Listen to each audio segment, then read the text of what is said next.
We are live officially. What's happened?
Thank you. You see, this is why feedback is great. I can imagine you trying to read my lips, like, what's she saying? Thank you for letting me know that you couldn't hear me. Thank you, Udwakobong. How are you? Where are you joining us from, Udwakobong? If you're excited to be here, please type in the comment section your best emoji or the fire emoji to let me know that you are excited to be here today. Please, yes. Buki, I see you now. I can hear. Thank you. Thank you for the feedback. This is why feedback is awesome. So please, we are going to need your feedback in the comment. Like, we're going to need you to engage with us today in the comment section, because that is how the speakers are going to know that, okay, they're communicating, right? So let us make this a two-way thing. Okay, are you ready? Yes, yes, yes. Udra Kobong says, I'm joining in from Delta State. Awesome, awesome. How is Delta State today? Bookie says, yes, love and fire. Yeah, love to be here. And this is going to be awesome. Itunoluwa Motaya says, yeah, dancing, dancing. Let's dance. Yes, we are happy. Masaro Toye putting in the fire emoji right there. Thank you. Thank you. Please, as you join us, please tell us what is going on. Is this my network? I don't want to believe it's my network. Please, I don't want to believe it's my network. Can you see me? Can you hear me? we cancel every network shenanigans today. No network shenanigans allowed in this space. We declared already everything is going smooth. Okay. So let me know if you can hear me. I see you, Masarotoye. I see you, Adeyemi Jumoke. I see you, Sarah Adewusi. Thank you. Please let me know where you are watching from. Let me know where you are watching from. Just drop your location where you are watching from. Welcome, welcome to this amazing summit. Your mind is about to be blown. You're about to receive light from right, left, front, back, center, up and down. Light is about to hit you on every side with regards to the topic of boundaries. All right. And today we have a list of amazing speakers coming our way. So please, you want to be ready. Use this welcoming time now. In case you don't have your writing materials ready, please take this time now to go get your notepad. Please don't make it a paper, a sheet of paper. No, no, no, no, no. Get a whole journal, a whole book. See mine here, a whole notebook. So that you can write down the light that is going to be coming to you, so that you can write down the powerful nuggets that will be coming to you today. Get your pen and paper ready. Take away every form of distraction so that you are able to soak in, the word, the wisdom that is going to be dropping for you today. Now I'm going to give Sarah Adewu joining in from Lagos, Nigeria. How is Lagos today? How is the weather in coming? You know that we're saying that welcome to the party, or welcome to the summit, or please fill up the seats in the front so that the people that are coming late can sit at the back, you know. So let's get each other. Thank you, Buki, for saying amen to that. Yes, amen. No network shenanigans here today.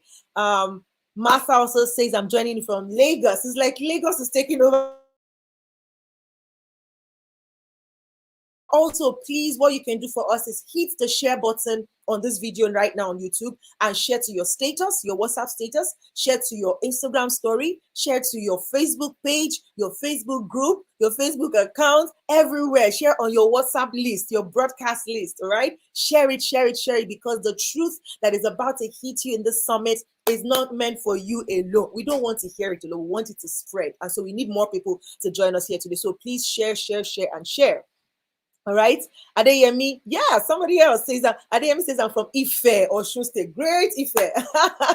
Awesome. So good to have you here. Martha Rote says, I look beautiful. Thank you. Oh, I'm gonna blush now. Thank you so much. Woo! We have somebody all the way from South Africa. Hey, do I know how to greet in South Africa? Shame, I don't. And I can't even phone a friend right now to ask.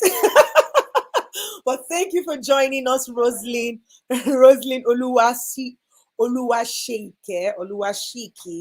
Wow. Okay, that's a new one for me. All right. Thank you all the way from South Africa. Where is South Africa? Joburg, Cape Town. Where in South Africa? Let us know that. Sarah, it's raining beautifully in Lagos. Woo, that's sweet. That's sweet. That means it's a chilly weather. So please, quickly, as we are doing, quickly plug in your kettle now, or put your kettle on the stove, whichever one works. You know, we always have backup plans, right? Whichever works for you, and boil some hot water right now so that you can make yourself a hot cup of tea or coffee or choco, you know, whichever one you love best, right? So that you can keep yourself warm as you take in light from the summit today. All right. Chichi Welly says, joining from Houston, Texas. Dude, what's up? What's going on in Texas? How's the weather in Texas today? Thank you for joining us, Chichi Welly. Ida David Damboama says, good afternoon. I'm joining from Borno. Whoa, all the way from Borno State, northern Nigeria. Woo. Good to have you here. Thank you for joining. Awesome. Roslyn, okay, so don't worry. You can't greet me in Yoruba. You can greet me in Yoruba. Oluwashiki. Oh, Oluwasheki. What? That is such a powerful name. God is worthy to be praised. From Johannesburg. Awesome. Oluwasheki or Oluwasheki. You know, it could be like Oluwasheki. God is worthy to be greeted, or God is worthy to be praised, like, you know, eulogized. Awesome. Wow. That's the first time ever I'm hearing that name. Amazing name you've got there. Thank you for sharing with us. Omolola Anyogba says, joining from Liverpool, UK. Yeah. We are not here to work alone. We're here to work with each other, but actually also here to understand how to work with each other by setting healthy boundaries. So we don't step over each other, but we can walk along together in harmony, keeping each other's boundary, respecting each other's boundaries, and, you know, just living life, you know, to the best of our abilities. All right. Thank you so much. Thank you. You guys are amazing. Please remember that you can share this link right now. Just hit on that share button on your YouTube where you're watching this. Hit on the share button, share to your WhatsApp status, share everywhere shareable. Okay. Because we need more people to join us today. All right. Share. And as the light comes, as you're hitting, or no, as the wisdom is hitting you, as the light is hitting you, you can also share your takeaways in form of, you know, tweetable moments, right? Tweetable moment on Twitter, and use the hashtag Boundary Summit 2021. All right, Boundary Summit 2021. You can also use the hashtag Live Love Freely. Okay. Rosalind says both ways will do. I love your fire. Quite contagious and setting a great tone for this one in a life, for this once in a lifetime experience. Thank you. You guys are awesome. You are giving me more ginger, and I'm loving it. I am loving it. All right. Thank you, thank you, thank you for engaging. All right. You guys are awesome. You guys are awesome. Yeah, yeah. Yeah, so let me just quickly engage you quickly by asking some questions. You know we are here to learn, right? Have you gotten your notes now?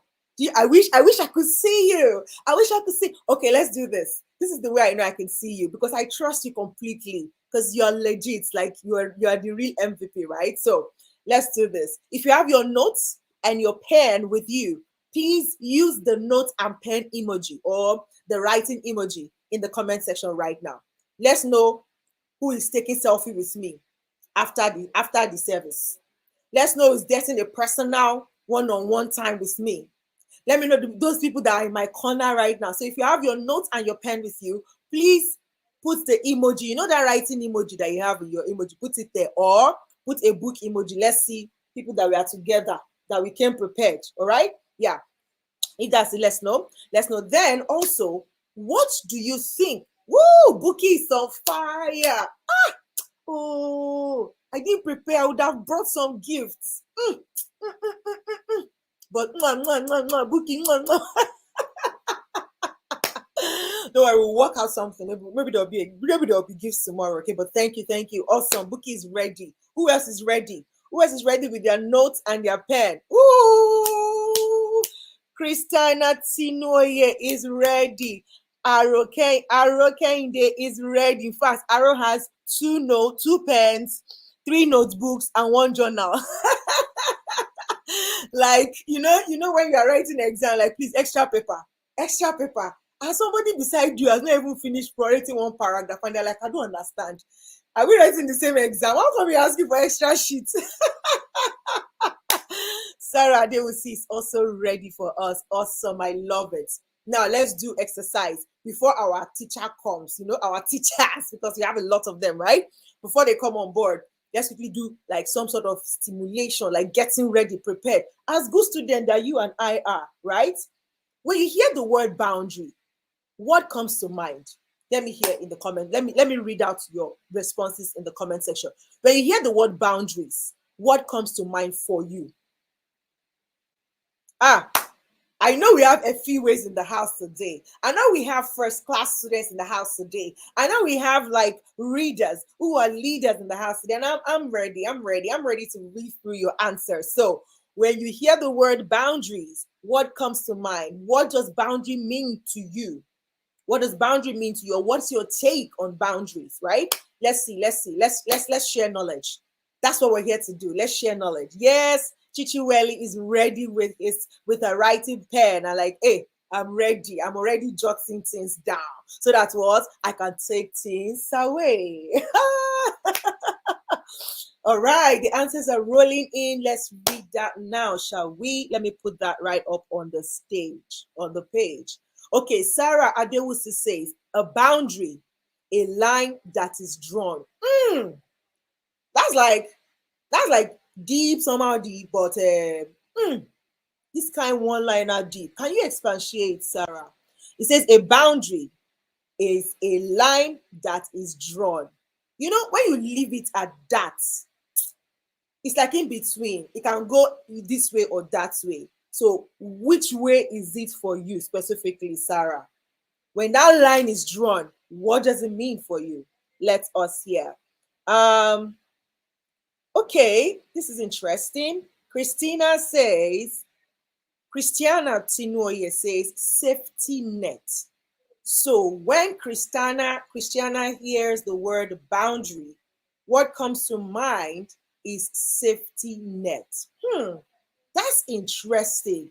I wish you could type out something to just kind of expatiate a little bit. Remember, we are here to learn. And I'm all for the learning. I'm a lifelong student. Like, I'm a forever student.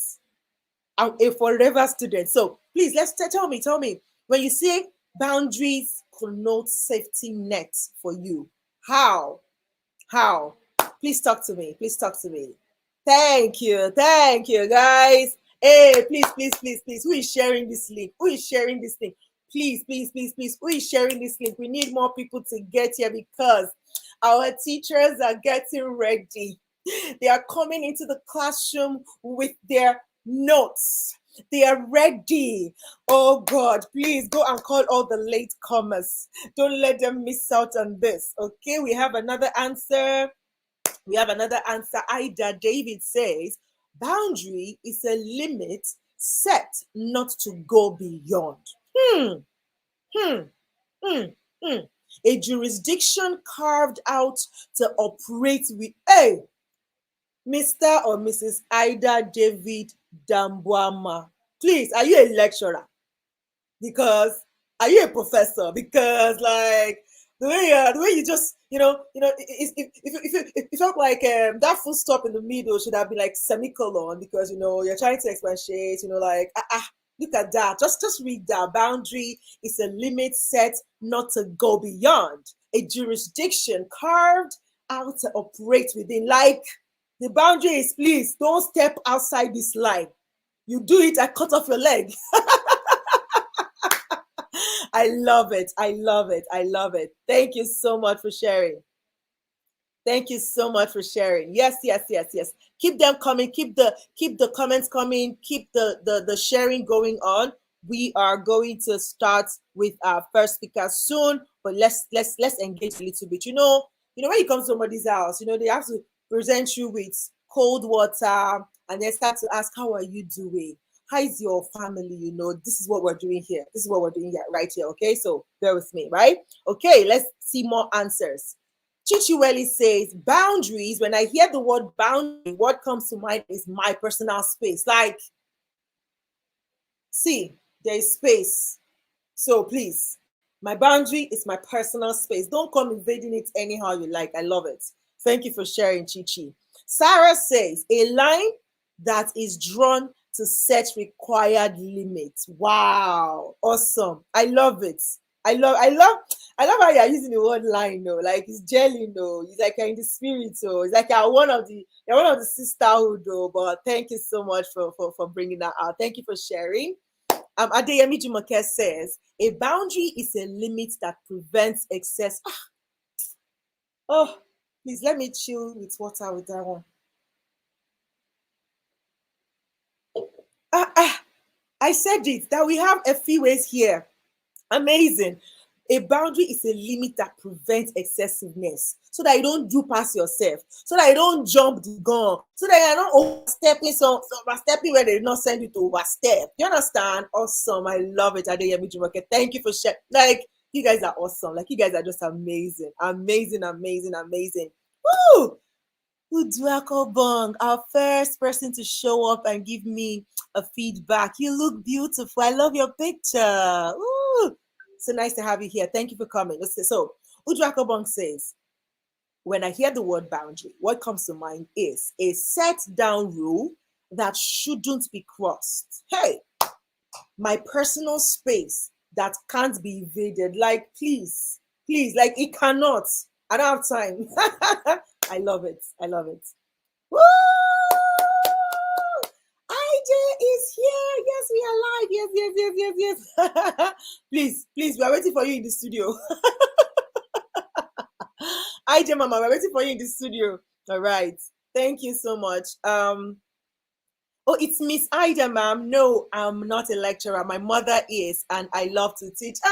You're coming close. You're a teacher. It starts from there. You first of all teach, and then next thing you know, you want to further it. Next thing you know, you're a PhD. Next thing you know, you're a doctorate. You're coming there. It starts from teaching. Yeah, teaching and lecturing. They're in the same family. They're in the same specification. Okay. Thank you so much. But your mom is a lecturer, so you're not far. You're not far from it at all. But thank you so much for sharing that. You see, we're getting to know each other. I love it. Thank you. Thank you for engaging. Rosalind says, a borderline that sets limits. That is what comes to mind when I hear the word boundary. It is a line where one ends and where another begins. There are two deep people here. It says it keeps in and at the same time keeps out. Are you sure we should continue with this summit? Because the people here, they're on fire. Like, They are here prepared, like, okay, we want to just add on to what we already know about boundaries. I'm loving these definitions. My goodness, I'm loving them. Thank you. Thank you for sharing, Rosaline.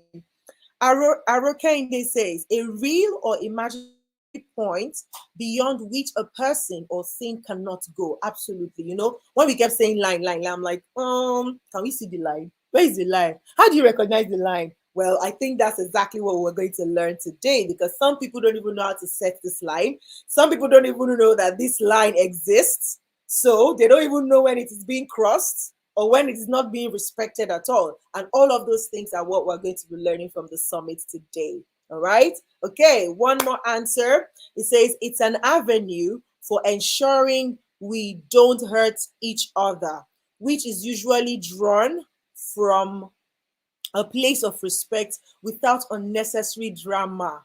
Ah, that's the safety net we're talking about. I love it. You see, that drama thing that you just mentioned now, you just hit the nail. Like, I should be able to come to you and tell you, Christina, really, I don't like it the way your tone raises when you talk to me. And there shouldn't be drama there. Like, what do you mean? What's the meaning of that? And that's how I talk. Oh, that's the way God created. No, there's no need to, we don't need to have that drama. I can just tell me that, oh, really? Is that how I really sound? Oh, thank you for the feedback. Okay, I'm going to pay my attention to it. Simple. Like, life can be really, really simple. Don't you think, guys? Like, life should be simple, and we should be able to communicate with each other without strangling each other, without all the unnecessary. I love it, Christina. It's very unnecessary. All this drama queen everywhere. We have drama kings and ancestors now. Too much. People like drama too much.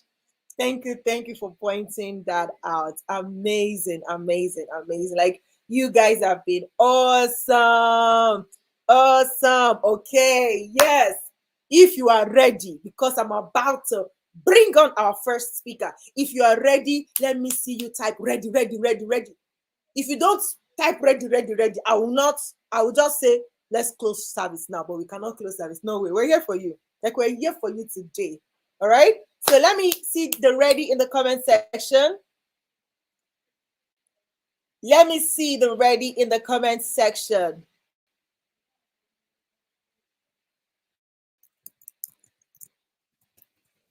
All right, guys, let me see. Am I seeing them? Am I seeing them? Yeah, my people are ready. Okay, now, drum roll. Drum roll. Temilade Falade. I see Temitope Falade. Thank you. Mimi Faj, welcome. Ready. Amos Shen, I haven't called you before. Adedeji Ayomide, I haven't called you before. Thank you for joining. Now we're about to bring on our first speaker. So please sit back, relax, take away every form of distraction. Be ready with your notes and your notebook and your pen, okay?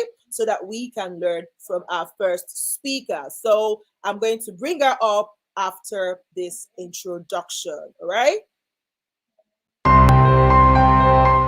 Abba Kato Anda, therapist, author, transformational speaker, hope monger, MBA, MA, LMHC, is a Christian therapist, author, and transformational speaker. She is the owner of Chrysalis Counseling and Coaching, a private counseling practice. Abba calls herself the hope monger because she says, my heart cry is to promote mental, emotional, and spiritual health by educating, inspiring, and ultimately elevating people to harness the amazing power of hope in their lives. The constant theme in Abba's life and career has been her concern for well-being of others and her love for imparting information and new insights to encourage people to live authentic, rewarding, purpose-filled lives. Abba is a passionate mental health advocate and is a director of Health and Wellbeing International, an NGO aimed at mental health education and promotion. She is the author of the best-selling book Reflections of a Hope Monger and the host of the Hope Mongers podcast, which is ranked as a top 5% podcast globally. Abba is a wife, mother, and mother-in-law. She lives in Florida, the USA, with her family. Speaking on the importance of boundaries for mental health. Ladies and gentlemen, welcome Abba Kato Anda. Yes, Well, yes. Yes, ma'am. So good to have you here. Woo, woo, woo. thank you, thank you, thank you. I'm so honored to be here, so excited to be here as well. Thank We are you. super excited to have you here, ma'am. Thank you so much for making it a date with us. So the stage is absolutely yours. Please blow us away. Thank you. What I'll ask is I have a presentation. How can I load that on as well? Okay, I get it. I see it now. So let me just see. How can I make it move? Can anybody help me? There's something I should You do. would have to, I think you would have to move it from your end. So just display it, but when you play it, it might cover up your screen. So what you want to do is probably have the play button, because when you play it directly, it covers up your screen. So you might not be able to see us, but we would see your presentation. We can hear you. Okay, so you mean I can go into PowerPoint, correct? And do Yes, that. yes, All please. right. So I will do that. Okay. All right. Can you still see me and hear me? Absolutely, ma'am. Wonderful. Well, from my end, which is Florida, USA, good morning. From all over the world, good afternoon, good evening, from wherever you're tuning in from. As Thank you for the wonderful introduction. My name is Abaketo Anda, and the introduction has been made already. The only thing I'm going to add is that I live in Florida, USA, by way of Ghana, West Africa. And so one boundary I set for myself today is that me about today, I'm not getting into any kind of a debate, discussion, argument about who makes better jollof. But that being said, I'm so honored. I'm so honored for any opportunity to talk about mental health. There's two pandemics going on right now. There's COVID, and any therapist, any kind of counselor, anybody in the space of mental health as a professional will tell you the last 18 months have seen us extremely busy. People are suffering. And then what is really interesting, though, is that when people come to therapy with me, they typically do not realize that it's a boundary issue. No, no, no, no, no. Typically, yes, they come in and they are experiencing, symptoms of depression, symptoms of anxiety. They don't look after themselves. They are getting into conflict with their loved ones. They feel like they have too much to do during the day. Too many things to do in too little time. They feel resentful, overwhelmed. And then oftentimes they are codependent, which is just a term that says that you are bound to someone in such a way that your happiness depends on the other person. So if somebody is sad, then your day is messed up. That's what I see. And really, when we talk about it, it always boils down to a boundary issue, to several boundary issues. It's been a tough 18 months. I want to share this. You know, at the end of last year, there was an article in the New York Times where a social scientist did this huge, study. And what he said was that the dominant emotion he was predicting for 2021, based on this study, is a term called languishing. So what does that mean? Well, just like regular health, you can be healthy, then maybe things happen, you're not feeling so healthy, and if it persists, you can get ill. Same thing with mental health. It's a continuum, right? And so along that continuum from mental health to mental illness, somewhere along that continuum, there's languishing. Languishing is that feeling of, the guy described as blah. I feel stagnant. I feel empty. There's a coach, I believe the number one female speaker in the world. I think I saw a term about her, Mel Robbins. She wrote a book called The 5 Second Rule. She herself sent a newsletter just about last week saying that she felt emotionally fried. And then the following week, she sent another newsletter to say that the moment she said that, people would just responded and said, I feel stuck. I feel emotionally exhausted. I cannot focus. So this languishing, it is pervasive. And what this study found is that this large group of us who are not thriving, but languishing, he says, in the next decade, if we don't do something to stop the degradation, there's going to be a whole lot more of us suffering from mental illness. And so we really must address this languishing. We really must address all the things that come against us, to try and mess up our mental health. What I like to say is this: how does our mental health become compromised? Well, the issues of the world will come, right? I liken it, if you can see me, if I put this weight on my hand, right now it's not too difficult to carry. But if I sit here for minutes into hours, into probably most of the day, at some point my hand, my arm will give way because the weight will just take a toll on me being able to, keep this weight up. Add to that another weight. And the more, even this, adding a second one is tough. So definitely over time, it will eventually make my hand, my arm give way because my strength will be finished. Same thing. If we don't stop, find ways to stop the reasons, the things that compromise our mental health, it will bring us down. So a typical, patient I see in my practice, this lady I will call Teresa, not her real name. Teresa is 29 years old, a wife, a mother. And when I say blended family, her husband has 3 other children. And Teresa has a 2-year-old. Teresa is a full-time pharmacist. She's a fly, beautiful, intelligent, well-spoken, fit young woman. In addition to what she does as a pharmacist full-time, Teresa supports her husband's personal training business. And of course, personal training, or at least her husband's business, in the last 18 months has taken a big hit. They were thriving prior to 2020, but in the last few months, it's taken a huge hit. They've tried. They've done things like do online personal training sessions. It's still not back up. In addition to that, some of the other trainers who worked for her husband quit. So they have a shortage of staff. And so therefore, what Teresa does, because she's also a fit, also has a qualification as a personal trainer, is that 3-4 days a week, she'll wake up at 5, take her 2-year-old son to the gym, settle him down, and then she'll run a class. And then she'll come home, get him dressed, drop him off at daycare, and then start working. She works from home.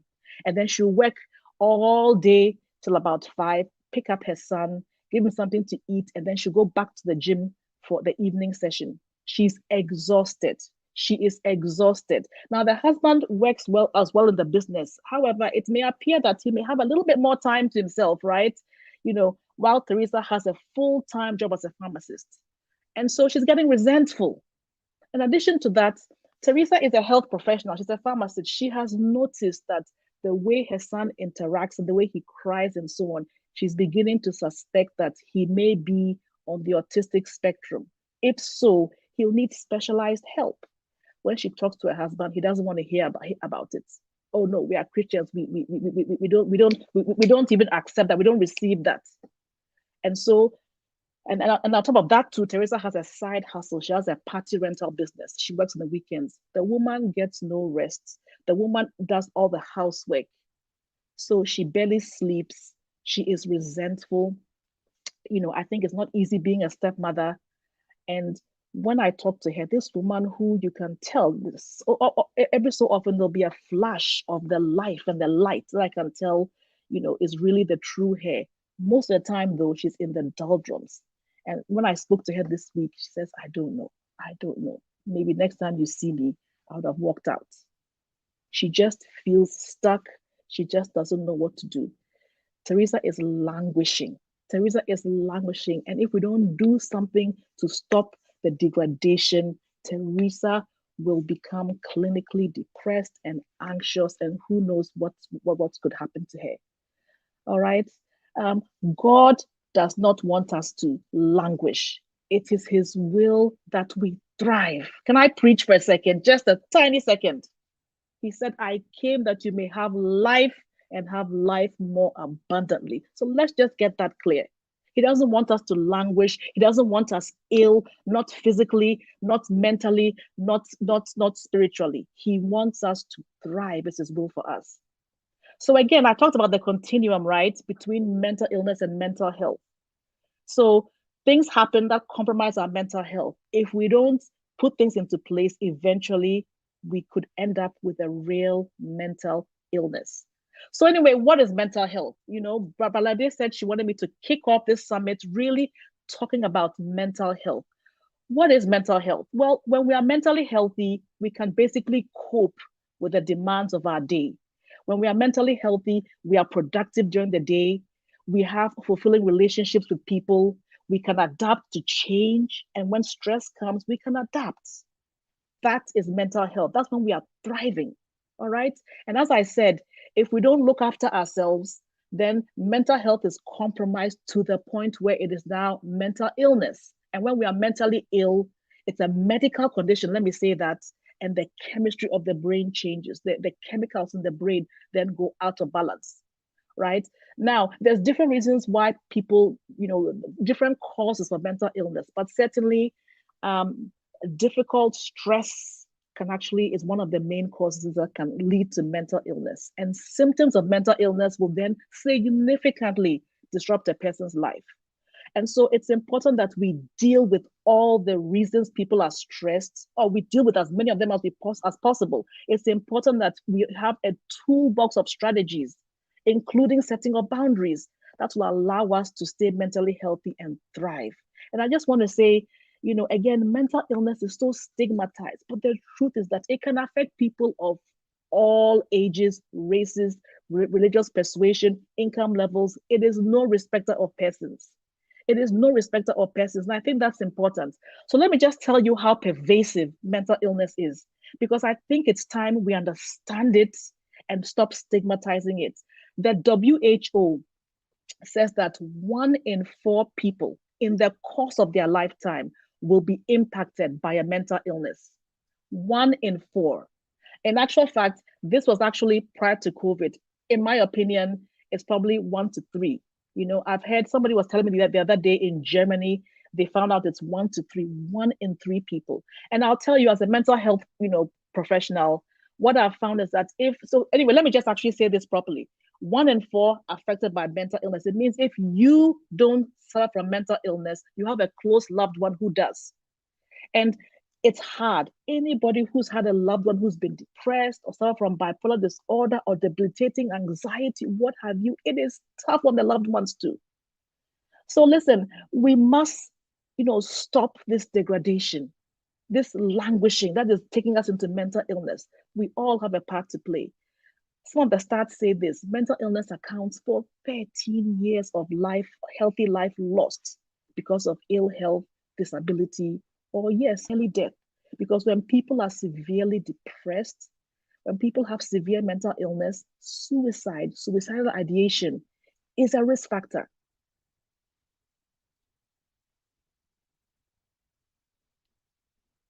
All right. I won't stay much long on this slide at all, but I wanted to show you that diseases of mental health, or otherwise known as mental illness, is a wide umbrella of disorders. And it includes things like major depression, that's clinical depression, bipolar disorder. And let me just say this for one minute. In life, we all go through things. We all have feelings where we feel depressed, we feel sad, we have a sad day, you may even have a sad several days, maybe even a sad week. Clinical depression is where there's 9 different symptoms. And if you suffer from, you're experiencing 5 of them, of those 9, all day, every day, for at least 2 weeks, then chances are it's a clinical depression. So, I don't want, we use the term sometimes very casually. You may feel depressed, you may feel sad. I'm talking about clinical depression here. There's also something called bipolar disorder. This is also a very difficult thing to live with. Many, many intelligent, amazing, people live with it. But it's tough because you have these highs, you have these lows, and somewhere along the line, it can disrupt life. There's also things like schizophrenia, all right? Even addictions, alcohol abuse, drug abuse, they are a mental disorder as well, all right?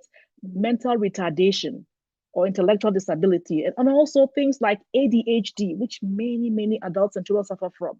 So, so when I show it like this, you can see that actually many, many, many of us actually do suffer from mental illness. And not setting good boundaries only exacerbates what we experience. All right. So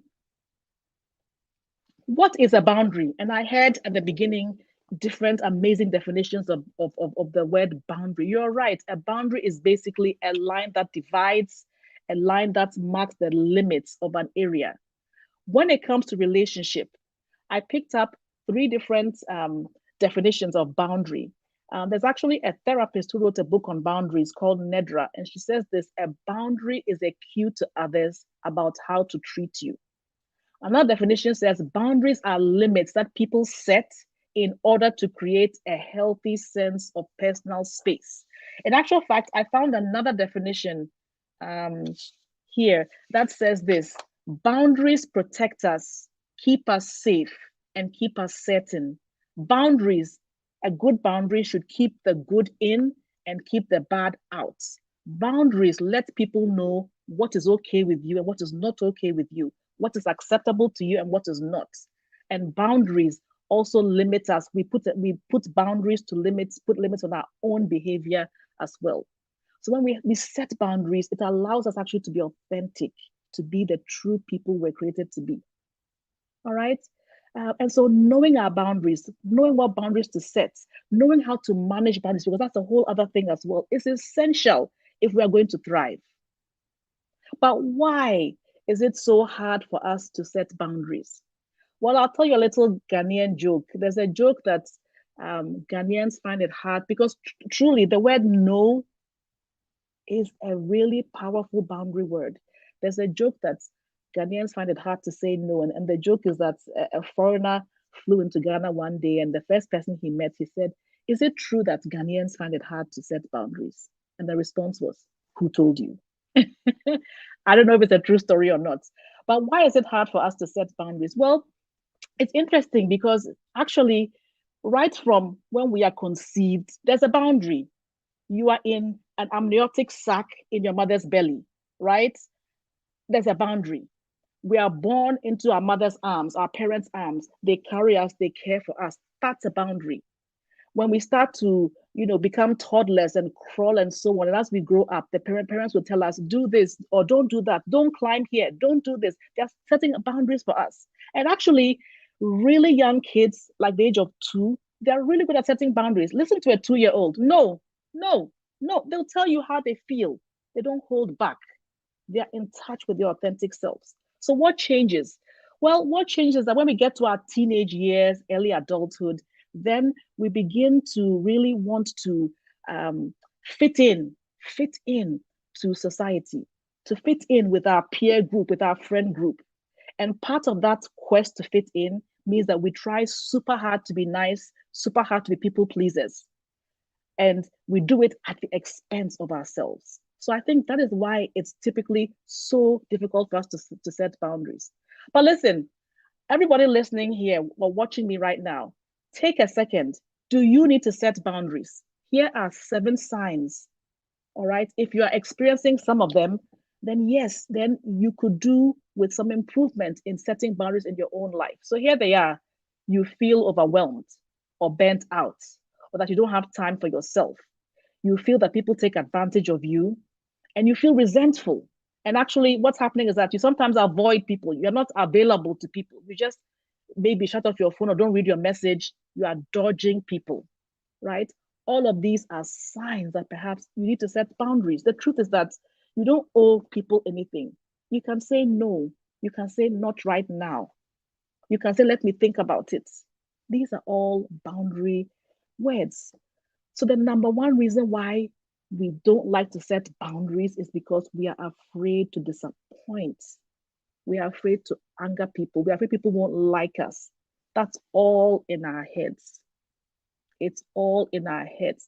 And then not only is it important to set boundaries, but it's important to know how to maintain boundaries. That's another part of it as well. Because oftentimes people will push against your boundaries. It's human nature, to be honest. It's actually human nature to push against boundaries. Human beings, I think that there's something in us will take as much from any personal situation as the person will let us. It's just our nature. And so if people don't respect our boundaries, then let's ask ourselves, do we take ourselves seriously? Do we believe we are worth setting that boundary? Or when people try and hit against our boundaries, do we hold them accountable? Or are we too flexible? We're not consistent in how we set the boundaries. Or maybe we haven't clearly verbalized our boundaries. Truly, sometimes just saying no once may not be enough. It's important to have your actions match up with what you are saying. So think about it. And if you find that your boundaries are being, continuous, people are trying to push against them and break them, then ask yourself, what can I do, to be able to maintain the boundaries I set? Clarity saves relationships.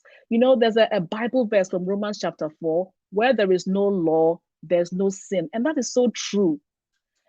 There's certain countries in the world where, yes, a man can go ahead and marry 4 wives. It is no problem.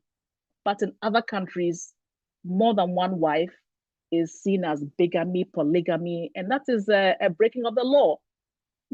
So truly, let me give you one example. I used to have an aunt. Every time she sees me, she'll hold my cheeks. Oh, you are so cute. How are you? How are you? How are you? And she will touch my face. I didn't like that. I actually have sensitive skin. I break out.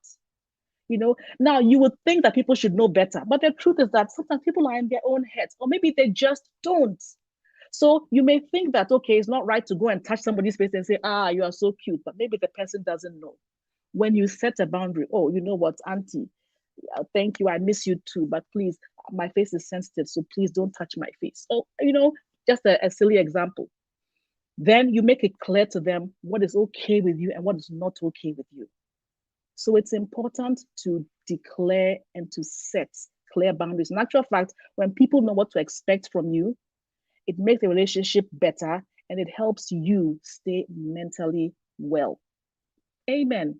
When we have healthy boundaries, it not only is our mental health good, our emotional health is good. We can figure out ourselves because I know myself, I know this is what I need. And so when I set boundaries, it helps me just be more authentic and be my best self. And we can avoid burnouts because if you don't know how to tell people, you know what, my workload is too much. Right now, I'm focusing on this. You end up with so much going on, which will then lead to burnouts. That's a mental health issue. So here are some different types of boundaries. And I know other speakers, as the weekend will go on, will touch on these as well. Time boundaries. So you decide you're attending some event or you are helping somebody with something, but you don't go and necessarily spend the whole day. You decide, you know what, and you tell the person, I can see you between 4 and 5. That's a time boundary. Another type of boundary is a physical boundary. Maybe you don't like someone, in my case, touching my face, or maybe you are seeing somebody and you're saying, no, we're not having sex till marriage. So no, don't try and, coerce me to go to bed with you.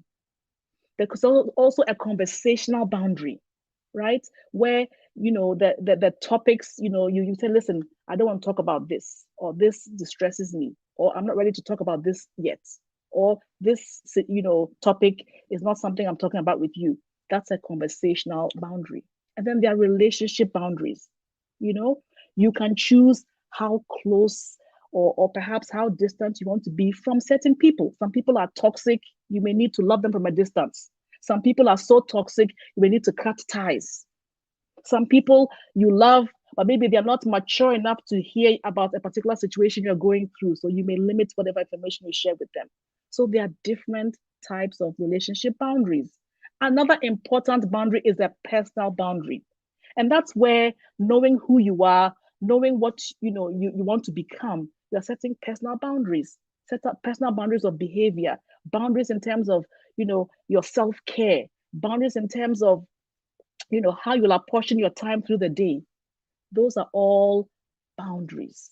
All right, many different types of boundaries, and I know you'll hear much more about them as the day goes on. Again, the point being, when we set boundaries, we have clear expectations, we have better mental health.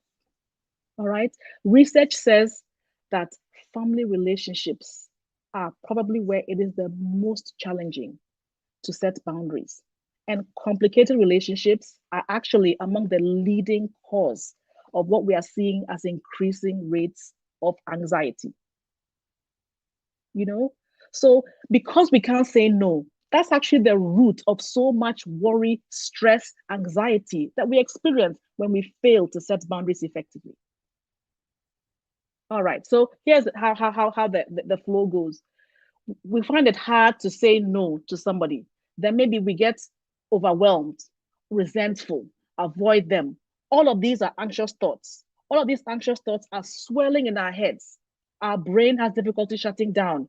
Maybe our sleep is affected. Maybe our dread sets in. We are too busy. We neglect our self-care. Boom, mental health compromise. Boom, on the road to anxiety or depression. It's as simple as that. It's as simple as that, but the effects are far-reaching. If anybody has experienced being overwhelmed or burnout or being depressed or anxious, you know what I'm talking about. Right? So anyway, overwhelmed, more to do than the time you have. And your mind is always full of whatever you have to do. At the end of the day, and what I said to Teresa, that client of mine, is I said, something is going to give. Do you want it to be you? Something is going to have to give. You're going to have to set boundaries. Boundaries regarding the care of your son. Boundaries regarding how you spend your time. It looks like working mornings, evenings, and a full day and cleaning the house is too much for you. Are you going to get help?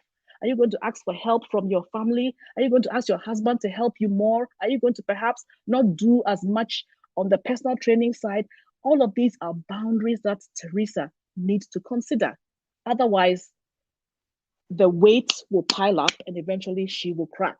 Eventually she will crack. We don't want that. And clearly, Teresa is feeling frustrated, annoyed, irritated.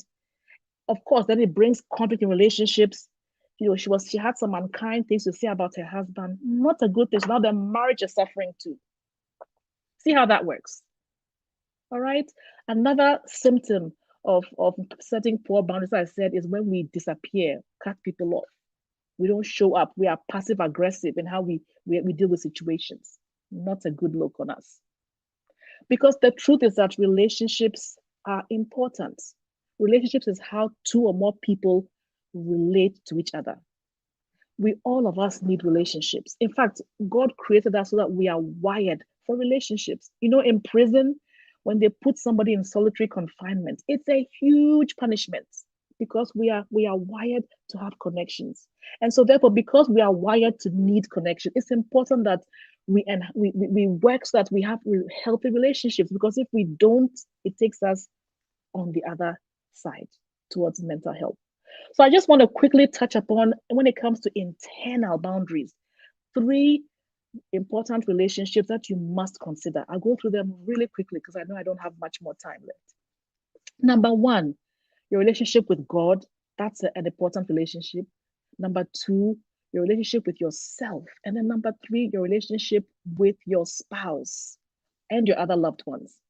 So when it comes to relationship with God, I think it's important to begin to set boundaries by understanding what drives your life. What is his purpose for you? Find out his purpose. Do you have a plan for how you want to achieve that purpose God deposited into your spirit? If so, have a plan, set goals, set smart goals. And then I also offer this in my book, Reflections of a Hope Monger. Not only do you need a plan, but you need a to-don't list. Because sometimes it's not that we don't have a good plan. It is that we have too much on our plates. And some of them are not critical or crucial in moving us towards achieving our purpose. Those things we have to get rid of. So have a to-don't list. What things will you take off your plate? What people will you take off your plate? Toxic people. We don't do toxic again. We can't afford to have people who are drainers. They drain our energy. They make us feel discouraged. No. So not only should you find out about what God has for you and have a plan, but also have a to-don't list. Have people, have activities on that to-don't list. The next one, your relationship with you. Do you truly love yourself? Is it true love? Because the evidence of true love will show in how you look after yourself. See, human beings, man is a tripartite being, spirit, soul, and body. Therefore, health, right, must come by looking after ourselves spiritually, having that connection with our maker. It will come by keeping our bodies also healthy, because we need our bodies to carry out God's plan and purpose for our lives. And also by keeping our soul, which is our mind, our intellect, our emotions, keeping that healthy. That's where we set boundaries. Now, if any of the areas of our lives, those 3 areas is not healthy, then we're like a 3-legged stool where one leg is cut. The stool will not stand. So my question is, are you emotionally healthy? Are you thriving? Again, this is not to make anybody feel bad, but this is truly to take this time and ask yourself this question, not just in this moment, but maybe over the weekend. Even the best of us, achieving the most amazing things, every so often must check in with ourselves, ask ourselves, am I emotionally healthy? Am I thriving? Or is my mental health compromised? If so, what is compromised? What do I need to do to get back on track? When it comes to your relationship with your spouse, again, I won't spend too much time here. I know other speakers will touch on it in one way or the other. There must be spiritual unity.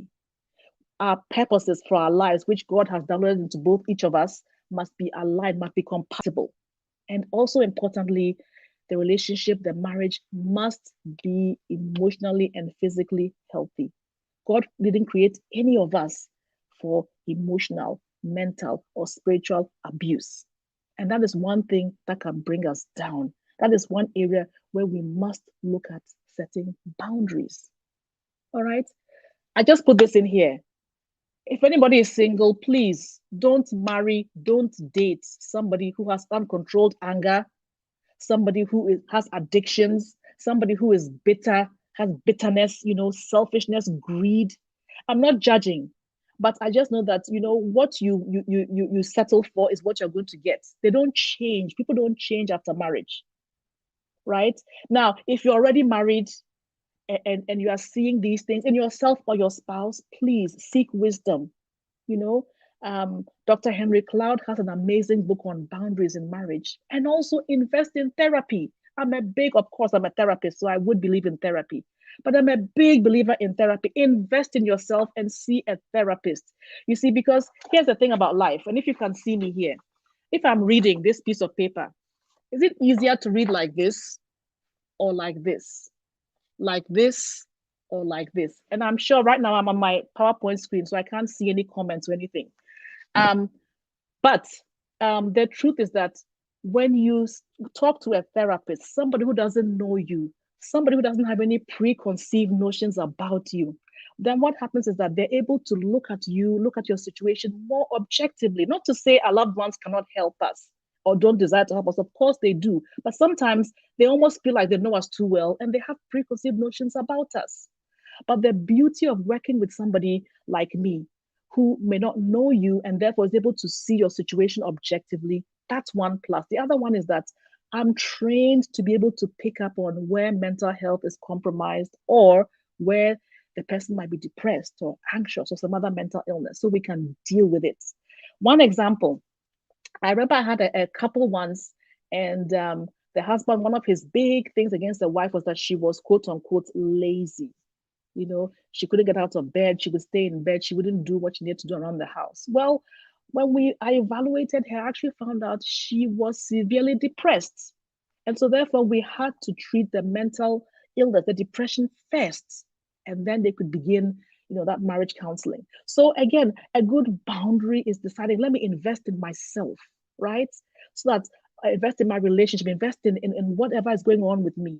So I understand myself and I can be my best self. Somebody said that the unexamined life is not worth living. I'm leaving this. I won't stay too long on this, but again, to make the point that nobody was brought to experience spiritual, mental, or physical abuse. All right. This power and control wheel, sometimes people have argued that it was made in a Caucasian setting. And yet I think there's so many parts of this wheel that are so true. So if you can read it, and if not, I'll still provide this sheet as a resource to anybody. But when one spouse is using coercion and threats and carrying out threats on the spouse, that's a red flag, or intimidating, or using emotional abuse, or really preventing the spouse from going somewhere and doing things, or they do something to them and they are minimizing, denying that they did what they did to them. So it's a really powerful, again, not enough time to go through. It's a really powerful wheel, this power and control wheel. What's interesting is that when it comes to Christian settings, there's also they adapted this power and control wheels for the Christian setting as well. Can you still No, hear it's me? fine. Yeah, I can still hear you. And I think that is, if you guys, I think we will put the link to we'll drop the presentation in a Google Drive and drop it at the bottom of this because we want you to have it. What was that? Was that mind blowing or what? Please let me see in the chat. Oh my gosh, Abba. Thank you so much for giving us the basis, the foundational, clinical, psychological basis for boundaries. I mean, like, you touched on so many things. Oh, Uche says so easy to listen to. Buki is saying, I love this type of boundary slide. You know, things that are so easy to grasp so that we're not just in the, what do you call it, esoteric realm and just thinking like people don't understand what we're saying. So you have a chance now to ask questions. I think we can take 2 or 3 questions. Yinke is saying, so good. Thank you, Temitope Falade. Relationship with God, self and spouse. Awesome. Set smart goals. All right. Do we have any questions? Go ahead and put it in there. And then we'll ask Abba. Yeah, this was the best way for the Boundary Summit to start. Thank you for laying that very solid foundation. So I want to ask you, while we're waiting for our questions, I want to ask you, that to don't list, when you said it, I was like, my gosh, how many of us have to don't list? Yeah. Do we write it daily? Do we write it once and done? Tell us about that list while we're waiting for other questions.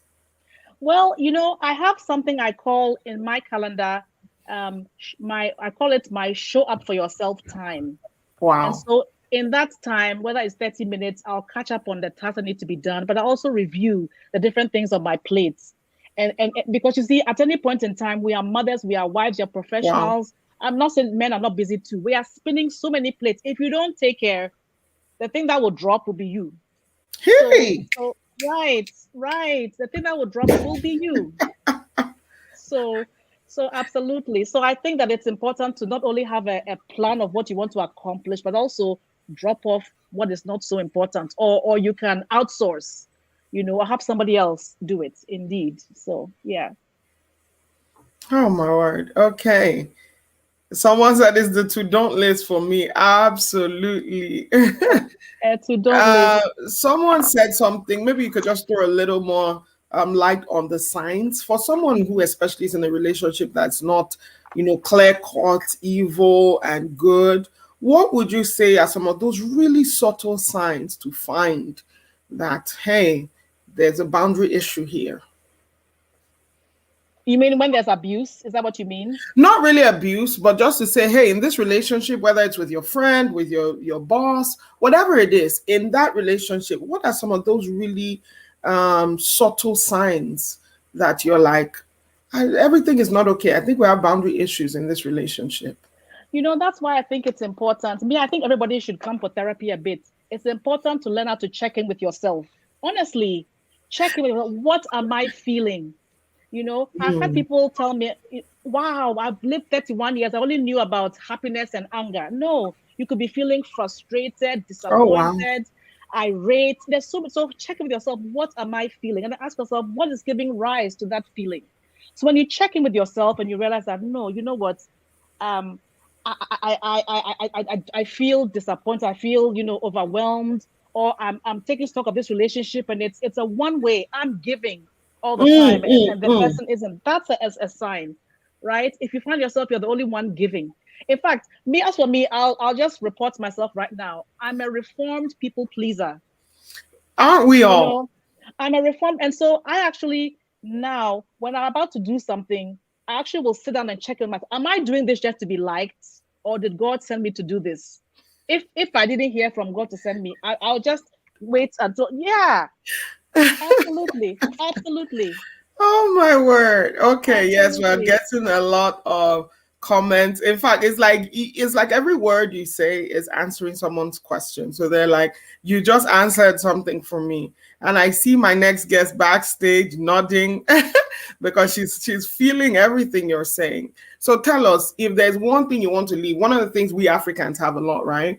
We always use each other as soundboards. We always, before we go for the real therapy, something must have scattered. So how can we be better, in quote, therapists for our friends or our community, in quote? What is that language? What is that demeanor? What are those questions we should ask to better be there for our friends and family? Honestly, just listen. Sometimes people just want to be heard. I think that's a very important thing. We feel sometimes pressure to solve their every problem, and sometimes what people need is a listening ear. I have had clients sit down and tell me, wow, this was a great session. I'm thinking in my head, just listen though. I just listened today. I didn't actually have to do that much. Ask them how they feel. And I think if you truly listen, the problem is that we sometimes listen just to respond. But if we truly listen, then we'll know what kind of questions to ask. These things are inherent in us. If you truly listen, you'll know when to be quiet and just, have that sympathetic body language as well. And sometimes I think it's a good thing. Listen, when our blood pressure is high, we go see a medical doctor. If we want to start a new business, we go see a business coach. If you're not sure about, you can't sleep well and you feel overwhelmed, you know what? Invest in yourself. Yeah. And see a mental health counselor.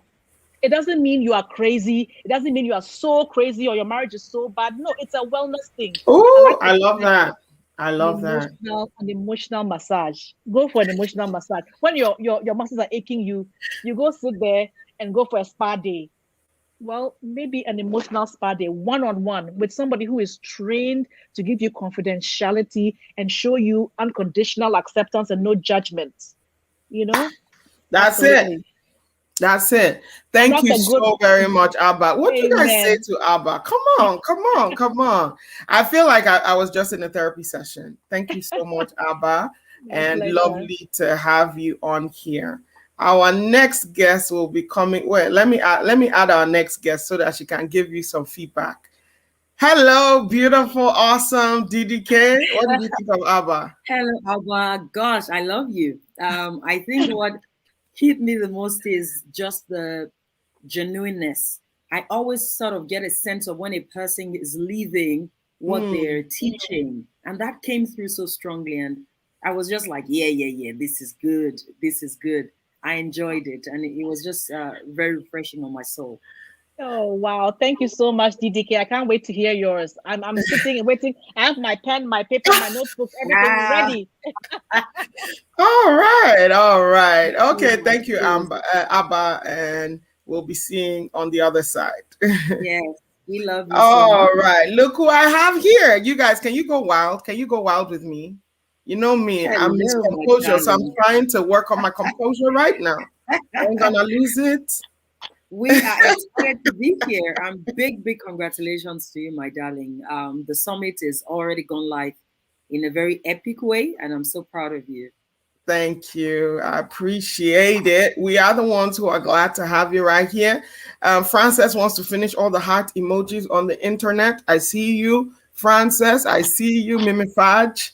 And Ejiro, can you roll script, please, for DDK's intro? And we will have her. You guys get ready to milk. Debola Deji Kunrumi is a... Okay, it stopped. Debola Deji Kunrumi is a transformational catalyst, equipping a new breed of African visionaries to rise and enthrone the continent into global prominence through a work of coaching, consulting, and capacity building.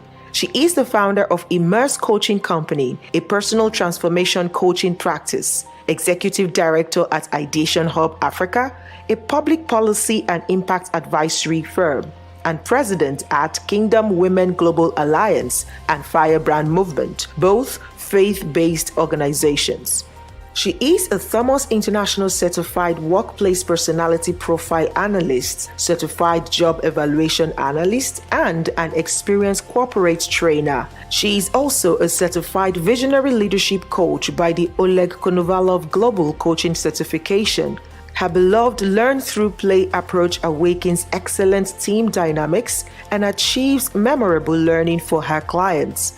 DDK, as she's fondly called, is an author of 20 books till date and has spoken on 3 continents to emerging leaders, teams of multinational corporations, global development practitioners, SME owners, and young people yearning for a purpose-driven life.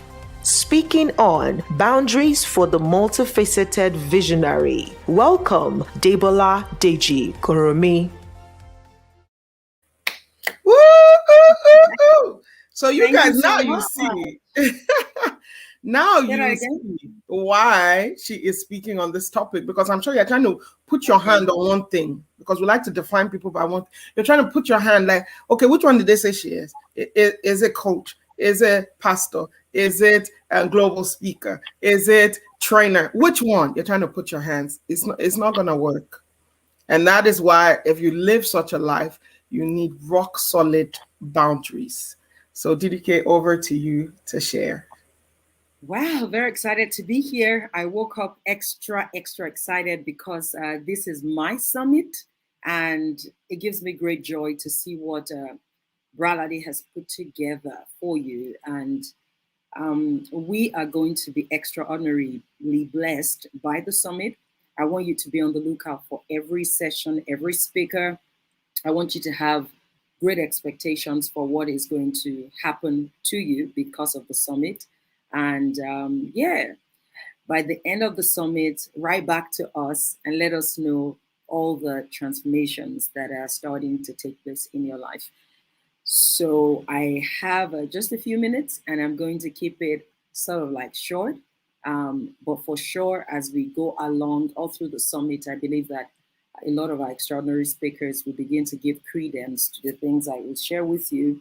And they'll help you make sense of a lot of the conversations that will go on today.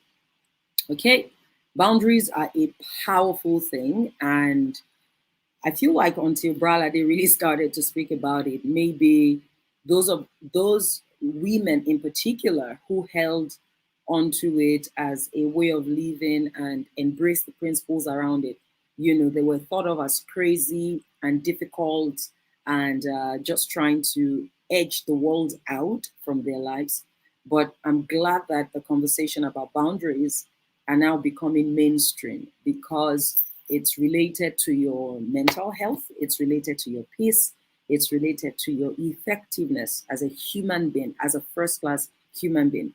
So to be able to get on into this kind of conversation gives me joy, because it's now flowing into mainstream, and you can now gain the tools that you need to really organize your life and architecture your life in such a way that you're not constantly invaded, you're not losing your sense of peace, you're not losing your sense of identity, and you're able to live life on your terms. In that sense, on the terms of how God shows you is the ideal way to live life. Before I get into my conversation today, I want to say to you that there's an ideal architecture for your life. There is a way that God has designed your life to function effectively. Now, this is about the most significant recognition you're going to make in your life. And then from the point of embracing this revelation, you are going to have to become deliberate about cracking what that architecture looks like. There is, if you like, a blueprint, a master plan.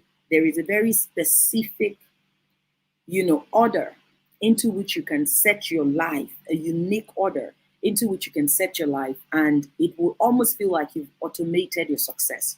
It would almost feel like you've automated your relevance, because you become plugged into an order of purpose that allows you serve your highest mandates and your highest assignments, leaning into your greatest divine giftings and keeping yourself fresh to have a continual flow of insight, of concept, ideas, inspiration, revelation, knowledge, as well as also enjoying what comes to God for us, what comes from God to us when we are properly positioned. And I could just go on and on about the blessings and the benefits of being properly positioned into your ideal architecture.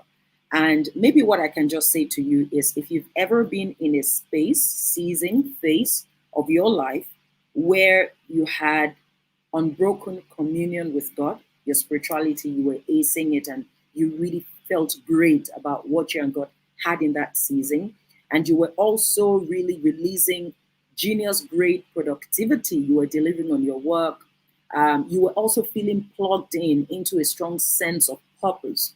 You felt like, I'm living my life serving what I was born to serve, and you weren't out of your zone of peace. You were really feeling a great sense of peace. You were waking up fresh and excited. Your energy levels were right, and even when you were stretching because of the demands of vision, you were not feeling like you were stressed to breaking point. Let me know in the chats if you've ever been in this kind of state. If you've been in this kind of state, let me know. A phase, space, time, and place in your life where you were plugged into God, you loved how that made you feel. You carried this sense of, I'm actually living my life for what I was born to do, right? So you felt a sense of purpose. You were producing genius grade work. You were proud of what you were putting out. You were in touch with the people that mattered to you the most, and you were investing in those relationships. And then you also carry this great sense of peace. Fantastic. I love it.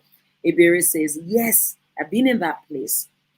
If you've been in that place like Ebere, let me tell you what, that experience and that place, that space is not meant to be a miracle in your life. Miracles are divine interventions to course correct humanity when it is out of deviation from God's ideal design. So that space, place, phase of your life is not meant to be a miracle. It's meant to be your natural habitat. That's how you were designed. That space and place is meant to be your natural habitat. It's meant to be living. It's meant to be how you really experience life. That's how life was meant to be. And I feel like if we latch onto this revelation till it truly fills all parts of our hearts, that's the first miracle. Because we have become so accustomed to our struggles that we think that's how life is meant to be lived, you see. And people have become so used to navigating life with the crutches of their fears and their pains and all the pressures. People are used to living pressure zone lives that, when you ever experience this thing I'm describing, if you have, you're thinking about a vacation, right? So that's why people are crazy about vacations, because they're trying to escape their lives.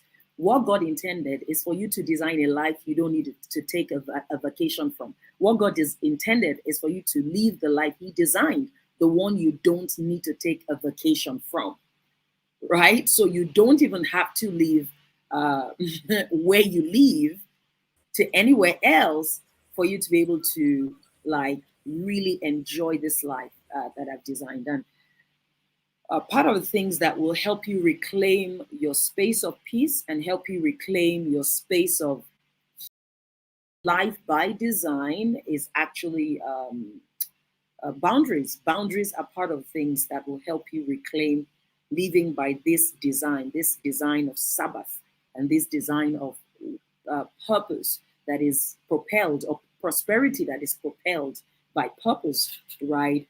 So listen in very carefully all through this summit, you see, and the pieces will start to come together. And let me warn you, a life that you don't have to take a vacation from actually requires work. And you have to become intentional to edge out the weeds and become realigned to what will truly, bring you into the place that God has designed for you to be. What is Eden in that sense for you? Okay, I hope that helps you just really lean into the Boundary Summit and pay attention, because, like I've said to you, the boundaries, setting new boundaries in your life is actually one of the ways you're going to reclaim living by design. Because when you're not living by design, you actually let go of your power. You let go of a sense of order in your life, a sense of priority in your life, because you're not plugged into a big picture about how you're meant to be living. So you're going to say yes to things you don't have a business saying yes to. You're going to say yes to people you don't have a business saying yes to. You're going to say yes, to seasons that you don't have a business saying yes to. So boundaries will help you reclaim. It's one of the key tools that you will have in your life to actually reclaim moving back into life by design, where all those great stuff happen and you actually don't have to take a vacation away from it. And that life is not soft baby girl life in the way that the world designs it. Doesn't mean you're lazing about and you don't have real demands on your life, but they'll never stress you. They will stretch you to unleash your higher potential, but they'll never stress you to breaking point. And the things that matter the most in your life will be preserved. And you grow from that place to become a great blessing to the world. Okay, I'm just going to run through a few thoughts that I have on my heart for you today, and let the next speakers get in and also begin to expand on some of the insights we're going to share today. Before I even go on to show you 5 important types of boundaries that you have to set in your life as a multifaceted visionary. And by the way, that's not really a special anything. It's not really, it's not that some people, it's not that some people have all these big opportunities in their lives to be many things and serve diverse kinds of assignments and others don't. Everybody gets to do, everybody gets a chance to flow out in multiple ways. And I teach that in like a separate type of phenomenon somewhere over there. But this conversation is important for you, even if you feel like, Didiki, I'm just doing one thing in my life. You're not just doing one thing in your life. Actually, by design, there are many dimensions and many parts to you. And just be healed from the philosophy that the world sells, that if you're going to be really great in life, you've got to be known for one thing. Don't fall for that, because that is not how you were even designed to be. But so that's just to say, listen in. This is going to be useful for you too, because everyone has an innate capacity and wiring to flow out in multiple directions. If you're going to live your life by design, which is sort of what we started off on, where you are plugged into purpose, experiencing growing spirituality, producing genius great work, building the important relationships in your life, having great rest and peace of soul, and generally just operating high level efficiency in your life. The first thing you've got to know is you can't afford to live from your fears. You must live from your future. You can't afford to live from your fears. You must live from your future. If you're going to build by design, you live from your future. You live lifting your eyes to who you could be. You live your life lifting your eyes to what God had in mind when He was making you and what He saw possible in your future. So you are future forward. That is the way to live by design. You don't live from your fears, you live from your future. So you set your gaze as well and say, why am I the way that I am made? And then you sort of work backward from that image of a possible future and begin to build your today from that point. Let me know if you understand this particular dimension of what I'm sharing with you, because it's so critical. If you're going to live your life by design, because it's a life that is lived by design, that requires boundaries. Let me know if you catch that as well. It is a life that is lived by design that requires boundaries. It is when you have a design, an ideal design for how your life should go, that's when you begin to say, this does not fit into where I'm headed. And this does not fit into that architecture. I don't know if you see this. And that's why I said to you that boundaries are an important tool for really living by design, because until you don't have anything to create boundaries around when you're not living by design, right? It's when you step into this space where you are now growing a sense of clarity about, these are the things that should matter in my life. That's how you cut off and edge off the excesses and the irrelevancies and what is not good for the new season or phase of life that you're in. And they may be good for others. Do you see? So it's that design kingdom. How do I say that? It's that design thinking in that sense for your life that makes you really understand the kind of boundaries that you need. So there's no setting boundaries if you're not living by design. And if you're going to live by design, you can't live from your fears, which is the status quo living for many people. You can't live from your fears. You've got to live from your future. And I'm going to share with you just 5 pillars around living from your fears, living from your future. And then I will talk to you about pillars, the boundaries that I would love you to set. I'm trusting that I'll be able to do this in, the next few minutes. And I hope that it would really help you, because it's helped me. It's changed my life operating this way. So don't live from your fears. People live from their fears when they are making decisions about their lives based on what they have or what they don't have. You're living from your fears when you are very possession oriented. So I can't access that kind of program because I don't have the money, right? Or I'm too afraid to say no to this person because they are paying my bills. I'm staying in this kind of relationship because it gives me certain type of opportunities I wouldn't have been able to access on my own. You see, I'm sticking around with this mentor because they have connections.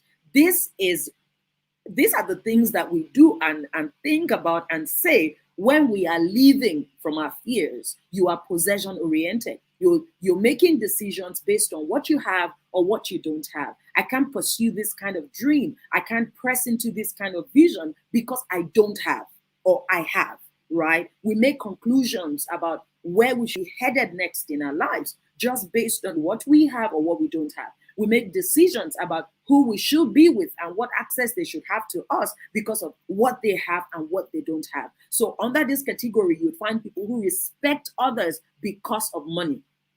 They respect others because of connections. They respect others because of their social media influence, and they try to make alliances with people based on what they have that you don't have. Do you see this? So that's a very poor way to live your life. It's a poverty-driven way, and that's not what you were designed for.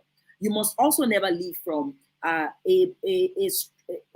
desperation in terms of how you are perceived. Some people have a perception-driven approach to their lives. So they're constantly afraid of what people will think and what people will say. So they stick around in some relationships because they've been there for 7 years. They've been dating the person for 7 years. What will my family say? What will that family say? What will this person say? They're unable to leave a professional association or an organization or transition in their careers because they're worried about what people will say. Do you understand? There are wives who are married to maybe popular people, married to leaders or whatever, who are unable to place boundaries in those marriages and say, this is no longer going to work because it breaks my heart. They're unable to do that because they're so worried about perception. How am I going to be perceived? There are people who live that way. And we all fall victim to this. But going forward, when you see the signs in your life, you start to say to yourself, no, I'm no longer going to live from my fears. Number 3, people live with an opportunity desperation. This is also what happens to us when we're living from our fears. Let me tell you how opportunities were meant to come to us.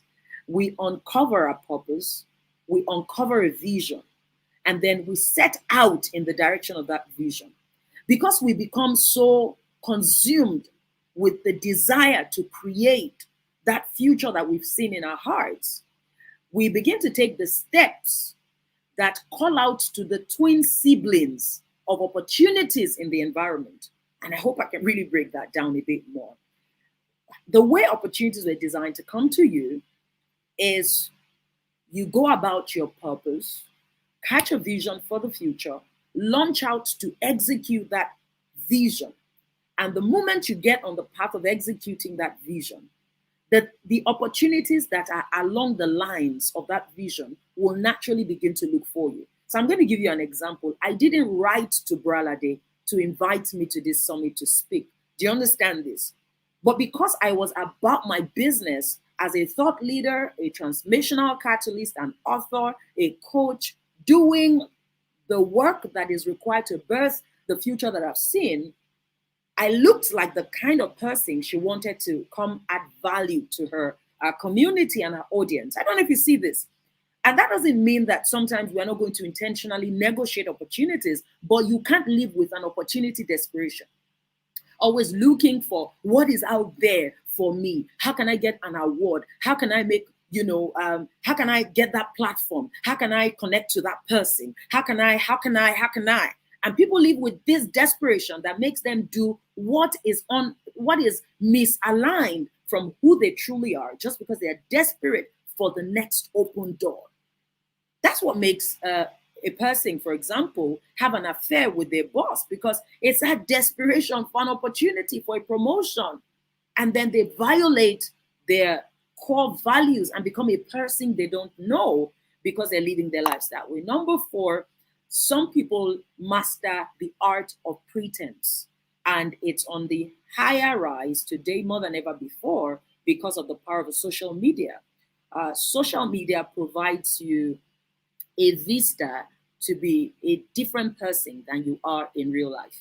So many people are really just living on the pretense lane, and they are building with such dexterity and finesse. They are building an alternative identity. They're building an alternative profile about themselves that does not match, is way more bloated and inaccurate than who they so away from who they truly are, till they actually get into this place where they are desperate to be perceived successful more than they actually desire to experience success in their lives, right? Don't live that way.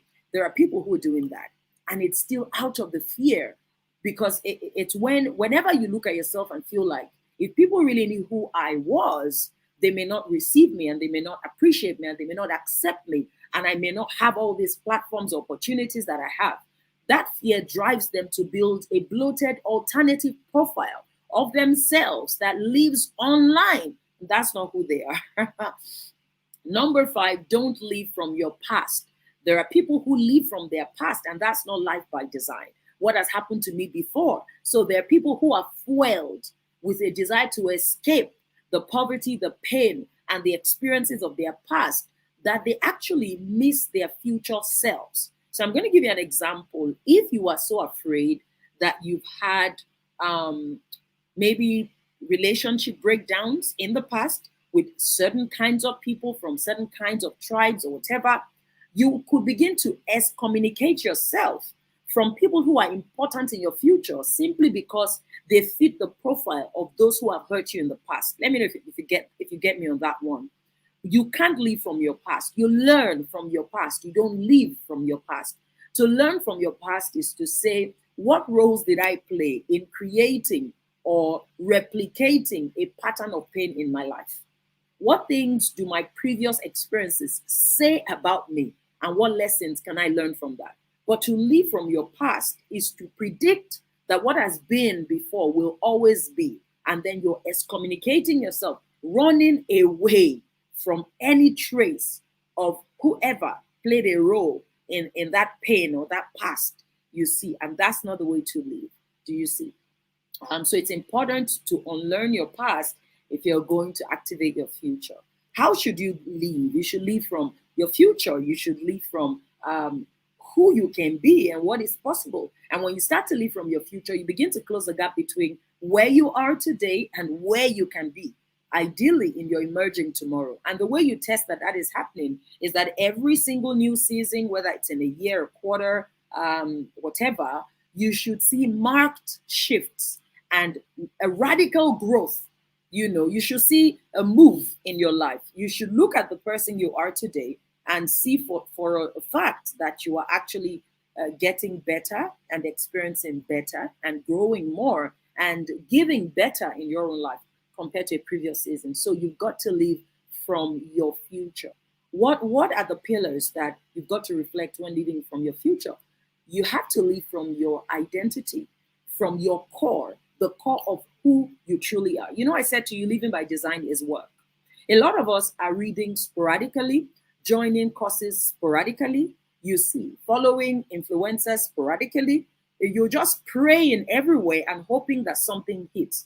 That is not how to live by design. To live by design is to hit the bull's eye of what is important in the seasons of your life. You don't have to read 100 books to grow. You have to read the book in this season that closes the most pressing gap in your life. I don't know if do you catch that? So what am I saying was, for example, living from your identity and living from your core. To live from your identity is to live in alignment to who you really are, what works for you, how you've been wired. And that's the whole architecture I was speaking about in the beginning. This is key. And you may discover that you are a 38-year-old woman who's got a PhD and multiple certifications, yet you don't really know yourself. Because at the core of your personal matrix, there are about 10 significant pillars and protocols that you have to master. And if you don't know those things, there is no way you are not going to have an identity distortion. You can't afford to just template what you see online or what your mentor is doing, as great as those things are. So, for example, a person could say, I've read 100 books this year, and it doesn't matter in the bigger picture of their lives, because maybe they should have just read 5 books that really teach them about how to leverage your strength. If you're a naturally strong personality, how to master your energy cycles so that you sleep when you are, when you sleep and wake up, you are fresh. Maybe they should have mastered even their body and the routines that work for what they should eat and how they should exercise. Do you see? If they had done that, they would be better off than reading 100 random books and signing up to 82 online courses and following every coach everywhere. So you have to live from your identity, your core. That is where the power is, guys. If that's the only thing you've heard me say and you take away with you, it's going to change your life forever. It's changed mine. So let me just give you another example of this one. Now we're in the knowledge era, and that's a great thing. And many people are meant to be coaches, teachers, authors, mentors, trainers, disciplers, and that's great. And I'm going to spend 2022 really helping thought leaders know how to sit into their own unique knowledge model. You see. So what am I saying with this? A lot of people are meant to step into that space, and thankfully they are stepping into it. But they're still not going to produce the highest degree of transformation for others and impact in the world, because even with something like coaching, if it is not set into the context of your unique architecture, you will fail at it. So for example, with coaching, some people should not do one-on-one coaching. Some people should never do group coaching. Some people should never speak on huge platforms. Some people should only create online courses. I don't know if you see this. It is important. This is how we live by design. You have to live from your identity, who you are. Number 2, you have to live from your wealth. And many of us think about wealth as the economy we want to create and the income we want to generate and the revenue we want to build for our business. No, those are just external matrix for how you are able to put the wealth you already have to use. You already have wealth. You are not seeking wealth. You actually already have wealth. In fact, all of your life, what you are learning to do is to pull from the reserve of wealth you have and command it to be a material manifestation on the earth realm. And I don't even mean like releasing your faith and declaring. Those things are great, but I'm speaking to the moment you crack your unique architecture, where your greatest strength is, you will then lay a demand on the strengths you have, interact with the resources of the earth, and it will call forth the wealth that already has your name on it. And I can't even go into this right now, but you've got to live from your wealth. And what that means is you have to lean into what you have. When you lean into what you have, you're going to get what you even think you don't have right now. So you've got to always ask yourself, what's in my hands? This is an age-long, timeless principle that God has used again and again. And I hope we catch the memo. You've got to live from your wealth. You've got to begin to ask yourself, what do I have that I can use to access what I believe I need for the next season of my life? Do you see this? If you can speak, leverage it. If you are excellent at planning, leverage it. If you've got this brilliant intuition that helps you know stuff, leverage it. If you're a strategic mind, leverage it. If you have relational currency, leverage it. If you've been privileged to have a brand that is respected and loved, leverage it, because it's always about what you have to birth what you need next. It's that inside out model. You see, and you've got to recognize that wealth is in many degrees. I've taught about the 7 degrees of wealth, one of my programs again and again, and it's really profound. You see, transactional wealth, which is where the money in naira and dollar is just one level. In fact, a lower level. of the kind of wealth that you can access in your life. And when you access deeper dimensions of wealth, money is always called forth. So live from your wealth. That's how you live by design. Number 3, you live from vision. Where are you headed? And that's important. You've got to live from a sense of vision. And don't think about vision like this big thing that you can't, aspire to. Think about answering this question just in this moment.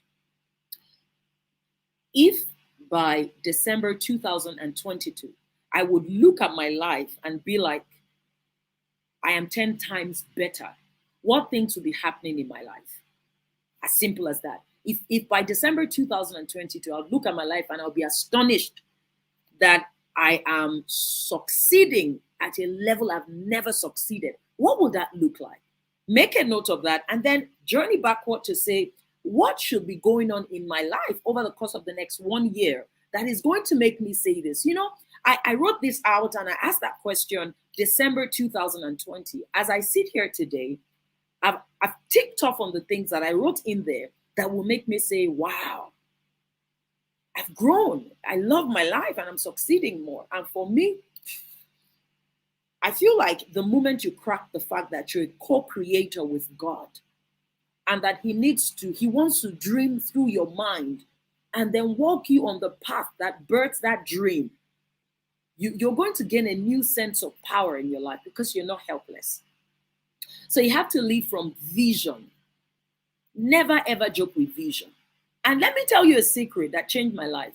The goal of vision is not even first for you to achieve it. The goal of vision is for you to have something to live for. And when you have something to live for, hope is awakened in you, potential is unlocked in you, relationships are birthed for you, and you have a new reason every day to stay on the earth and do something meaningful in the world. So executing it, that's great. And that is likely to happen if you set your heart to it. But the big deal about vision is who it makes you become.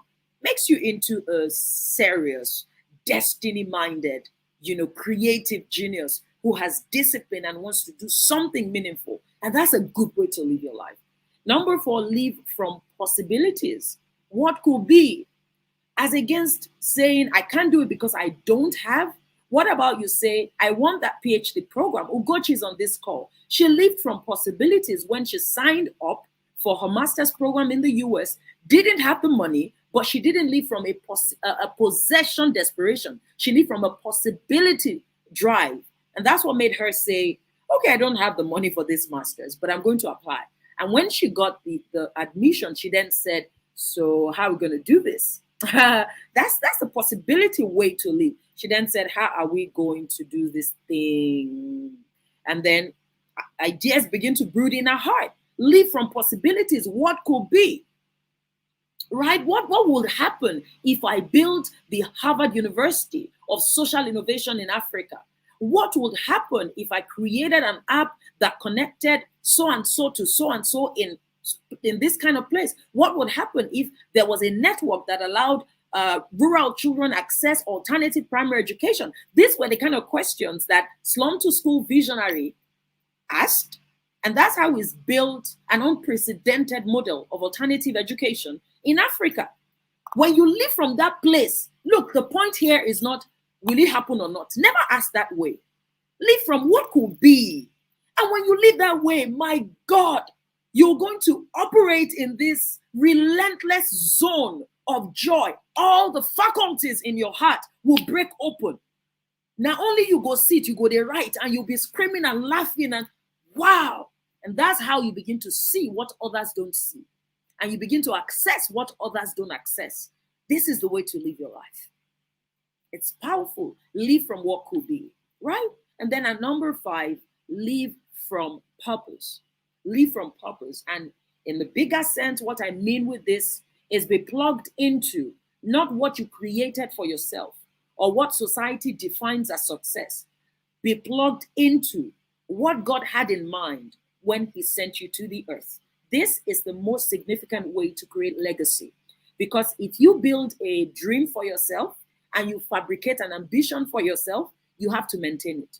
But if you plug into a purpose that was determined before you were born and has this whole big picture of all you could spend your life doing, you don't have to be super smart. You just have to be plugged in. And the ideas will continue to come because it will be God saying, okay, this season, this is what is next. Hey, go for it. And you don't have to be like super smart. So when people say, Didi, how do you do all these things? How do you have all these big strategies and ideas? Well, I'm plugged into purpose. So the one who owns me and sent me and designed me for the work will continue to release the strategies I require to get it done. I'm going to ask Bralade to put in the chat if I still have a few more minutes so I can run you through the five key boundaries I want you to begin to establish in your life. I needed to lay this foundation. I'm hoping she can give me some 10 minutes, if I still have that, to run you through these pillars for the boundaries you must establish in your life if you live by design and you be a true visionary who is operating from your future self. I'm waiting to read from Bralade on that, but thank you for the comments I've been reading, and I'm glad that we're plugged in together. Fantastic. Okay. Thank you, Bralade, for your generosity. So let me tell you 5 boundaries of all the different kinds that you would interact with in the course of this summit that I want you to pay attention to. If you're a person who has a vision, who's working on something, who doesn't want to be distracted, who wants to birth destiny, who wants to press into mighty dimensions of the greatness that you've been born for. If that's you, and if you're on it, then I want to challenge you that you can't joke with these 5 types of boundaries in your life, with yourself, with the people that you interact with, and in the way that you organize your work and your vision and everything about you. And the first boundary is the boundary of time. The boundary of time. You have to become brutal when it comes to time, right? Brutal when it comes to time. And the first line you must draw is with yourself. You need to radically elevate your self-respect that makes you able to say to yourself, hey, we're done. We're done with the time I intended to spend on social media today. That's it. Because you can't step into a life of design without architecture. You cannot maintain architecture without scheduling, right? And it takes brutality of focus and time, and the leverage of time if you're really going to be able to create this pristine productivity, this rare air performance that is only for visionary elites, right? So the boundary of time, it's critical. The boundary of access, it's critical. You owe everybody love. You don't owe everybody access. And you owe everyone love because a visionary births their dreams and their answers from the world, from their heart. So there's nothing anyone does to you that must make you into a person in whose heart a great vision cannot stick. So keeping the right heart is your responsibility to yourself and your commitment to never lose your wonder so that you can always be a visionary who sees well because you see from your heart. So is that thing where you're constantly cleaning your spectacles so that it can see clearly. So you owe everyone love, a good heart that has love and kindness and compassion and respect, but you don't reward people with access where, oh, she's so nice to me, so I give her access. You must set the boundaries with your access. And the important thing here is you always have to ask, what kind of energy am I willing to permit in my space? What kind of conversations am I willing to permit in my space? What kind of people and what kind of vibe and what kind of, levels of thinking am I happy to embrace in my space? What energy level matches what my future looks like? Do you see? In fact, you must not give access based on where you are. You give access based on where you are headed. So when you find people who are exhibiting and manifesting the kind of greatness that you desire, that's what you plug yourself into. If you give access at the level where you are, you will perpetuate your existing status quo. When you give access at the level you desire, you will radicalize yourself into a shift. It's as simple as that. This thing works all the time. It works like work. It's really good. Number 3, the boundaries of partnership. And this is important because you may determine that you have found a collaborator for your vision and your work, but you still want to draw the lines in terms of the access they have to your heart, to your core, to your family, to your home, to your personal space, and your personal vulnerable information. And that's why I'm taking the time for visionaries to separate between the boundary of access and the boundaries of partnership.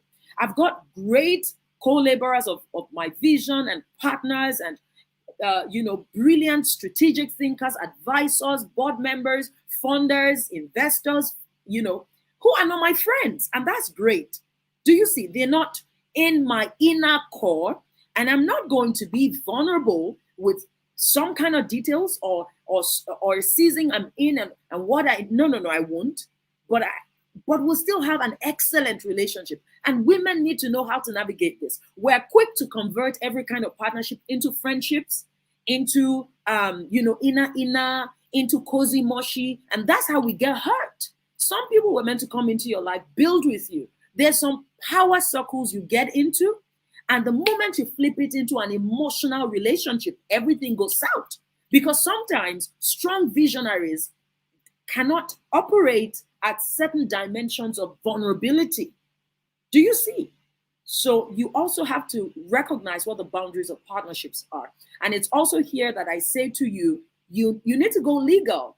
We are now in the future of what the world requires to birth industries and birth new economies and new world orders. And what that means is, when we talk about partnerships, you've got to be thinking like a visionary. What needs to get signed needs to get signed. What needs to be spoken over at lunch needs to be concluded in writing.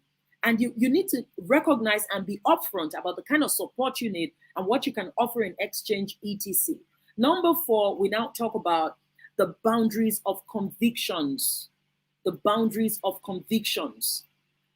You need to also determine and be super clear in your life about what values you will never compromise in the course of creating epic work, epic impact, epic influence. You must really set that as a visionary, because visionaries are going to get breakthroughs in this decade. Visionaries are going to get big opportunities. Visionaries are going to be invited to platforms, and on the outside, everything can look almost the same. Like, you're a leader, this person is a leader, you should work together, but you may find that you are being invited to opportunities that will compromise the things that matter the most in your life.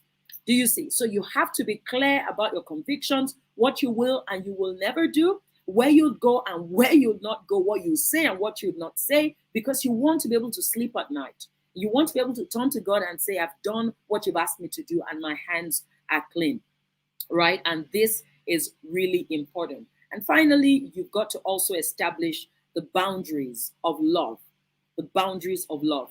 What I mean with this is, when it comes to the deepest relationships in your life, i.e. family, you have to define what love means. At that level, the level of filiality, right? The level of romantic love, the level of marriage, the level of relationship with a significant other. And that is I believe that in the course of this summit, it's going to be really expounded. In your mind, let me say this to women in particular, nothing can get you off course, as can also get you on course, as your marriage relationship or your romantic relationship with someone you're courting, dating, and someone who is significant to you and you're looking forward to build a future with. And in these relationships, the lines are often blurred. And there are a lot of things I could be sharing with you that make the lines blurred. Culture, personality type, over emotionalism, unclear expectations, previous relationships. Do you see? On and on and on. Even biological seasons, you've just had a baby, or work seasons, you've just been promoted, etc. Over here, you have to use very clear communication to define what matters to you in that relationship and what love looks like. Why are many women upset at their husbands and many husbands upset at their wives? Wives love their husbands, but husbands don't feel loved. Or wives honor their husbands, but husbands don't feel loved.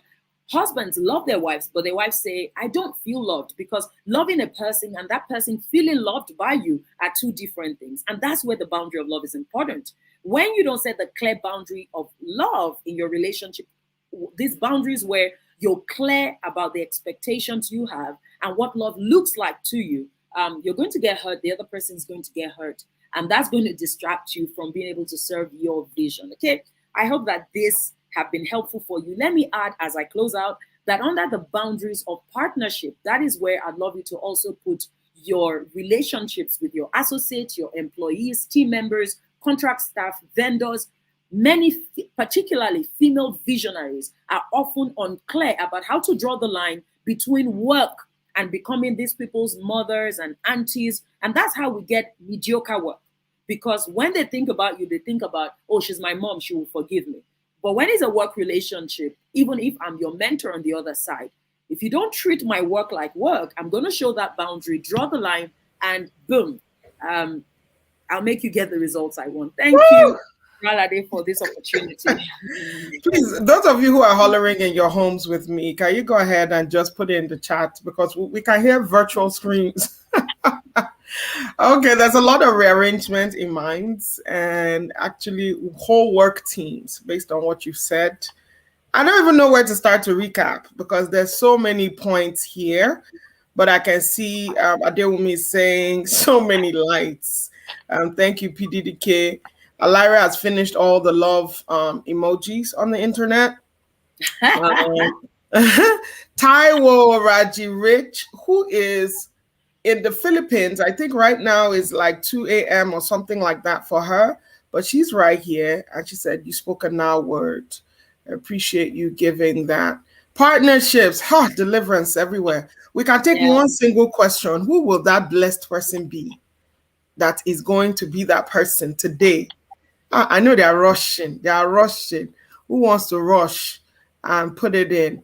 But DDK, what is one question that you find that people ask you a lot when it comes to this? Because I know people always ask you, oh, why is this? How do you do it? How do you do it? How do you do it? Please, can you say what one of that is? Because they think in their mind somewhere that you are frazzled. Meanwhile, we found that a life of design, even when you are busy, is ultimately a life of rest. So can you just give one what people ask you the most, and what is one thing you ask them right now, go do now? Okay, people ask me a lot, how do you do it, right? Like, and people sort of also ask me what I think is not a question, but they're just trying to pass it to me. So they'll be like, I hope you take time to rest, please, take time to rest. I hope you're okay, because you're always busy. Do you see? And sometimes it's just, to be honest, plain irritating, because you're projecting your assumption, because many times they don't understand life at a certain level, and we are used to criticizing what we're uncomfortable with, or throwing shades at what we don't understand. You throw the shades like, all these things going on, I hope you are resting. And 90% of the time, I'm resting more than the people who have just one paid job and go about 9 to maybe 7 with that pay. Do you see? So my answer when you say, how do you do all this, is number one, I'm plugged into I'm responding to the resource I've been giving. If you've been given 10, you can't play like you had 2. And remember, we've got that parable of talents. Do you see? So I've been busy. I've been what's the word? I've been focused on minding the business I've been giving to do, that it leaves a lot of time for the things that matter to me, because I'm not in your business. I'm not about what is stressing everybody out. And I'm leaning into the resources I have. So how am I going to put all what I'm saying together? Here is it. I'm responding to the resource I've been giving. If you've been given a lot, there's a demand that you will give a lot. That's a the great second big thing is I'm brutal. That boundary of time I told you about. By the way, guys, with each of these boundaries, we could sit into it. Ask Bralade. Yes. Bralade and I love longer teachings. We could sit into each and break it down 5 hours. 3 hours. So that boundary of time, I'm brutal with my Sabbath. And it's nicely fixed in. This has been on for years. I don't touch my weekly retreats, and I don't touch my time away in the hotel to just be by myself. So even when I say, hey, I can't take that invitation, sometimes it's just because that time I'm meant to be on my bed watching a movie and just hanging out and enjoying my life. That's it. All right, people. You know that if we asked DDK to continue, we won't leave here today. I know, and I could, but some of you don't have that capacity. I don't know why. It can be long. All right. All right. Thank you so very much. And guys, if you want to learn more, like Life by Design, for example, it's a complete module on DDK's Immerse Coaching Company. Watch out, go and just put yourself on the wait list. They haven't opened. People are bothering me every day. They want to get on. If you're on the wait list, you can definitely get on it. So please get on Immerse Coaching wait list. I know that Ugochi or someone else can put it in the chat there so that you can learn these things as almost like your life architecture school. Yeah. This life is not by accident. It can't be. It can't be. All right. Thank you so much, DDK, for stopping by. We love you. Love you so much. So proud. All right. Wait. Okay. Have you gone, DDK? Because I wanted you to say hello to your sis. Hello. My love. Oh my gosh. Who we've got here? Umbrella Day. Maybe we can just spend a minute to talk about how the three of us are friends, and there are how many else of us? 4 else of us, right? Just so you know, we have a whole sisterhood. Yeah. And how it's, of course, I'm the youngest baby who just joined, and I'm in, and there's nothing they can do. That's I all. think it's important to let the women in particular know that you can have these powerful relationships that are devoid of drama in your life, and you should want that and build yourself for it. IJ, you have to speak on that first, 30 seconds before we go, because they know me. I can talk. But just so you can hear from somebody else, that is really true. Okay, IJ. Okay, IJ, I think you're still muted. Okay. Can you unmute yourself?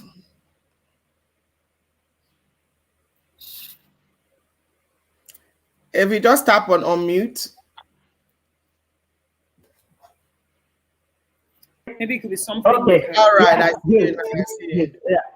So, amazing, DDK. Thank you so much. It was an amazing session. I was supposed to be using the time to get my thoughts together. I was busy taking notes.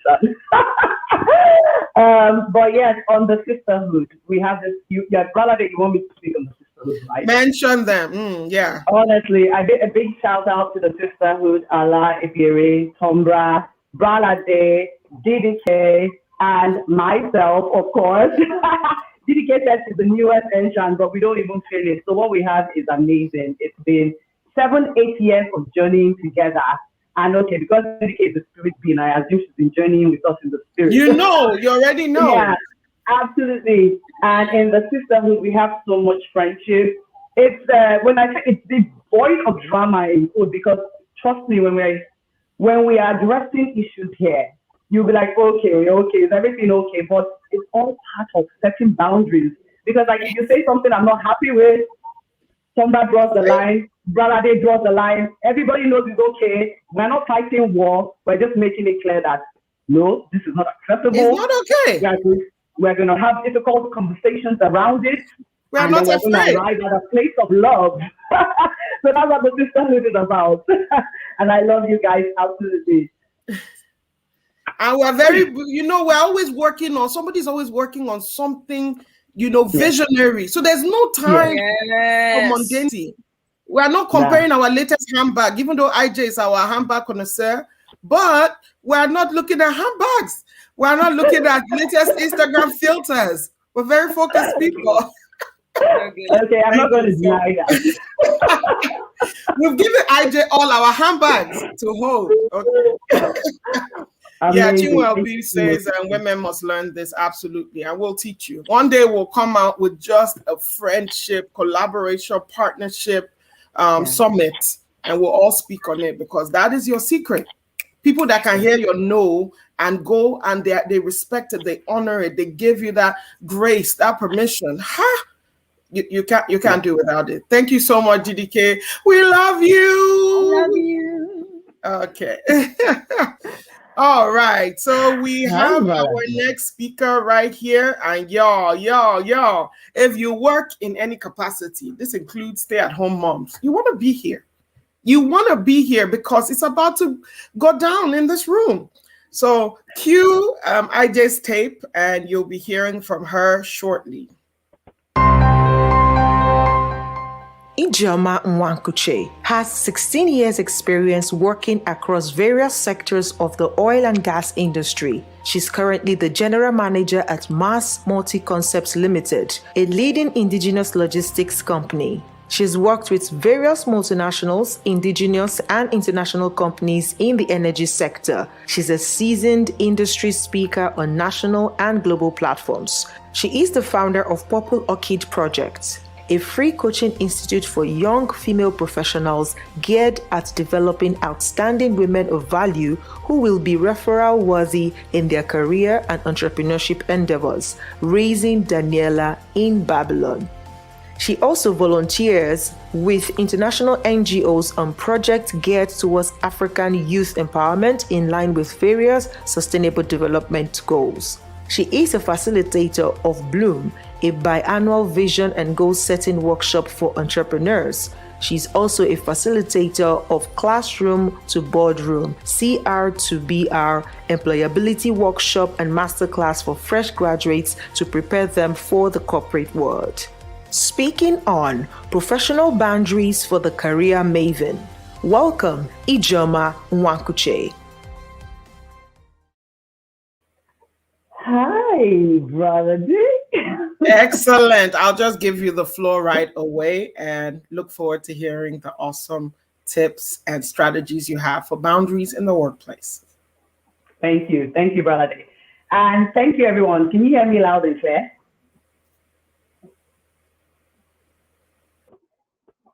Good. So, hi, everyone. Brother, thank you for convening this. Actually, it's been an amazing session. Listening to the first speaker and then DDK, of course, mind-blowing, absolutely mind-blowing. And I'm just here. I was saying to myself when Brother said, oh, you're after DDK, I'm like, really? Brother is trying to kill my speaking career before I even start. Who speaks after DDK? Like, literally. Anyway, we're just going to get right into it. So, today we're going to be speaking about boundaries, right, for the career maven. And I know a lot of us here are either working 9 to 5, it could be your businesses, you're an entrepreneur somewhere, you're doing the work of vision, you're doing the work of purpose, but you're putting your hand to the plow and you're working. Now, you know, we've heard a lot about boundaries and it's been amazing. All the things we've heard, how to set personal boundaries, the type of boundaries to have, why it is important to have boundaries. And I can't even see my chat right now, but I would really love to, I had actually listened in. I was going to ask, I would really love to know what your definitions of boundaries are, but it's okay, it's fine, because I actually listened in on when Ejiro was sort of hitting up the house and it was super, super amazing. So we're just going to get right into it. Why is it important for us to talk about work, right? So it is important for us to talk about work and boundaries at work because let's face it, most of us spend the most time of our day at work, at least the most waking hours of our day, right? Now, and I'm going to be very mindful about time, so I would really love the organizers to sort of keep me honest, as the Americans would say. So we spend a lot of hours of our day at work, a lot of our waking hours, sometimes 8 hours, sometimes 9 hours. In Nigeria, where I live, you could be working 12 hours, and bankers know what I am talking about, right? Now, it is important for you to ensure that those time spent are useful, valuable, lucrative, as well as enjoyable, because if you're not able to strike that balance, really, by the time that you're old and retired, you have a lot of resentment in you. So why is the workplace important? God has called us to work. Now, there are some people that are sort of unable to connect the workplace, their functions and their assignments in the workplace to purpose, so purpose of God, right? Particularly a lot of Christians, and there's this disconnect. They're like, oh, the workplace is a secular environment, you know, this work I'm doing. And some people actually feel like they need to resign to serve the Lord. But I just want you to know that that is a fallacy. You know, in the Garden of Eden, when God created Adam and Eve, he gave them work to do. he didn't just tell them, sit down, look pretty, and, you know, just be flashing around, look at the hibiscus, look at the roses, and enjoy yourself. He actually told them, you know, you're going to take care of the plants, take care of the animals, name them, you know, study them and all of that. So work is of God, right? Now, of course, when the fall happened and sin happened, there was a curse now tied to work. And it's important for me to set the foundation so that we even understand what we're talking about boundaries at work here, right? So when the fall happened, there was a curse tied to the fall, and it was said, oh, you're going to till the ground, and in labor would you yield fruits from it, as opposed to when they were just having to tender it. So there was now a difference, right? So I feel like there was a shift from work which came from a place of love. And if you listen to one of what DDK was saying, she spoke about love being a key factor, right? Even in there's a recent how to systemize excellence. And she spoke about love being a key factor in your ability to excel at work. And I'm sure some people would like love, but it is important because that's the only thing that keeps you going. So where we had moved from work from a place of love, it became work from a place of law, you know, like we have to do this. We don't have a choice. We have to. So it moved from love motivated to law motivated, right? And then it now became travail, pain. You know what the French call work? They call it travailler. Travailler, the root word of travailler is travail. So it's like toil. You're talking about exertion. You're talking about labor and all of that. But God has called us to work not from a place of toil, because of course when Jesus came, he came and abolished the curse for those that are in Christ. And so we can actually work from a place of tendering, from a place of tendering the ground in quotes. So that's your job. From a place of ease. Work is important to God. That's all I'm trying to say here. If you go through the scriptures, you see Jesus speaking a lot of parables about work. He talked about financial dealings, the parables of the giftings and the talents, what you're supposed to do. He talked about faithful stewardship, diligence, completing tasks, and all of that. So work is important. Work is our ability to, and I'll read it right here. So work is co-laboring with God in the work of humanity. Your work is a partnership between you and God. So you must take it seriously. You must be mindful of it and concerned about your state of mind, your state of your soul, and your state of your body with regards to work. Now, I have not been able to get to see the chat, right? Because I actually wanted to ask a few questions, but it's okay. When I'm able to get the chat up, I'm going to ask the questions. So what are boundaries? We've had a lot of definitions of boundaries, you know, but boundaries typically is like, it's your responsibility to take responsibility for yourself.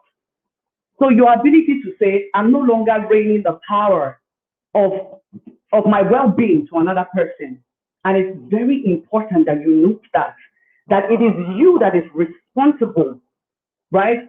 This is you that is responsible for yourself, okay? Now, you are not going to give someone else the ability to make you feel a certain way or to make you feel like you are, you know, dependent on their validation. It is your responsibility for yourself. And that is why we're speaking about boundaries here. I'm going to tell a very quick story. And as I say the story, you're going to actually begin to, some of you may see yourself in this story. There was a friend I had, her name is Bimbo, right? Not her real name. She works with a consultancy firm. And in this firm, she services external clients. Okay. Now, so the policy of the company is you work with 2 clients at a time, and sometimes you're giving a 3rd client, depending on capacity. So Bimbo was working with 3 clients, and the clients were, you know, it was very gruesome work. It took a lot of hours. It took a lot of time. It took a lot of intellectual work, a lot of research. And Bimbo is a hard worker. She was new at the firm. She had just about a year in the company. And she just really wanted to perform. She just really wanted to, you know, get a star appraisal, you know, start out with a bang, which is a good thing. So she started working with the street clients. And then as the projects were ongoing, it was already tasking enough for her. Her boss came and gave her 3 more clients and said, oh, Bimbo, you know, we're sort of short-staffed. We're not able to delegate or reassign people to this client. So we want you to take on this project. Bimbo took on the project as well, right? and she began to work with the 6 clients, and she was working late hours. She was, she had no rest. She wouldn't take her lunch break. She wouldn't have time for her children. She had some children that were writing examinations, and she was before the job, she was a very hands-on mom. Like, yeah, I'm a working mom, but I'm still there to help my children go through school, understand what they're supposed to do. And this is what she sort of gave up because she was trying to perform at the job. And so she'll be up till 2 a.m. Bimbo's girl, and when you wake up in the morning, you see an email from her at 3 a.m., right? She will get phone calls at all times of the night from her bosses, from her colleagues, from the clients, because she also let them know that it was okay, right? That you need to sort of show that you're hardworking, so you need to sort of give up yourself, and she had absolutely no boundaries, as it were, So she would have meetings in the evening, even after work. Now, what had happened was, it went on for some months, and she became quite stretched and strained. So she didn't know how bad it had gotten. It had begun to take a toll on her mental health. And we thank Abba for deep diving into mental health, because it's such an important topic that we all have to deal with, and there should be no stigma around it. So it started taking a toll on her mental health. She became quite irritable. She became resentful. And one day her boss is speaking to her and saying to her, look, Bimbo, you need to do this, you need to do this. You didn't meet up on the last timeline. And then all of a sudden she just snapped. And she's like, I've had enough. I'm tired of this. I'm tired of this. I work late. I don't go to bed till 3 a.m. I wake up early in the morning. There's one girl after the other. I'm receiving phone calls all hours of the night. And she went on and on and on. And so he was shocked. He kept quiet for a second. He listened to her, and he was sympathetic at the call. He said to her, oh, I'm very sorry. I didn't know that I was taking a toll on you. It is not my intention. She went on to tell him how it's taking a toll on her marriage. Her husband and her are fighting. So many things, right? And finally, he said, okay, we're sorry. We're going to do something. She said, what about the people you said you were going to hire? I cannot continue to work on this 6 projects. I have a limited team. So he finally says, okay, we're going to do something about it. Give us some time. We're going to speak with HR and all of that. Now, fast forward 2-3 weeks down the line, Bimbo realizes that her boss has started sidelining her, and she will hear of meetings that she was supposed to be the project lead or the project director, and her subordinates were attending the meeting, emails that she was being taken out of. The long and short of the story is, there was a back rumor like, oh, she buckled under pressure, she doesn't do well under pressure, and then it was like, oh, she did not manage the situation well, she could have managed it better, she could have managed her time better. Who feels this way sometimes? Who feels like I'm trying to give my all, it's never enough? It's never enough. And if anything, sometimes they'll tell me you need to find a way and do work-life balance. Meanwhile, you feel like you're giving your best into it. Well, finally, the situation with Bimbo got worse. She kept being sidelined. She got a few bad appraisals. Thankfully, she wasn't fired from the job. And it took her a couple of years for her to basically reassess herself and reinstate herself into a valuable person that she wanted to be seen. By that time, a lot of time had passed, and she was no longer the person that she wanted to be because she had lost herself. What could Bimbo have done better? There are a few things that, when you listen to this story and you feel like, oh, she was only trying to help. There were 3 things I picked out of the situation. I sat down and I said to her, look, there are 3 things here, and I'm going to teach it to you. There's a syndrome, ethical syndrome, okay? There's the eye service syndrome, and there's the El Shaddai syndrome, and I'm going to break it down to you. Ethical syndrome is that you want to, and for those of you that are not Nigerians listening, you want to be, that overzealous person. I want to be that overmotivated person. I want to be the person that they say is a star person. And it may come from a place of either, just wanting to impress and all of that. That's the ethical syndrome. The eye service syndrome. Sometimes it comes with people that are dealing with insecurities. They feel like they're not good enough for their job, but at the end of the day, they really want to be seen as overperformers. They want to give a false impression of who they are. They just want to curry favor with management. And the final one is what I call the El Shaddai syndrome. When you think that you are able to do everything for everybody, you want to be everything to everybody. Pastor Sam Adeyemi will say, you will not be El Shaddai, you will be I shall die. So these were the things that, and I know if you can put it in the chat, there are some people here that have actually felt themselves in the same situation as Bimbo. No matter how hard you try, it's as though like it's never enough, and at the same time you're being judged that you're either failing in certain other areas because you're spreading yourself so thin. So what are the lessons that are here? What are the impacts of Bimbo's behavior or Bimbo's inability to set boundaries? Because clearly, Bimbo had a lack of boundaries. She wasn't able to say, I'm unable to take all this at this time. It is physically impossible because, look, there are only 24 hours in a day. No matter how hard you try, no matter how hard you say to yourself, I'm going to stay awake, I'm going to do this, I'm going to do this. There are literally only 24 hours. When the 24-hour mark reaches, your time is up. Your day is up. And you cannot even be awake 24 hours in a day. Working. So what is, and I'm very, very happy that DDK spoke about the boundaries of time, because time is a boundary and it's a natural one. There's nothing you can do. You can't break it. There are boundaries of time. So you must, what is the right word? You must find a way to ensure that you're living your best valuable life within the constraints that our human body and the time on earth provides us. But there is more than enough resources that God has given us internally for you to want to kill yourself on top of a job. So it is time for the likes of Bimbo and whoever sees herself as Bimbo to set boundaries. Now, when you don't have boundaries, you find out there's abuse. So when you tell people it's okay to overwork me, it's human behavior. They will keep overworking you. They will keep giving you more. They will, because you're not able to say no. So you're in the workplace. Everything that is passing, they just dump it on your table. You have to get it done. You will find out that there's bullying. Bullying comes if there's a bully in that workplace, they will capitalize on it. There's an undervaluation of who you are because you're not even able to perform at your highest potentials. And so you become undervalued. You become resentful, like Bimbo did. You find out that you're not spending enough time with your family, with your children, okay? You're not spending enough time with the work of purpose that you have to do. You're not spending enough time with the other things that God has called you to be. You don't have enough time for recreation.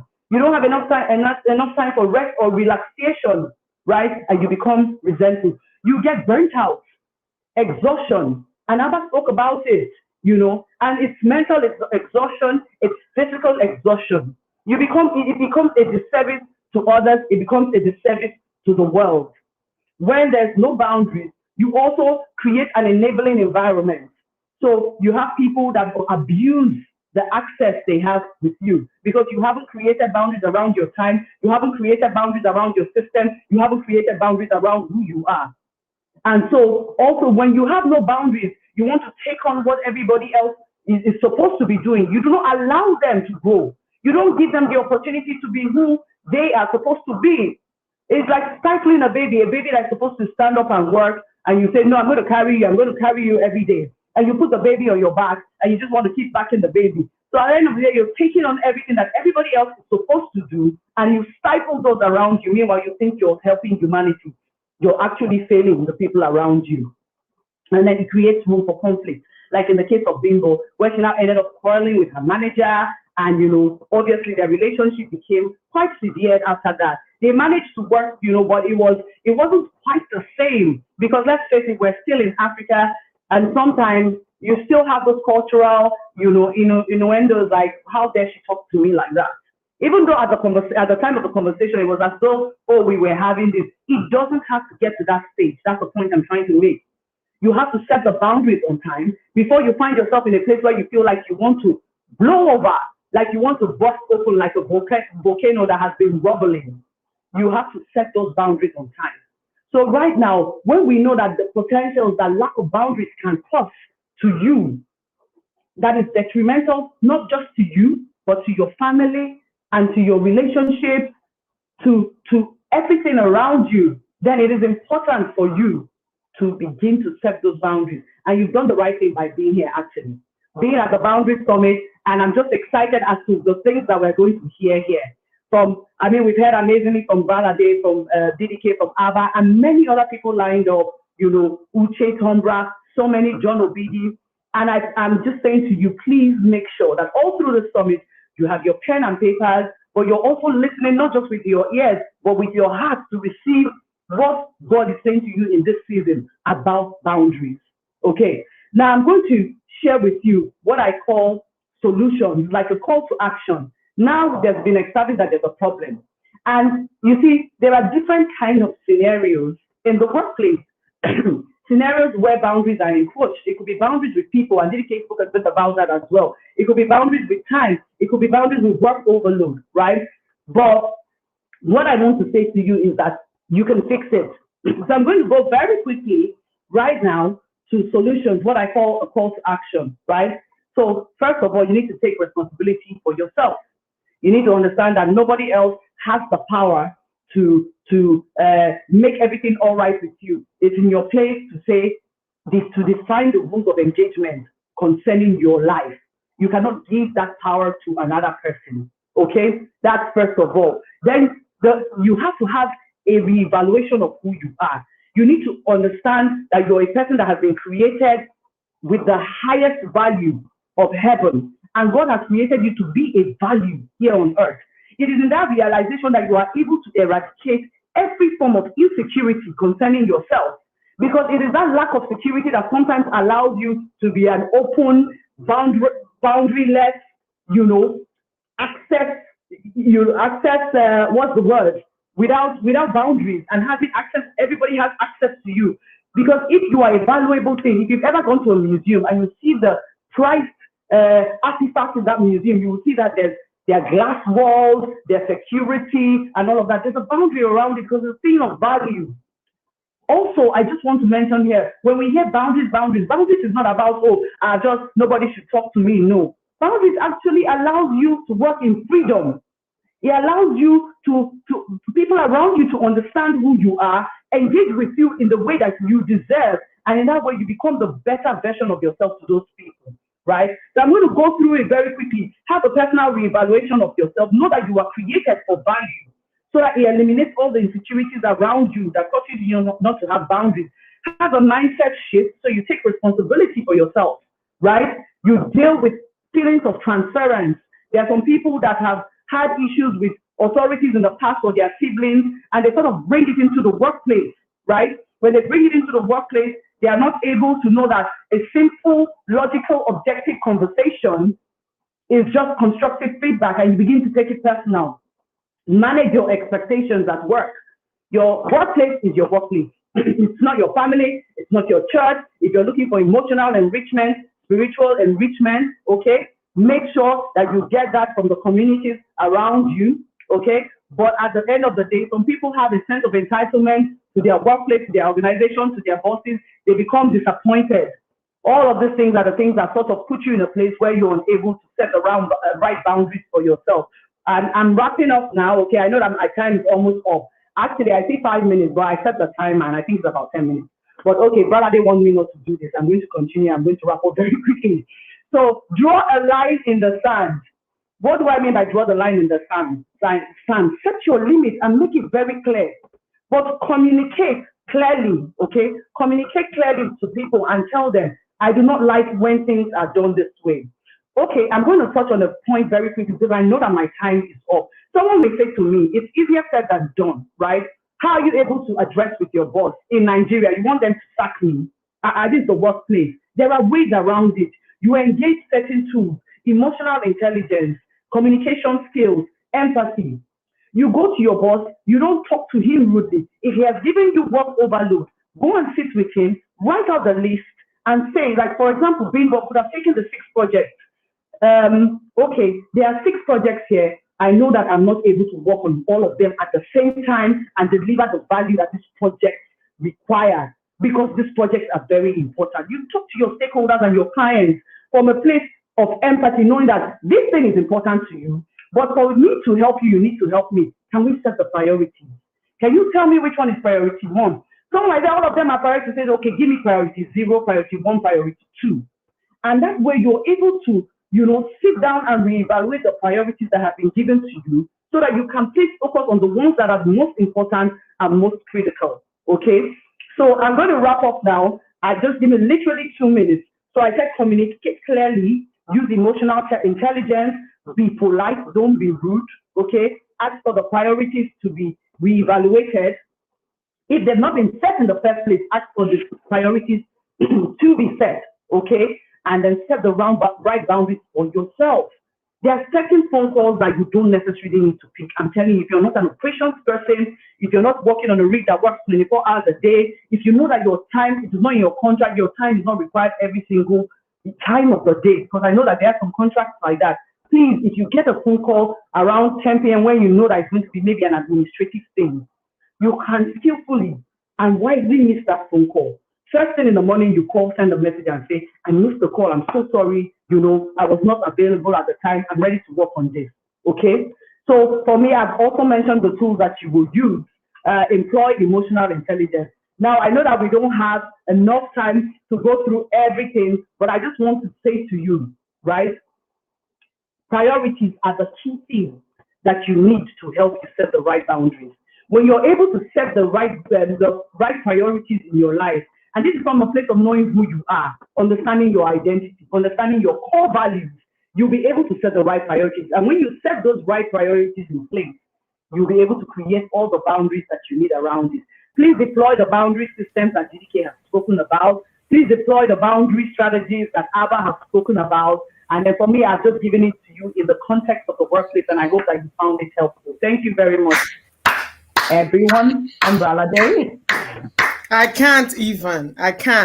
Like, who has been working all these years and you haven't heard this message? Like, what kind of work have you been working? Oh my goodness. Oh my gosh. Please give her a standing ovation wherever you are. Don't worry, the angels are seeing you. God will show your picture to IJ this night in our dream. But IJ, so many points, so many salient points you raised there. In the interest, again, of time, because we know that if she truly entered each of these topics, each of these strategies, she has a story for everyone. And IJ, that's why your experience has been so great to draw on. So let me ask you one question that Abike so graciously was able to ask, and we'll take just this one. What do I do when I'm the team lead that will be audited and a key team member keeps getting sick? Is the sick in inverted quota? In inverted commas? It's not, but what you are saying is we should make sure that the person is actually sick, right? I think we need to establish. So IJ, your picture is frozen. I don't know if your can video you hear rather. me? Yes, but we can hear you very well. Okay. Do you want me to try and switch the internet? It's just that sometimes. Oh no, it's fine. No, don't switch it. Yeah. So okay. Go ahead and say yes.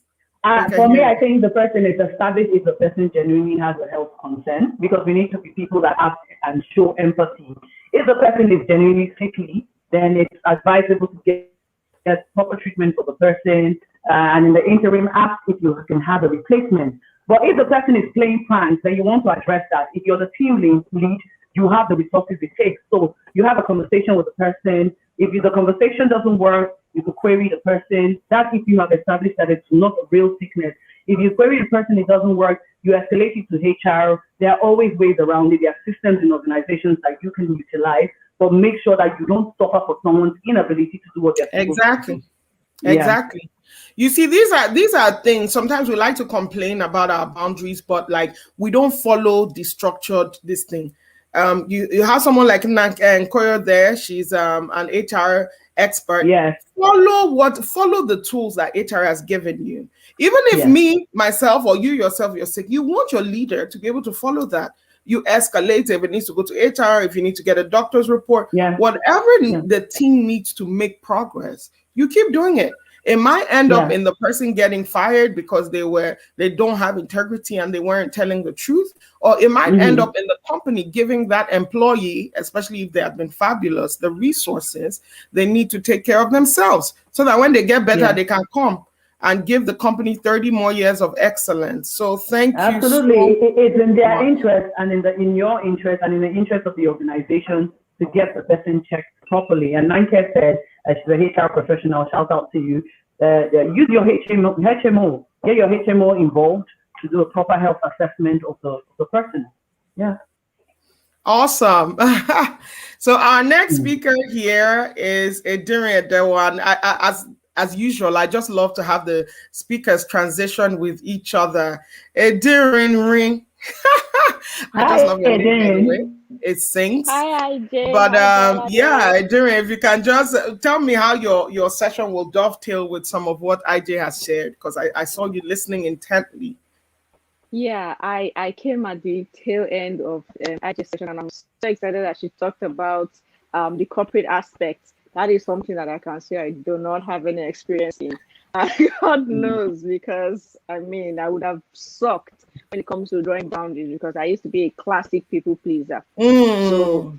I'm the kind of person that would want to do everything at my own expense, and dealing with my own health issues too. It would have been ridiculous. And that was one of the reasons why I decided to just stick to entrepreneurship full time, because I knew the kind of person that I was. So I had to find the Wow. situation that worked best for me, where I could basically create and control my boundaries, where I could actually be the boss to set the precedence for what I wanted. So Mhm.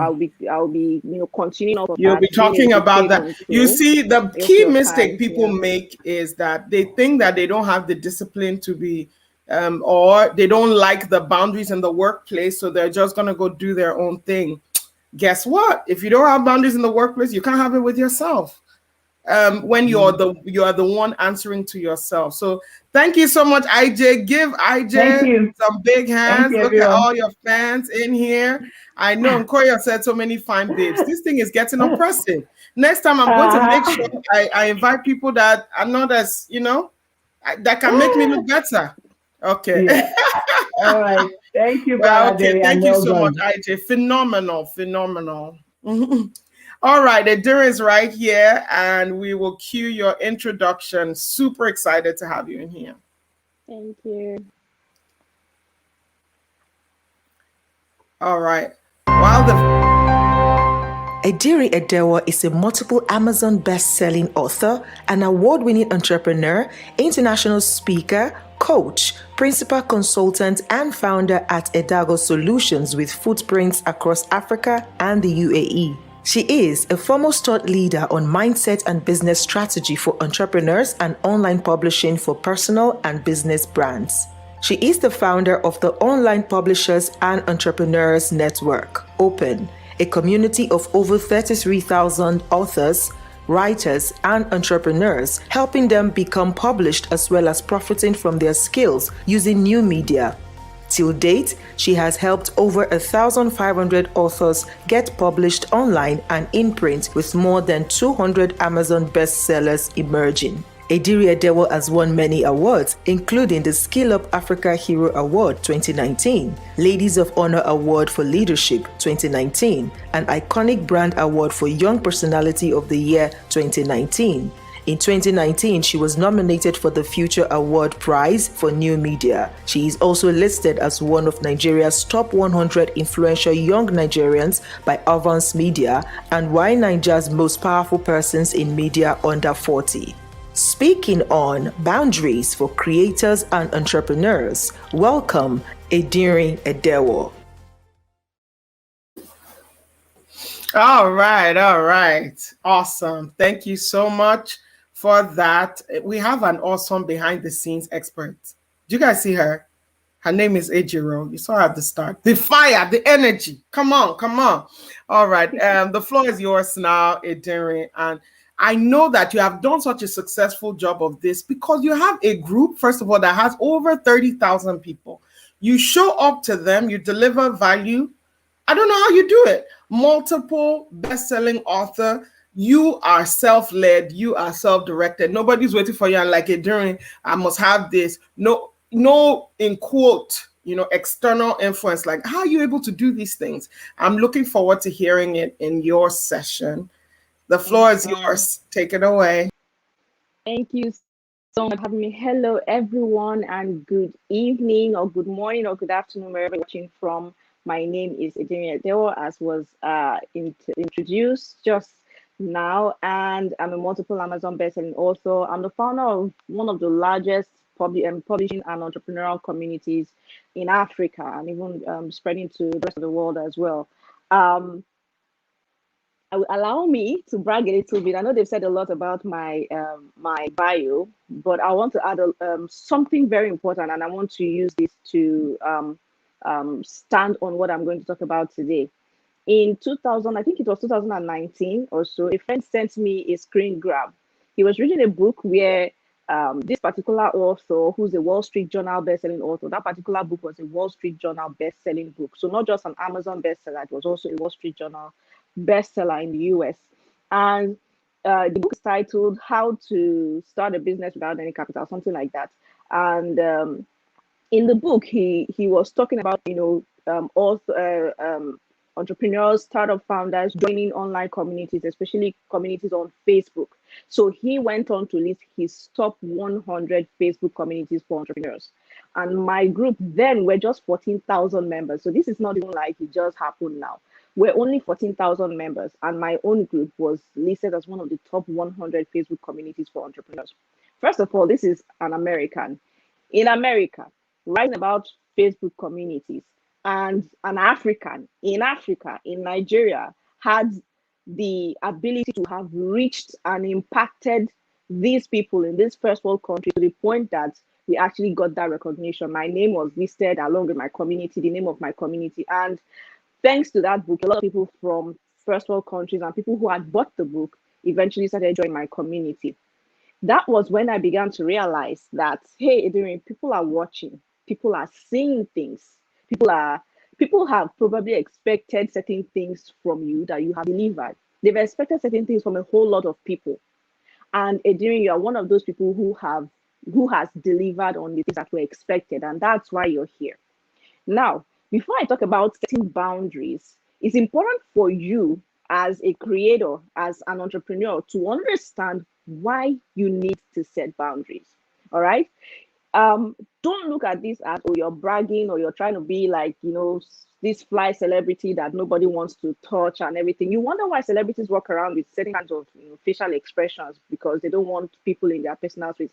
That's their form of setting boundaries, because if you left people to their own devices, you'll probably mob these celebrities and not give them breathing space. Even though guys need to set their own boundaries so that people don't mob them. And they need to do that because of who they are. And not just because of who they are, because of where they are going to, because of what they want to accomplish. You cannot find a celebrity, for example, doing certain things that they used to do before, things that they used to do before they were unknown, right? So you wonder, why is it that celebrities don't fly Okada even when they are broke? Why is it that celebrities will usually decide to want to fly business class or first class? Why? It's not necessarily because they have so much money. It's because of who they are.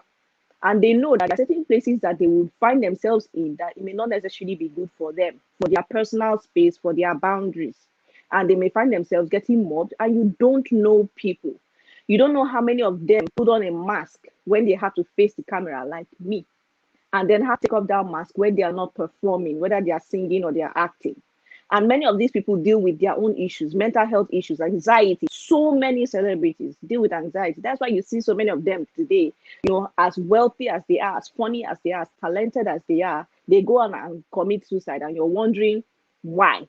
These people seem to have everything. No, they didn't. They were struggling with certain health conditions. And certain things that are going on in people's life will demand them having to set boundaries and sticking to them no matter what. If you like, say, oh, this particular celebrity is very snobbish, or this particular celebrity is very this. I stopped talking like that about such celebrities when I eventually found myself becoming one. I realized that I needed to set boundaries in my personal life, in my personal space, and in my business. Because Crystal said something yesterday. I was listening to Brother Day's Instagram live yesterday, and she said something that stuck with me, and I wrote it down. And it's absolutely true. And she said that the people who get angry the most about you having boundaries are those who stand to benefit from you not having those boundaries. I paraphrase. I'll say it again. People who get upset, people who get angry when you set your boundaries are those who actually benefit from you not having boundaries.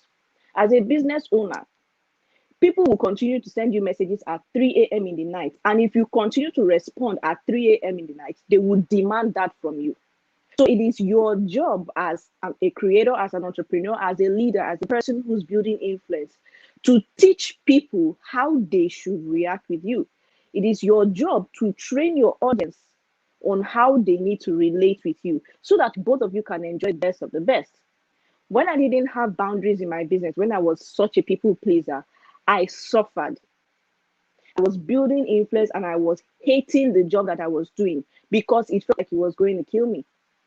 As somebody who has survived depression, as somebody who has survived mental health challenges, somebody who is going through physical health challenges, as somebody who has survived basically even trying to take my life twice, I understand the importance of having personal space and being able to detox from people as an extreme introvert as well, to be able to have time for myself so that I can recharge and then come back again to be able to give.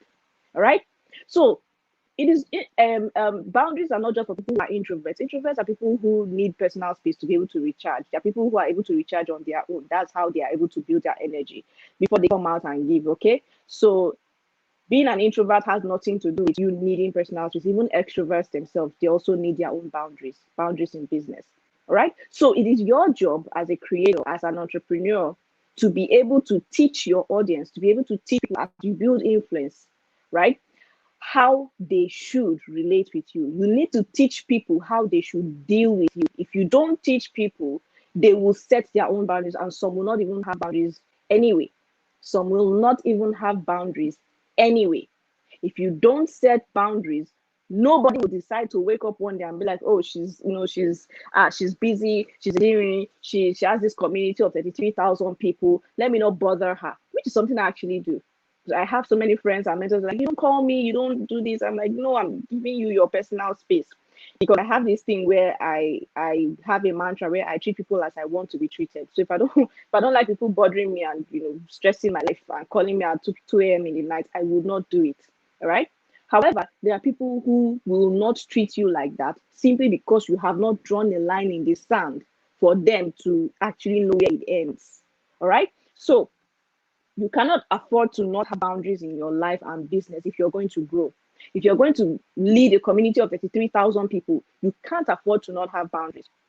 If you are going to lead a community of millions of people and have global influence, you cannot afford to not have work-life balance.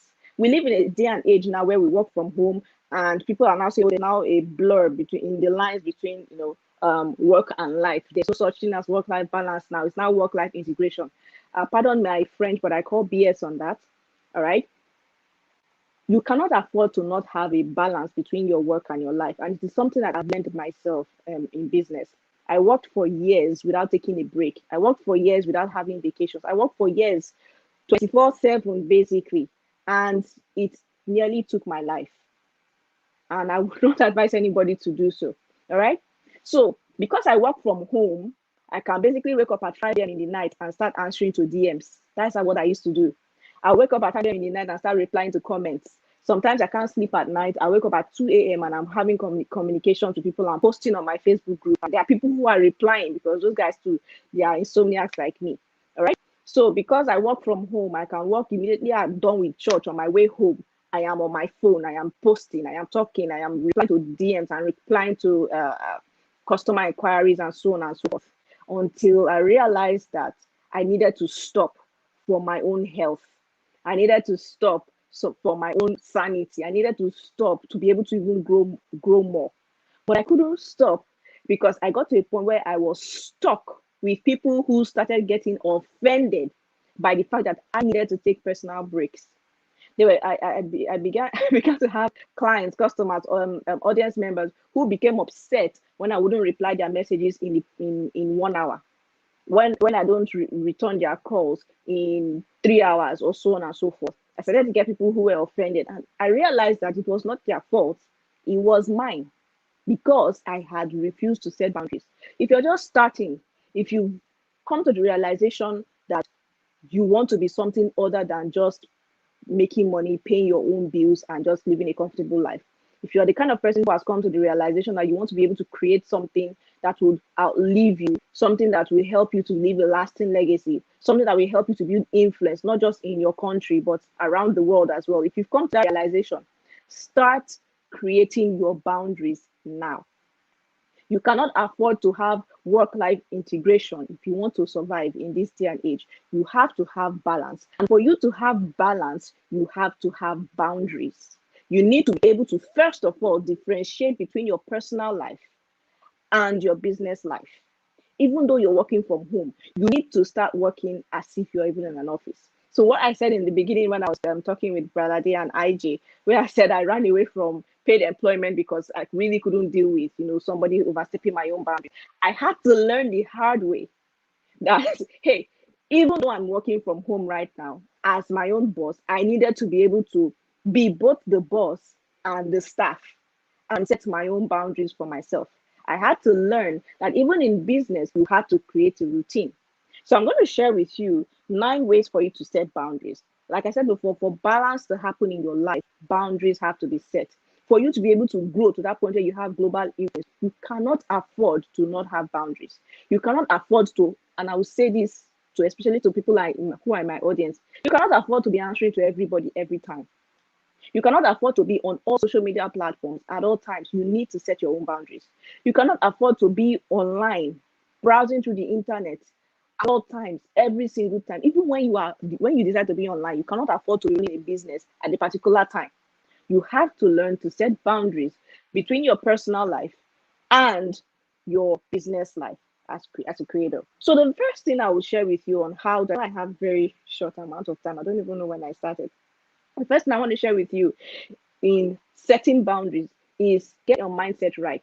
I said in the beginning, and there was a reason why I was rambling, and all the ramblings, sounding very, very disjointed. And I'm going to pull all of them back together, right? Mindset is important. You need to understand who you are. You need to give yourself credit for what you've achieved and where you're going to. DDK talked about having a vision for your life.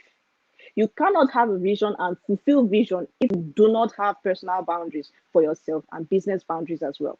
If you don't understand the power that you carry, if you do not understand your purpose in life, if you do not understand your vision for your life and what it will take for you to accomplish those things, you will not be able to set boundaries. If you begin to understand that, hey, I am building my influence, I am building my brand, I am building my business to be able to have massive global reach, to be able to have massive impact, you need to give yourself the accolades. You need to understand that somebody who is going to probably run a business like Jeff Bezos or Elon Musk in the future, or be as influential as Oprah Winfrey or Michelle Obama, has to have certain boundaries. And guess what? They did not come out, first of all, having their own network, having their massive network. They started small, but it was the boundaries that they began to put in their life early on that helped them to be able to scale. You cannot get to the level that you want to get to if you do not start right now to begin to put boundaries. You must realize that you are a celebrity in and of yourself. Whether you have 100 people following you, or 100 people who are watching your WhatsApp stories every day, or 50 people who are clicking like on your Facebook and your Instagram, you are a celebrity. You mean something to those people. Those people are clicking those likes and engaging with your content because they find value in it. And you need to understand that for you to be able to multiply that value times 100, times 1,000, times 100,000, times 1,000,000 people, you need to begin to set boundaries. And if you don't get into the right mindset to understand that there is something that you carry that is probably not as big as you think it is right now, but it's going to explode one day, you need to set boundaries. You need to own your achievements and own your vision and understand exactly who you are. Your assignment on this earth, God did not put you on this earth to be ordinary. You are carrying a divine assignment. And for you to be able to accomplish that divine assignment, you need to put yourself, your business, your personal life under discipline. You need to be able to set certain boundaries for yourself. Okay. So mindset is the first. You need to work on your mindset to be able to own your vision, to be able to own where you are right now and work towards where you want to be. Okay. You must be your number one priority, which is number 2. Number 2, you must prioritize yourself. You cannot, and I will say this in front of anybody else, you cannot prioritize your audience before yourself. You cannot prioritize your clients before yourself. Do you know what happens to you when you begin to prioritize others before yourself? You are your greatest asset. The most important asset in your business as a creator, as an entrepreneur, is you. This thing between your head is your most important asset, and it is connected to the rest of your body. And if you do not prioritize it, you will lose it. What you do not take lightly, what you do not take as an important thing, you will lose it. All right. Why is it that we lose change? Why is it that we lose things that we think are not important? But when we place things that are value, when we place value on certain things, we keep them well. If you have dollars, for example, in your hand, if you have $1,000 in your hand, you're not going to treat it and keep it the way you keep your 1,000 naira. They're not the same. All right, they are of different values. So you need to prioritize yourself and understand that you are your greatest asset. And if anything should happen to you today, your clients will find somebody else to feel the need that you were feeling before. Your customers will find somebody else. Your audience will find somebody else. God forbid anything happens to you today, and you're leader of a massive community of 100,000 people. Your page will be gone. People will not interact with your page. They will go and look for somebody else who's like you, who's alive, who has decided to prioritize themselves, and they will follow those people, and you'll be gone. So you must prioritize yourself, right? Prioritize self-care. Now, I talk about self-care a lot because it's the number one thing that I struggle with in my business. I am a recovering no self-care addict, all right? And self-care goes beyond just going to the beach to relax or taking a vacation or, making ice cream on one day and going to the movies. Self-care simply means waking up in the morning at 5 a.m. and refusing to touch your phone until 8 a.m. That is self-care. Self-care means setting your office hours at 9 to 5 and refusing to take any customer calls or inquiries after 5 p.m. That is self-care. Self-care is refusing to answer DMs for people who are making inquiries in your DMs in the middle of the night, even though you are currently live on Facebook. Even though you are inside Facebook and you are scrolling through and you are watching a video or you are, engaging on other people's communities and doing whatnot, but you decide at that time is your time. Self-care is you having me time during the day to be able to de-stress, to be able to refocus, to be able to recenter yourself, to be able to take some time to meditate, to be able to take some time to sit and just be by yourself, to hear yourself think. Self-care is the ability to hire an assistant. That's my assistant that's actually pinned there right now. Hi, Precious. Precious has been amazing for the past 1 year. She was the best thing that happened to my life and my business in the past 1 year. That is self-care. I realized that when I literally passed out in the middle of Ebano, I realized that I couldn't do stuff by myself. Self-care meant me having to go and hire an assistant to help to take care of certain admin tasks for me so that I could have some time to breathe. That is self-care. Self-care doesn't necessarily mean you have to spend money. Self-care can basically mean you deciding that 1 hour out of every day, I'm going to take time to pray and journal and write in my gratitude journal. Self-care can basically imply you deciding to read your Bible or your Quran or read a nice book. Self-care can mean you deciding that it is not only business books I'm reading simply because I'm doing business. Self-care means going to the bookshop and buying a nice romance novel or a thriller novel or a drama novel or whatever it is and reading something outside of your work and your business. Self-care is you turning on YouTube and watching those So You Think You Can Dance, Britain's Got Talent, America's Got Talent, funny videos, those ones where they fail, they do all the fail stuff. I prefer watching those ones than the people that actually know how to do what they are doing there, so I can laugh. Self-care is finding something that makes you laugh for 5 minutes a day, all right? So self-care doesn't necessarily have to be you spending money or traveling on vacation and going to some expensive resort. Self-care basically means you prioritizing yourself and your time. Being able to prioritize your time for yourself. All right? So that's number 2. Self-care also means you making sure that you care for your health. You care for your health. For the longest time, I did not care for my health until I had a major debilitating illness. I was forced to care for my health. I had to be forced to do tests every single year. I had to be forced to watch what I ate. I had to be forced to stop drinking Coke. I used to be a Coke addict. I had to be forced to stop drinking Coke because it was hurting my bones. It was making me have massive inflammations. All right? I had to be forced to watch what I ate. Self-care is you taking yourself to the gym or at least going out to jog every single morning if you can afford to. Prioritizing your health is a form of self-care. Number 3, on how you set boundaries for yourself in business is have a routine for your day. I ran away from corporate life because I did not want to have routine until I realized that routine is what makes an entrepreneur successful. You cannot afford to have a business that is running on assumptions, that is running on inshallah. Pardon me if I can use that. You cannot afford to have a business where you wake up and you have no idea what you're going to be doing in your business for the day. You cannot afford to have that. Setting boundaries doesn't just mean setting boundaries for other people. It also means setting boundaries for yourself between your work and your personal life. So having a routine is also a form of boundary for yourself so that you know exactly what you need to do every day and you stick to that routine. All right? You must stick to that routine. For me, for example, I don't touch my phone till 8 a.m. in the morning. My work hours start at 9, and there are certain times where I would adapt a new routine if I'm maybe in a new location or I'm finding myself in a new kind of project, for example. So, for example, I'm currently in Nigeria and I'm here and I'm doing assistant Omugo for my sister who just gave birth. And my work now starts at 11 a.m. instead of 9 a.m. So things have changed. When I moved to the UAE last year, I realized that, because we are 3 hours ahead, my work hour had to start a bit earlier so that I could do certain things before my audience would wake up, because majority of my audience were in Nigeria.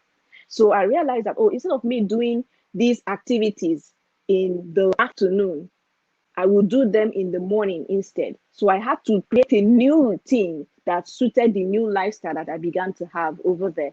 Okay? So you have to create very, very strict routines for yourself. I hated routine and I still don't like it. I still don't like routine, but I have to do it. I have to force myself. I have to discipline myself because I know that it's a form of boundary I have set for myself. So I have what to do every day. So when I wake up in the morning, I'm not confused. What am I supposed to do this morning? Should I write post? Should I not write post? Should I go live? Should I not go live? Should I create graphic on Canva today? Or what should I do? Should I launch something today? Should I sell something today? Should I send an email today? Should I post to my Telegram channel today? You don't do that. When you do that, you are stressing yourself out and you're going to burn out very easily. But when you have routines and you have activities that you need to do, your income producing activities and your non-income producing activities, your audience engagement activities, your audience growth activities, your creator activities, where you're creating content and you're creating graphics or you're creating products and offers, you need to have routines set for those things so that you have work to do that you can actually focus on for the day. Okay, so that's number 3. Set a routine for yourself, commit and stick to it. Have work hours, commit and stick to it as well. I have a 9 to 5. Even though my 9 to 5, I'm the one that employed myself and I'm basically the one that runs the business. I now have a staff, so we have 9 to 5s. All right, I have a 9 to 5. I have a 9 to 5 in the sense of the word. The only time that I will probably do stuff outside is if I already scheduled a post to go out late in the night, because that's when maybe my community is most engaged, or I have an event like this where I have to do a speaking engagement, or I have a live event, or I have something I do in the morning. I have a show in the morning that I do on my community. So on Saturdays, for example, I wake up. When I was doing it willy-nilly, I wasn't satisfied until I gave myself structure. I gave myself a time and a specific date to do it. And having structure and time helps you to be able to plan ahead. Number 4, have days off and plan your month ahead. Have days off. Business people, business owners, it's important that you do not work 7 days a week. It sounds counterintuitive, but really it's important.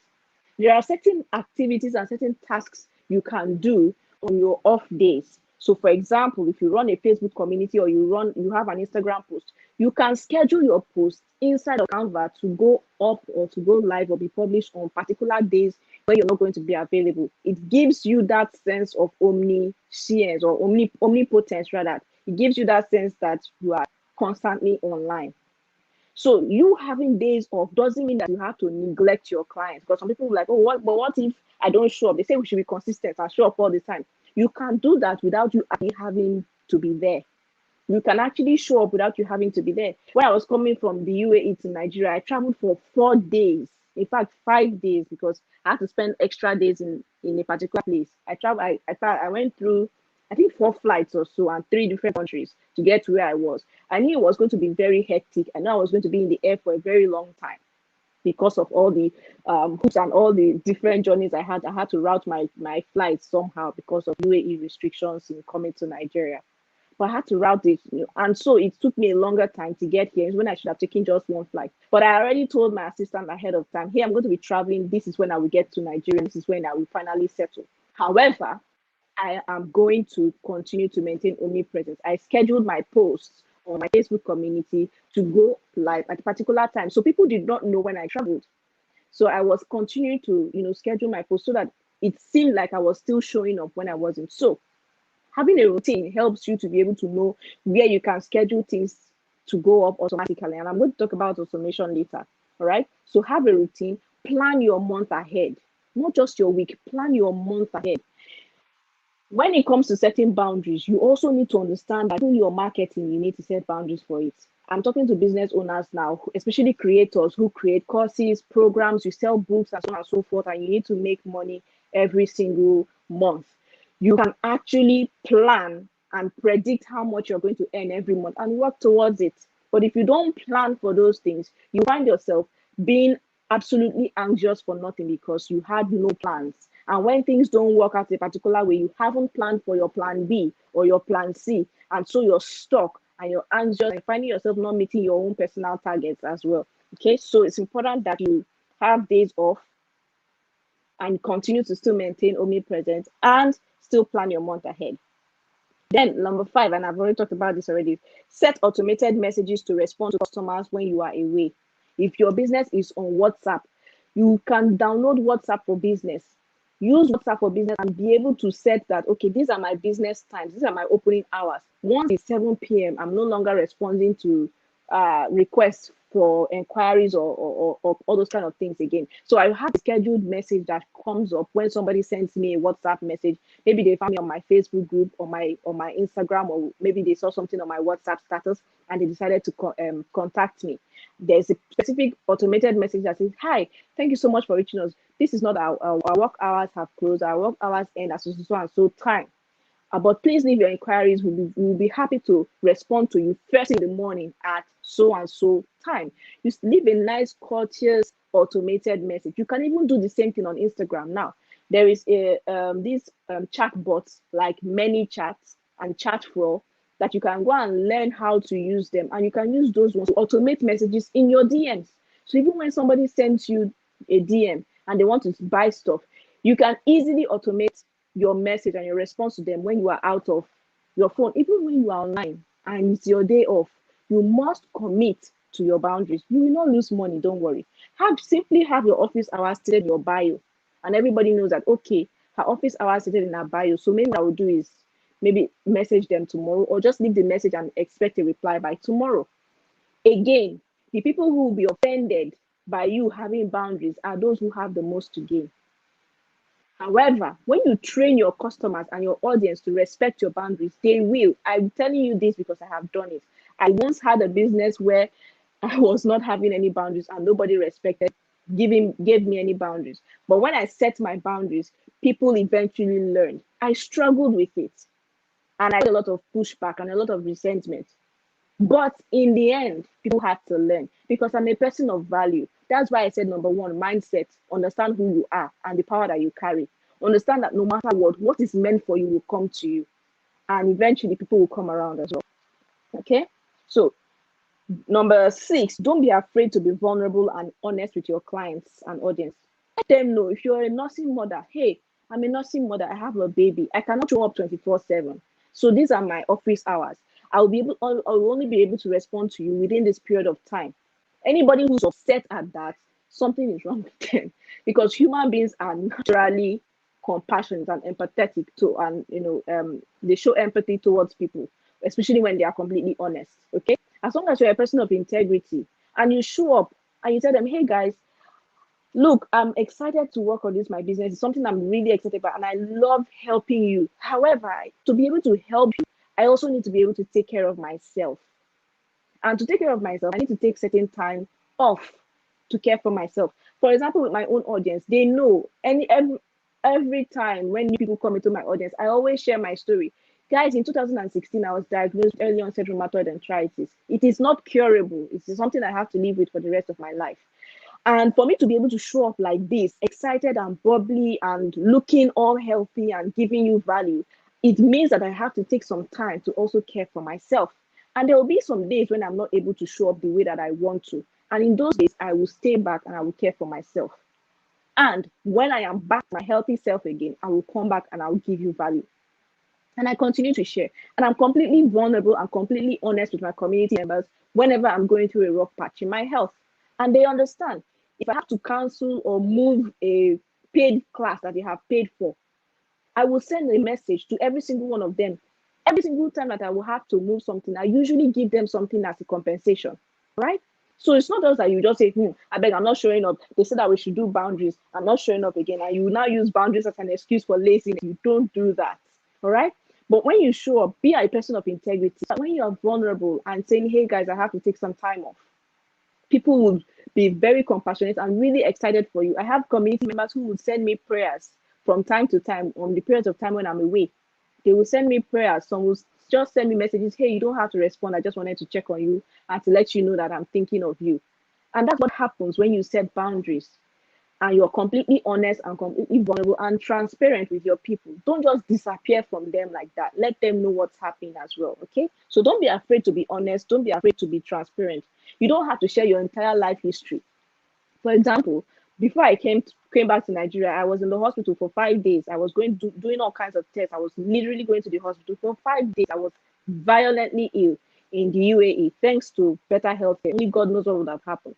But I didn't have to announce it that to everybody that, hey guys, I'm very sick. In fact, I'm going to the hospital today. In fact, tomorrow is the ultrasound. Next tomorrow is this. In fact, this is no. I just told them, hey guys, I'm in a place right now where I'm dealing with some major health issues and I will not be able to show up. And they understand, right? So don't be afraid to be vulnerable and be honest with your clients. If you have clients and maybe for some reason you have to take some time off. Is it my time? Yeah, I know you've been Am in I your done? element. So All even though right. I PM'd you, I know it's hard. But yeah, you can take 30 All seconds right. to wrap up. But I 30 cheated you, so seconds. I own it. It's not you, it's Okay. me. But carry on, All please. right.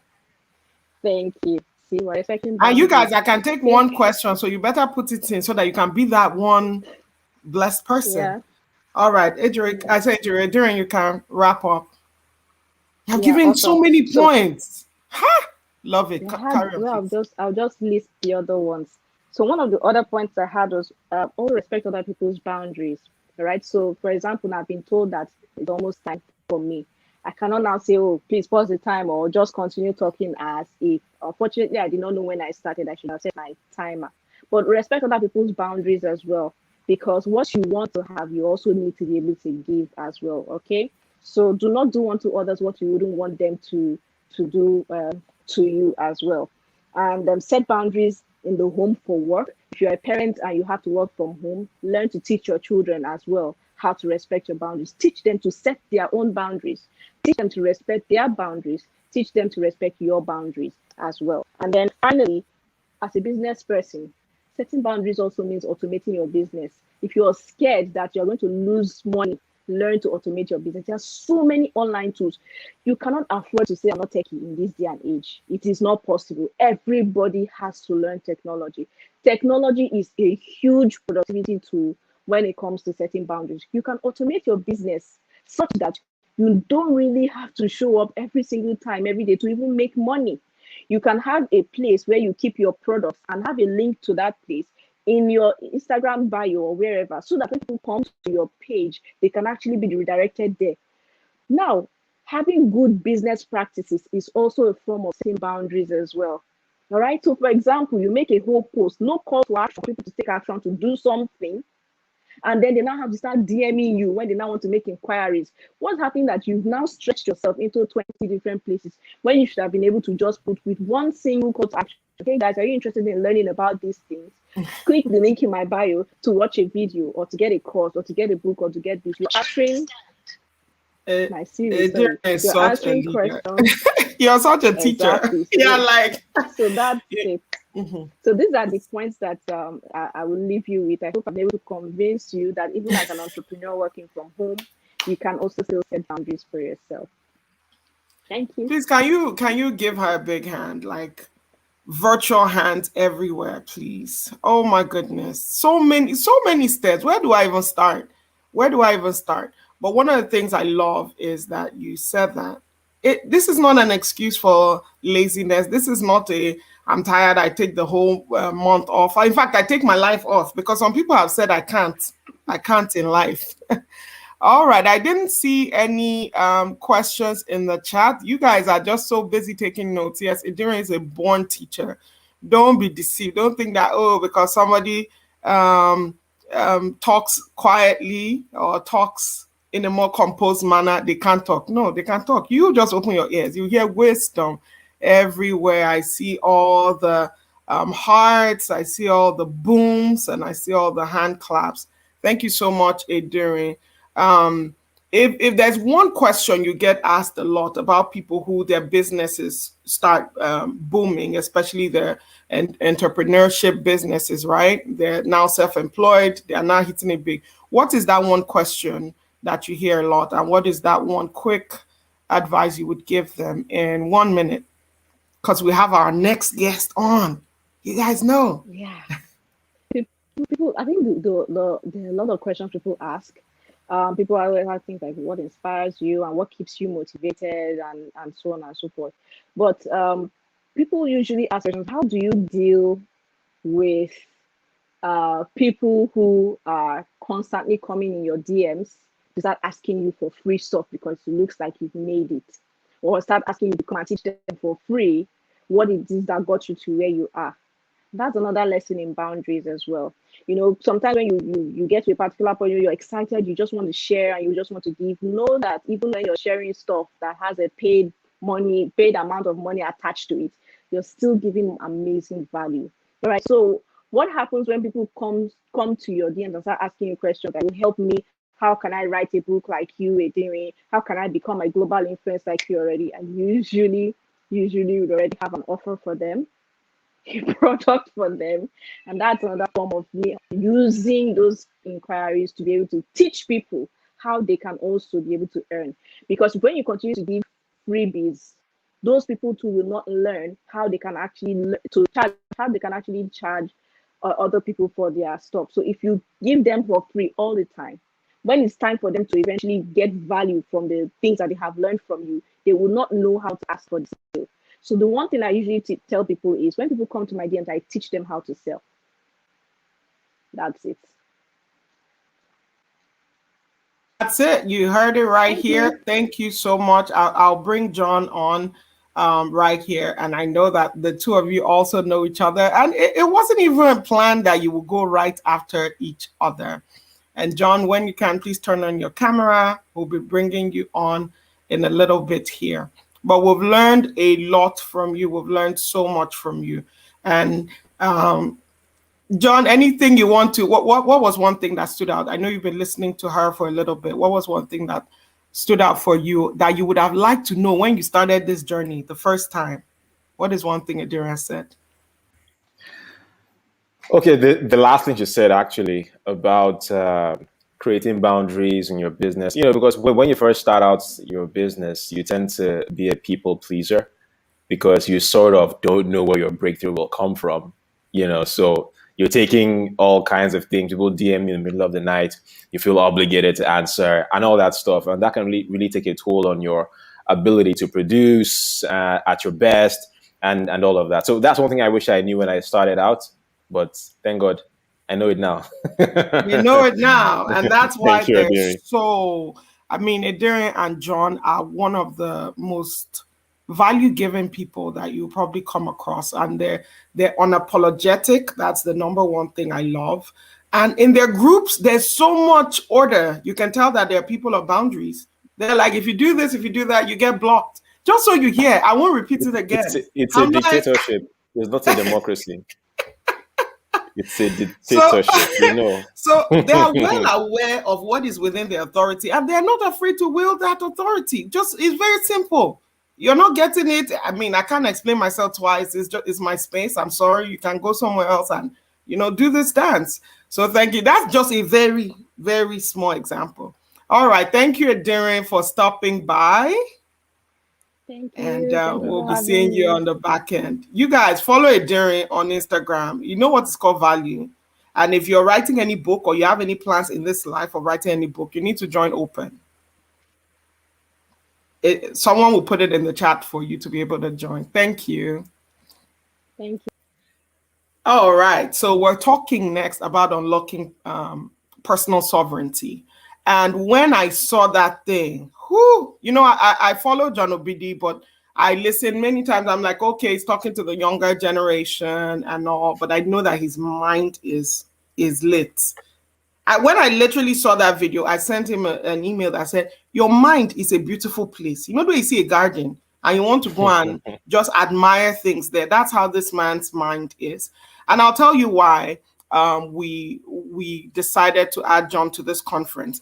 Is because, like DDK said, you can't be setting boundaries if in your life is already not by design. You don't even have personal sovereignty. So what are you saying? Anything goes already in your life. There's no definition. There's no power that you're wielding. There's no expansiveness of your mind that's like, you know what? I aspire for something. I'm going to go get it. There's no possibility mindset. There's no personal power. And if you're in my newsletter, I sent out an email that said, hey, this thing, you can call it personal power, personal agency, personal boundaries. You can call it personal sovereignty. So what he's going to come talk to you about, and he did say something. He said, well, my own is boundarylessness. And I'm like, yes, in your mind, there shouldn't be boundaries of what you can accomplish, but there should be boundaries of small thinking. There should be boundaries of this culture. This is where this culture say you can stay. You can choose otherwise and say, you know what? I'm going to redefine for myself what being an African youth looks like. I'm going to define for myself what I'm going to use this, my personal sovereignty for. And I'm going to decide what is allowed in this space, what's not allowed. So I'll just leave John to speak in his language. He doesn't even have to use the word boundaries, but speak in his language so that you can know that you are a person of power. And what are you going to determine to be and to become in your life? What are you going to allow in your space? And what are you going to go for with all the alacrity and just the audacity you can muster in your life?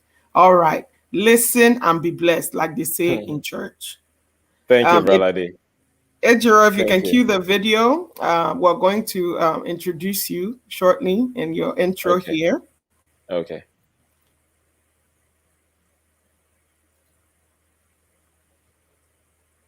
One moment. Okay. John Obidi is a new media consultant, international speaker, and personal development trainer.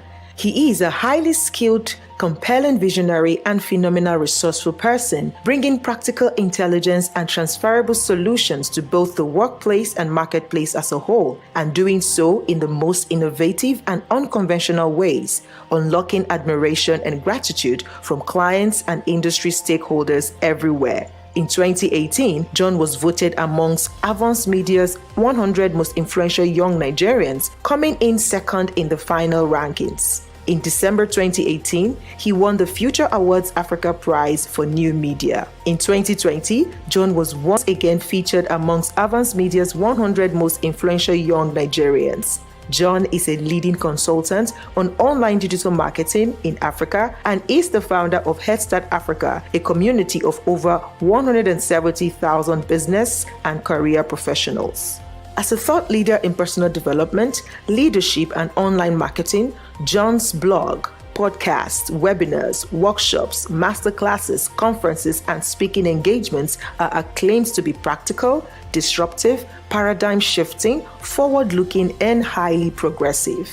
Speaking on unlocking personal sovereignty, welcome John Obidi. All right, the floor is yours, John. I felt like we were welcoming a boxer into the ring. Like I was getting ready to make good. Like I was Iron Mike Tyson. All right, that's cool. Thank you so much. The floor is yours. Thank you. Take it away, John. Okay. All right. So I just sent out a message to my Telegram channel. So I know that my horde has already started tuning in. They're 102 now. I think more will come as they see my message. So thank you so much, Bralade, for having me on here. Thank you, Bralade, for organizing the Boundary Summit. Thank you to the crew and all the other speakers on this summit so far. Thank you to the audience and everyone else who showed up to honor this program at the Boundary Summit. I've been listening to some of the sessions and they've been great. Dinner's session was fantastic. And I want to just end today's event by speaking on this topic, unlocking personal sovereignty. Now, some of you who are coming from Head Start Africa, my community, and are watching, you might have heard me talk about this. And if you go over to my YouTube channel, there's like a 2 to 3 hour full-on sermon on unlocking personal sovereignty. But I'm bringing another twist to it here, as the specific angle I'm talking about here is boundaries for personal and professional leadership. Boundaries for personal and professional leadership. Now, I want you guys to pardon me. I need you guys to pardon me. In case you don't know me, what many people know me for is that I tend to bring a lot of allegories from the Bible, but it does not mean I'm trying to Christianize the program, not at all. The stories that I will be sharing are going to be very useful despite whatever faith you allude to, okay? So I'm not trying to convert you to become a Christian if that is not your faith. I'm just sharing some stories that I think will be relatable to everyone, okay? If I were a Muslim, I would probably share some stories from the Quran, but what I know is the Bible and stories from the Bible which have been helpful and resourceful to me. So please pardon me. This is going to be useful to everybody. So this my topic here, my teaching on boundaries and personal sovereignty is going to come from one of the parables of Jesus. And again, if you know me, I give these stories with a different twist in a way that many people may never have seen or heard before. So pardon me. Jesus Christ told a parable once about the wise and the foolish virgins, all right? But, most people who know that story know it in the sense that, okay, what's the moral of the story? The moral of the story is that we need to take extra oil. But if you bear with me, let's go through this story. You'll realize a very powerful message, a very powerful lesson there that will help you for the journey of life. So here's what the parable was about. It says that there were 10 virgin maidens who were going to attend a particular wedding. Now, the reason they had to be virgins, it's ancient Jewish tradition. You know how we have today, we have the little groom, the little bride, the maid of honor, the bridal train, and so on. Back in the day in Jewish tradition, they probably needed those 10 virgins to be part of the bridal train. So they had specific roles that they were going to play at the wedding feast, okay? And so they were supposed to be at the wedding feast, but they had to wait for the bridegroom to signal them, okay? And it said that they all had lamps, okay? And it said there were wise virgins and then there were foolish virgins. And it says that the virgins who were foolish, they took just enough oil, and when they waited, everyone's oil, both the wise and the foolish virgins, their oil was depleted. That's what happens. All of them, all their oil got depleted. But the wise virgins brought extra. And so when their oil was depleted, they were able to refill up their lamps and have that extra. And that is where people end the story. But stop right there. Stop, listen, pay attention. The story did not end there. The real, or what I think is the real moral of the story, continues from this point on. And so what does the story say? The story said that the virgins who did not bring extra oil turned to the ones who brought extra and said, hey, our lamps just ran out. Could you give us some of your oil? But the wise one said, hey, we'd love to help, but if we did that, there's not going to be enough for us. But hey, we're not just being stingy. You still have time. You can head right out there into the marketplace and buy some more oil before the bridegroom comes. And the story goes that they went out into the marketplace, and purchased extra oil. They actually did purchase extra oil.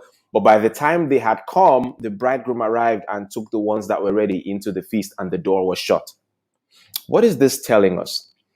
Some of us think that it is enough to have oil, to have extra oil. No.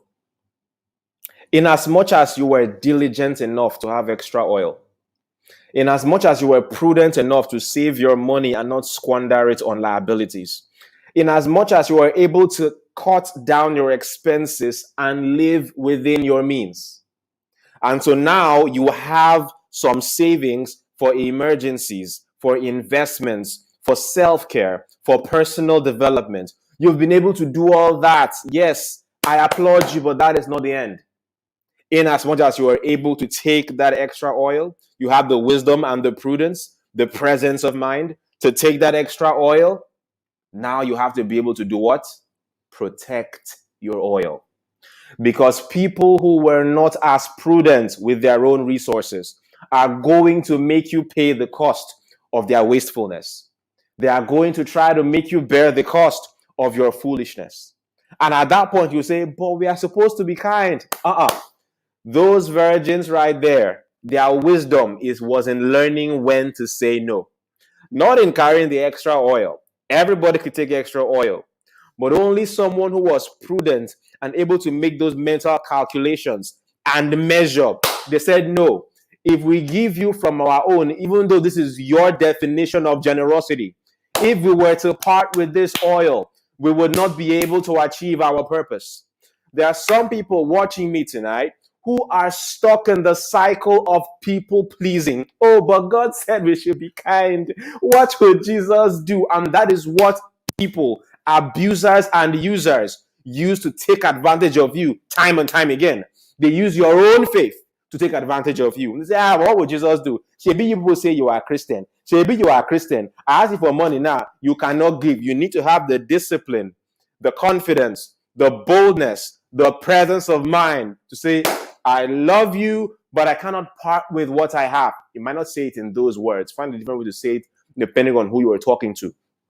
Yo, I love you, but if I part with this, I will not be able to achieve my purpose. But hey, I can give you advice. Hey, I might not be able to give you from my extra oil because that extra oil has got a purpose. But I can give you advice. Just like the wise virgins gave to the foolish virgins. They did not give them the oil that they were asked of. They gave them advice instead. We will give you advice. If you can go to those exchanges over there, you might be, you understand? Yeah, like the bridegroom has not yet come. Go to the exchanges. You might have time. Hurry up. I can give you advice. Hey, next time, hey, I can give you advice. I cannot give you this money, but I can give you advice, right? Next time, cut down on expenses. You didn't have to go for that party, right? You didn't have to go for that vacation, right? You didn't have to buy that new bag. Perhaps cut down on your expenses, look into investment opportunities, get a better paying job, leave that 4-bedroom apartment, move into something that is within your means. You ain't got to impress anybody. And maybe by next month, you would have more money to foot your bills. That is my advice. But if it's this extra oil, I'm sorry, darling, but this has got a purpose. That, ladies and gentlemen, was the difference, the key difference between the wise virgins and the foolish virgins. It wasn't about the extra oil. It wasn't about the extra oil. I understand that there is a place for charity, but there were some resources that God hands over to us that was supposed to take us to the next destination. The problem with some people is that extra oil, we don't realize that it was a seed we're meant to sow into some venture, into some opportunity. You give it away and start hoping for another one. You are going to suffer.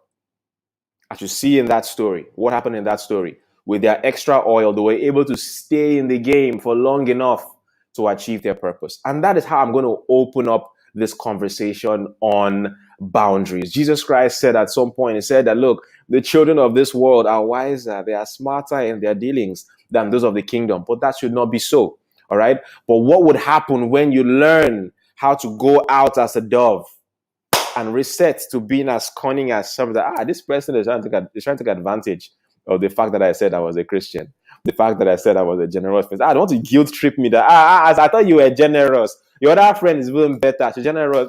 We thank God. One cup no go drop for here because this thing has a purpose. All right. So let us understand that this topic, my topic today, is about unlocking personal sovereignty. All right. What is the meaning of sovereignty? Somebody needs to go Google what it means to be sovereign. It means to be self-governing. It means to be self-governing. It means that you are able to sustain yourself. It means that nobody decides the rules by which you live. And some countries that are sovereign, countries that are sovereign, they even expand their resources and are able to give foreign aid to other less privileged countries. That is what it means to be sovereign. And so when I say unlocking personal sovereignty, it's about being sovereign on a personal level. It's understanding that when the Bible says, for example, that you will lend to nations, you're understanding that you yourself are a nation and you have to run yourself as a nation. As a sovereign nation, you do not let another nation come and infringe on what we call your territorial integrity. Do you understand what I mean by territorial integrity? You don't let somebody encroach on your borders. That is what it means to be sovereign. You do not allow someone come on and colonize your nation or enslave your people. No, that is what it means to be sovereign. And that is why you need to have those boundaries in place. All right. So when you talk about unlocking personal sovereignty, how can you be Lord over your life? And a lot of people go out on social media and post things like, I am a king, I am a queen. My darling, I know you got to say that sometimes to help your self-esteem. But if you do not have sovereignty over yourself, you are king of nothing, you are queen of nothing. The number one characteristic of royalty, whether you're a king or you're a queen, is that you have a sovereign domain over which you rule. That's number one. There are other characteristics, but I will not go into that. The number one is that you have a domain under which you rule. There is no king that begs anybody for food to eat. You have, first of all, self-sufficiency. Self-sufficiency is the number one characteristic of anybody who calls themselves sovereign or king of a sovereign territory. Can you establish that self-sufficiency? And then can you protect your resources from encroachment by foreign invaders? Are you following me? So you must be able to make decisions as a sovereign nation. This is very poignant because I can see a lot of people watching this broadcast come from where I come from, third world Africa. And it's a place where many people have not been able to properly define their borders. And so everything that you know, from marriage to parenting to money, comes from what your parents and grandparents thought those things were. But what do you really think? Do you really have your own ideology? You were born, you were given a religion, you were given a name, you were given a tribe, and you just follow. Until today, those people still pull the strings in your life. Do you have self-sovereignty? One of the ways you can start having self-sovereignty is through your money habits. Now, it's a big issue, especially for third world Africans. I don't really like talking about this when, there's an international audience watching this, but, I'll just do what I got to do. There's this plague that affects firstborns in Nigeria. Especially if you are from the Igbo tribe or the Yoruba tribe, maybe other tribes too, but the ones I have personal experience with are Igbos and Yorubas that suffer this. So the parents from the East and the West, they tend to bring up the firstborn as a deputy father, and then the first son as a deputy father, and the first daughter as a deputy mother. So there's a lot of pressure on those ones. So there's an advantage to it. First sons and first daughters grow up looking, they tend to be more generally well adjusted. They tend to be more responsible generally. However, those patterns manifest in different ways. Number one, firstborns are the least likely to take risk. Look into your life if you're firstborn, right? Firstborns are the least likely to take risk because you grow up thinking everybody is watching you. Don't do this, don't do that, your younger ones are watching you. Those are watching you. and you live your life so cautiously until you die, or until you hear a message like this that sets you free.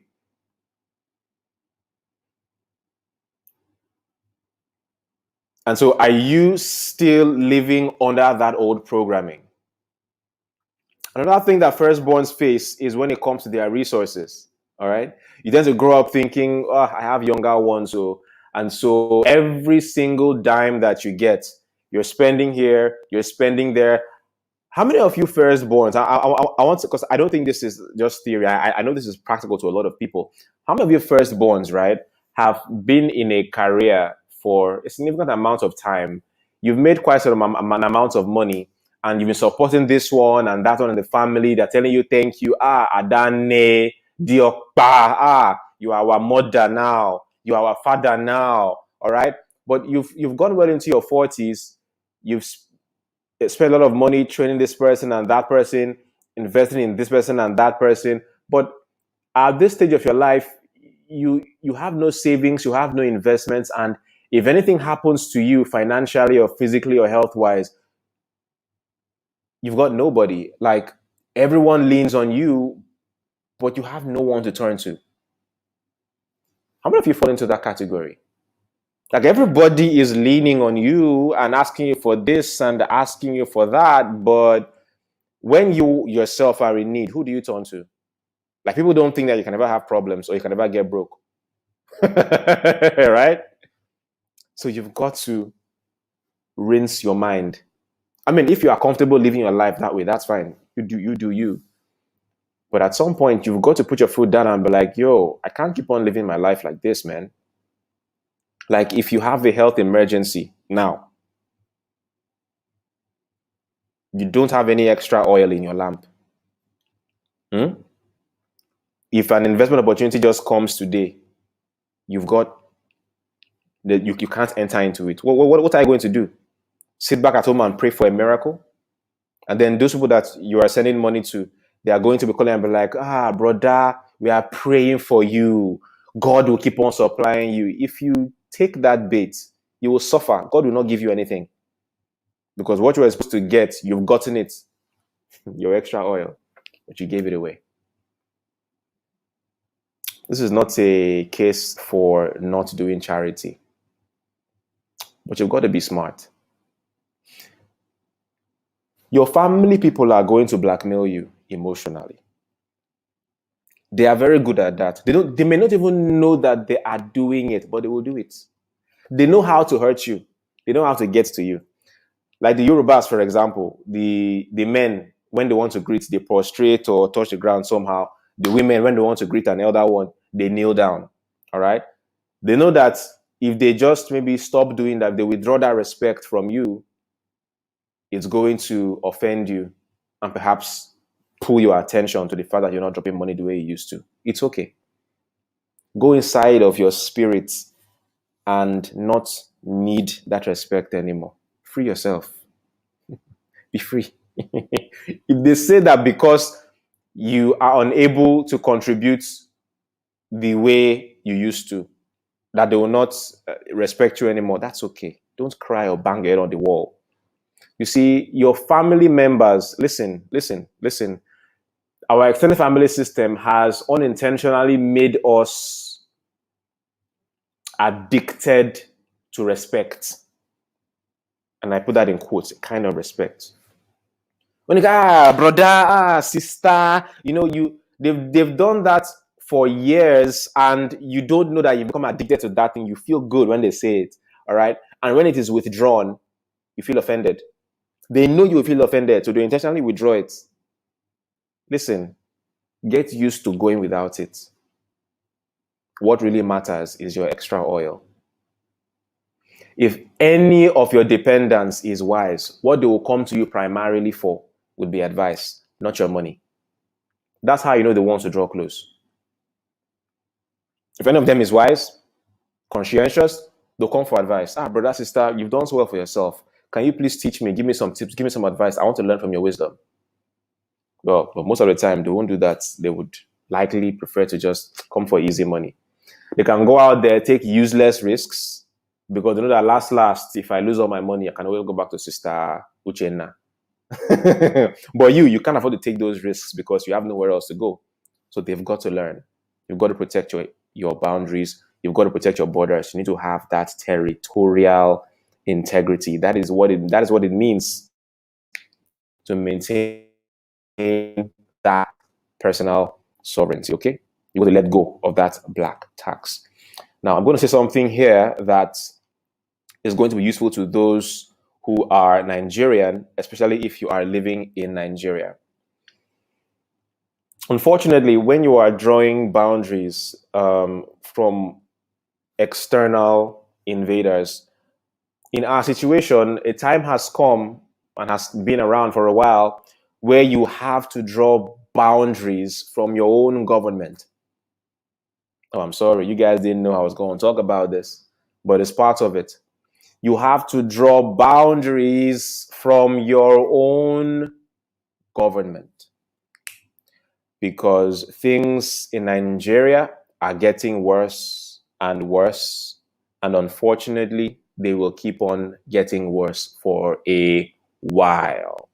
All right. So how much more do you want to be squeezed before you finally break? You got to figure out a way to create boundaries. Now, I remember, by the way, I'm here in Dubai. I moved here in November last year. And, I've been talking about unlocking personal sovereignty for a while. So one of my followers on social media actually moved to Dubai this year. And he came to me for some advice. Like, okay, J.O., I'm in Dubai now. I've moved here and I'm taking out the opportunities. I'm settled, but what advice would you give me to settling in here? And I said, well, good job. You've left. You've moved. You're doing well financially. But don't get comfortable in this country. And I said, what do you mean? And I said, don't get comfortable here just because you could move here legally. Remember that you still have a Nigerian passport. And that Nigerian passport is going to determine the quality of your experiences anywhere in the world. It's like the mark of Cain.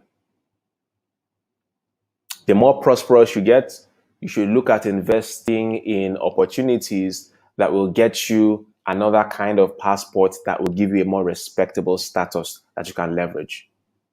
And it was like, wow. Because I noticed that there are a lot of people who immigrate legally. They're happy that they've moved in a different country with a better enabling environment, better amenities, facilities, a higher quality of life. And they stop there. You have to move on to the next level and get the leverage of another passport. And I told him this earlier on this year. And then what happened now, something happened later this year. Many people don't know this because what I'm about to say now, it's not on the news. You are never going to see it on the news. Right now, if you are a Nigerian man under the age of 35, you can't enter Dubai on a tourist visa. You will not see this on the news. But if you have friends in immigration, they'll tell you. If you're a Nigerian man right now under the age of 35, you can't enter Dubai because you're a Nigerian. What happened? I think something happened a couple of months ago where some crazy Nigerians did something violent somewhere. And so the government took it out on all Nigerians. So and then not just that, but something happened with the Nigerian government's handling of the COVID situation. So since the beginning of the year, it's not been easy for Nigerians to go to Dubai and come back. There's been that issue. But other countries are going and coming. Other nationalities don't have that problem. But because your government was unable to manage a certain situation, anybody who has that Nigerian passport will suffer. So you have to understand that for as long as you carry the Nigerian passport and that expression called Nigeria is governed by people who may not know how to handle the people inside, you are going to suffer the consequences of their bad decisions, like it's happening now. No matter how much money you have, if you are a Nigerian man, I think women are allowed. If you're a Nigerian man under 35, you cannot enter Dubai on a tourist visa.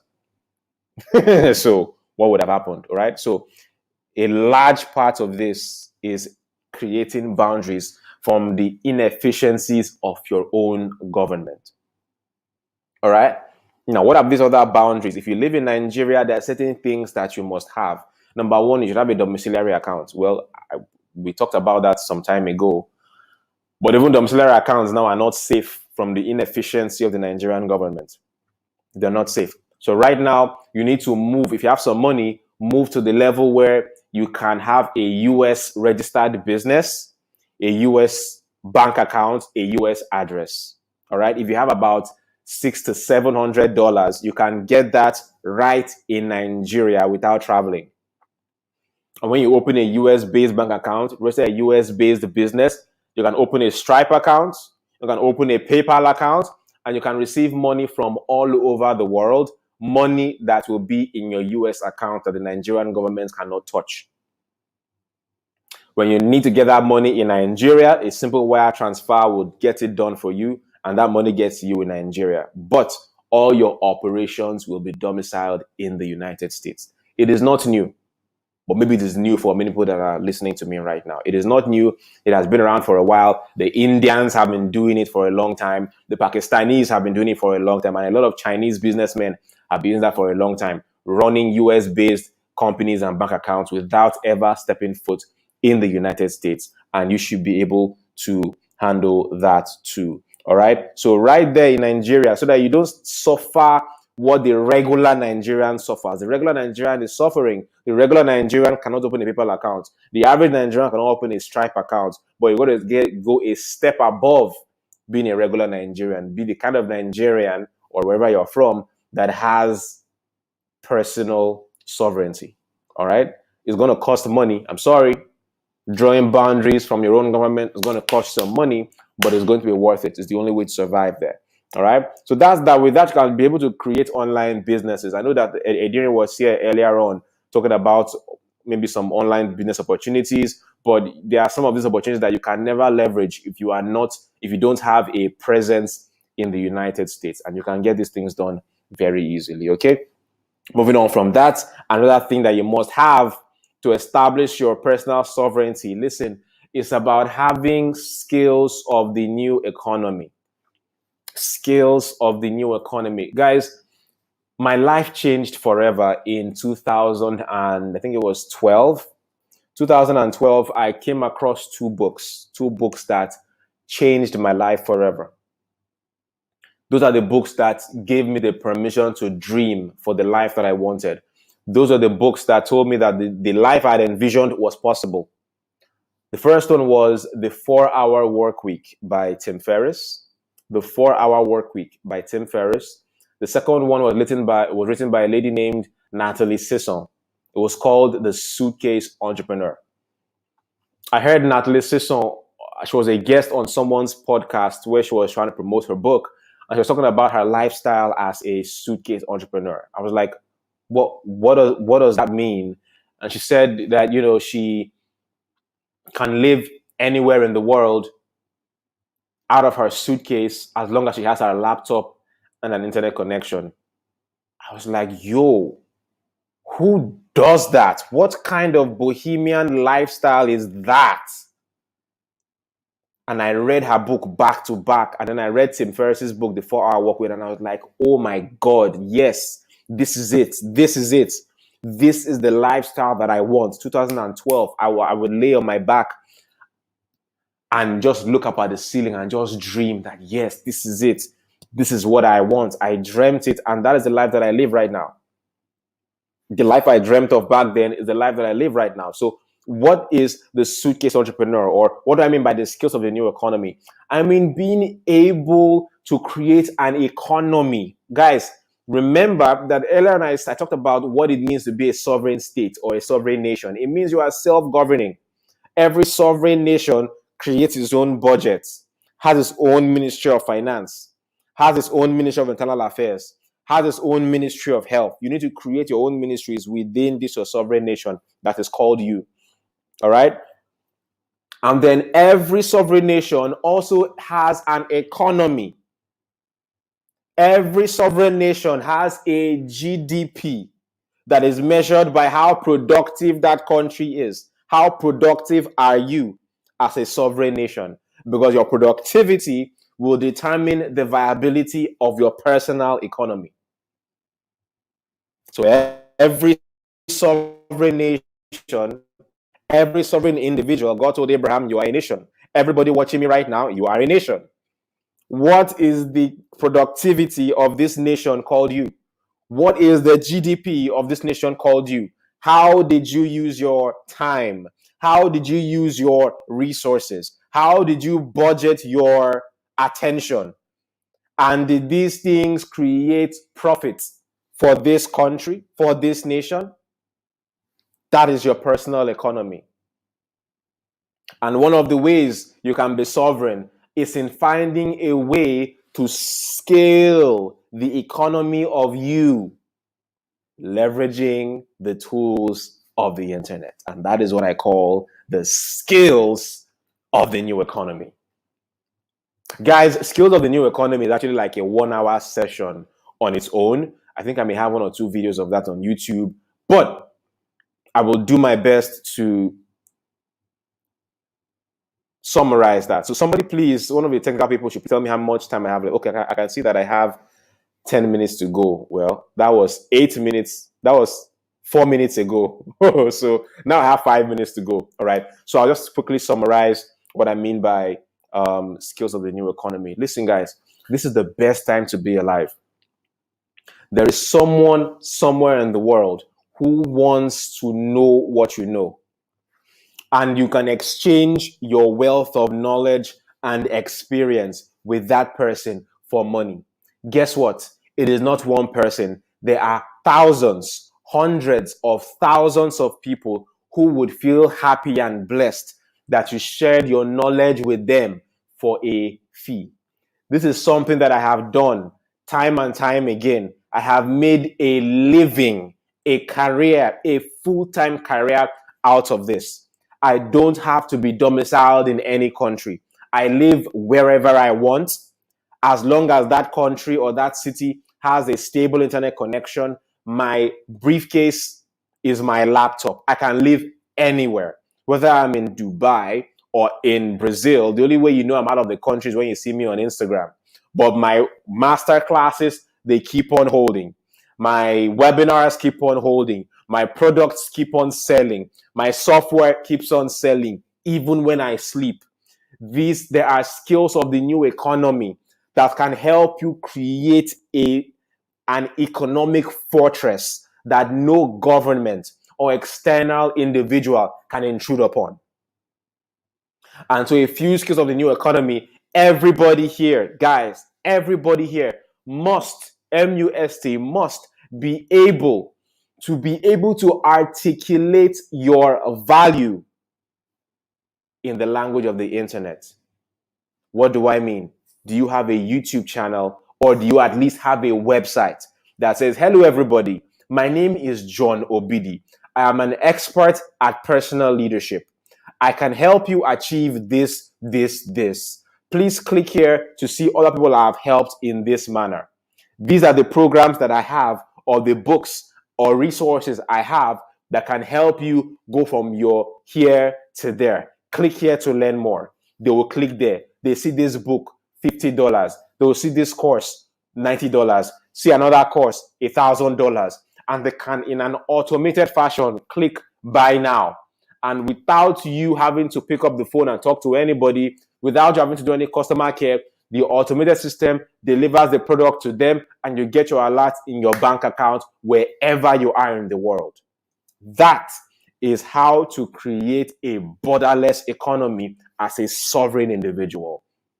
If I had more time, I would have broken this down into the systems, the strategies, the tools, software, and techniques that you can use to do these things, but I don't have that time right now. I hope that within the time I've been given, I've been able to give you a foundation of this topic of unlocking personal sovereignty. Remember, I started this out by giving you guys the parable of the wise and the foolish virgins. The moral of that story was not that the wise virgins took extra oil. No, anybody can take extra oil. But a lot of people watching me right here, you have taken extra oil, but you squandered it and you called it kindness. You were imprudent with it and you called it kindness. You were not judicious in your use of your personal resources. And because you didn't spend it on cocaine or alcohol, because you spent it dashing somebody, you think that God will reward you for it because they are guilt tripping you by telling you that givers never lack. My darling, givers lack all the time. It is that person who is able to be prudent with the resources that have been given to them that is going to stand the test of time. When you look at the parable of the talents, God gave somebody 5 talents, or rather the master gave somebody 5 talents, gave another one 2 talents, another one 1 talent. The guy that had 5, why didn't he become generous and start dashing out the talents? They for carry Kuboko flog. He took the 5 and he went to trade, to invest. The one that had 2, he went to trade. There is no place for generosity when you have been given resources to trade with. And so you've got to create boundaries around that. Don't let anybody guilt trip you. All right. So the moral of that story is not that you carry the extra. People have carried the extra and wasted it. It's that you carried the extra, you saved extra, but you protected your extra. You invested your extra, and your extra got you to your destination and gave you a bountiful return. All right. I also talked about how you have to be able to control your personal economy, black tax that affects firstborns. You've got to be very judicious in how you use your resources. And talked about how you can create boundaries even from the misadventures of your own government. Right now, every young man under 35 that has a Nigerian passport, you can't come in as a tourist. Above 35, you can come in, but below 35, you can't come in. Why? Did you do anything wrong personally? No. Your government messed up somewhere, and now you've got to bear the consequences. But somebody who has 2 passports doesn't have to live under the rules of one nation alone. That is what it means by personal sovereignty. You are sovereign, and you don't have to suffer for the mistakes other people have made on your behalf, okay? And the last thing I said was skills of the new economy. Creating an economy in the cloud. Creating an economy in the internet, so that wherever you are in the world, you know the strategies and the tools with which to articulate your value, sell your value, scale it, and make money from it wherever you are in the world. Guys, with these 3 points of mine, I hope I've been able to indoctrinate you with this lesson of unlocking personal sovereignty. Thank you so much, Brother Lede, for having me. But if I were to leave you with this one word, Jesus Christ once said that you are what? You are the light of the world. You are not the light of Enugu State. You're not the light of Wisconsin. You're not the light of Dubai. You're not the light of Abakaliki or the light of Lagos. You are the light of the world. Okay, so let your light so shine before who? Before God? No, before men, human beings. Let them see your light. Don't hide it. Let them see your light that they may glorify. So they must see your good what? Your good intentions? No. Your good thoughts? No. Your good heart? No. No. They must see your good work. It is biblical to show yourself. I don't want to show myself. I'm doing to my own little corner. No. It is biblical to do. You must show yourself. Let your light so shine before men that they may see your good work. I want everybody in the world to know that I sabi book. That's my light. You must know. I won't hide it. I'll put it in your face. I sabi book. Oh, I can help you. Oh, give me money. All right. Let your light so shine before men that they may see your good work and glorify your Father which is in heaven. Unless people see your light, unless they see your work, there's no way they can recognize you and reward you. Thank you guys for listening.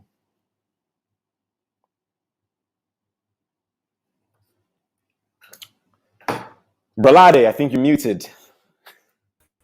I mean, the fire has consumed. Wow. The fire has consumed the microphone now. There are no more words. I'm just shouting anyhow. I'm like, what's going on? Fire. See. Those things you've been shouting fire to on Instagram and Facebook. People wear one kind of cloth, carry one kind of bag, and you're like, fire. It's not real fire. This is what you're calling fire. If at this level of your life, I mean, when I listened to John's video, and John said this is addressed to under 25s, I just gingerly went, and if you're in my group here, put it in the chat. I just gingerly went to my group of under 30s that are mentoring. What is 30? Under 25s. And I said, we're going to do a review on this thing. And I said, what's your plan? A, plan B, plan C, plan. It was only one plan they had. And the plan was very limited by location. Some had dreams, but they felt like one day, maybe this dream will fall on my head. There was no path. There was no plan to go get it. So you guys, what you are getting here today, and I just told someone, they were asking, how do I, what are some of the software I should use? I said, go to John's page. He left that one up. Even the ones he did not leave up, go and find out about it and go get it. Go get it. Go and look for him on Seller. You will find some of those videos.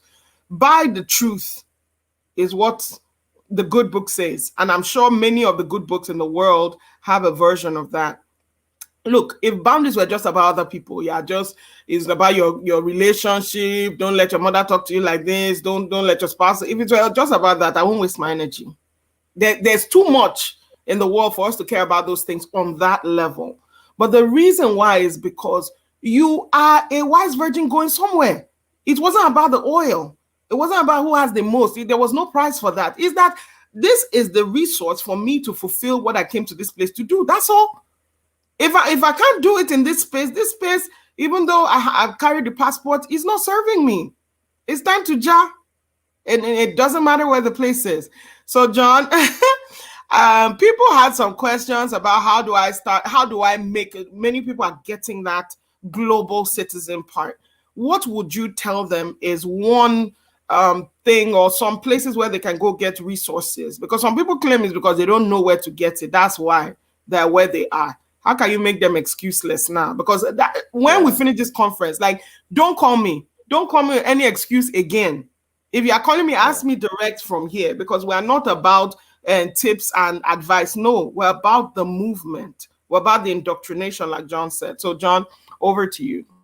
You know, brother, those who, I know there's a lot of people here that are from my Facebook community, so they know that I'm quite a firebrand with this message. But even now, I've even cooled down, Seth. Maybe because I'm no longer in the third world again. I'm now in Obodo Ibo, so my temperature has come down. It's affecting the temperature. I've cooled down small. Before, I used to be very hot. I used to make some very hard statements. Please remain hot.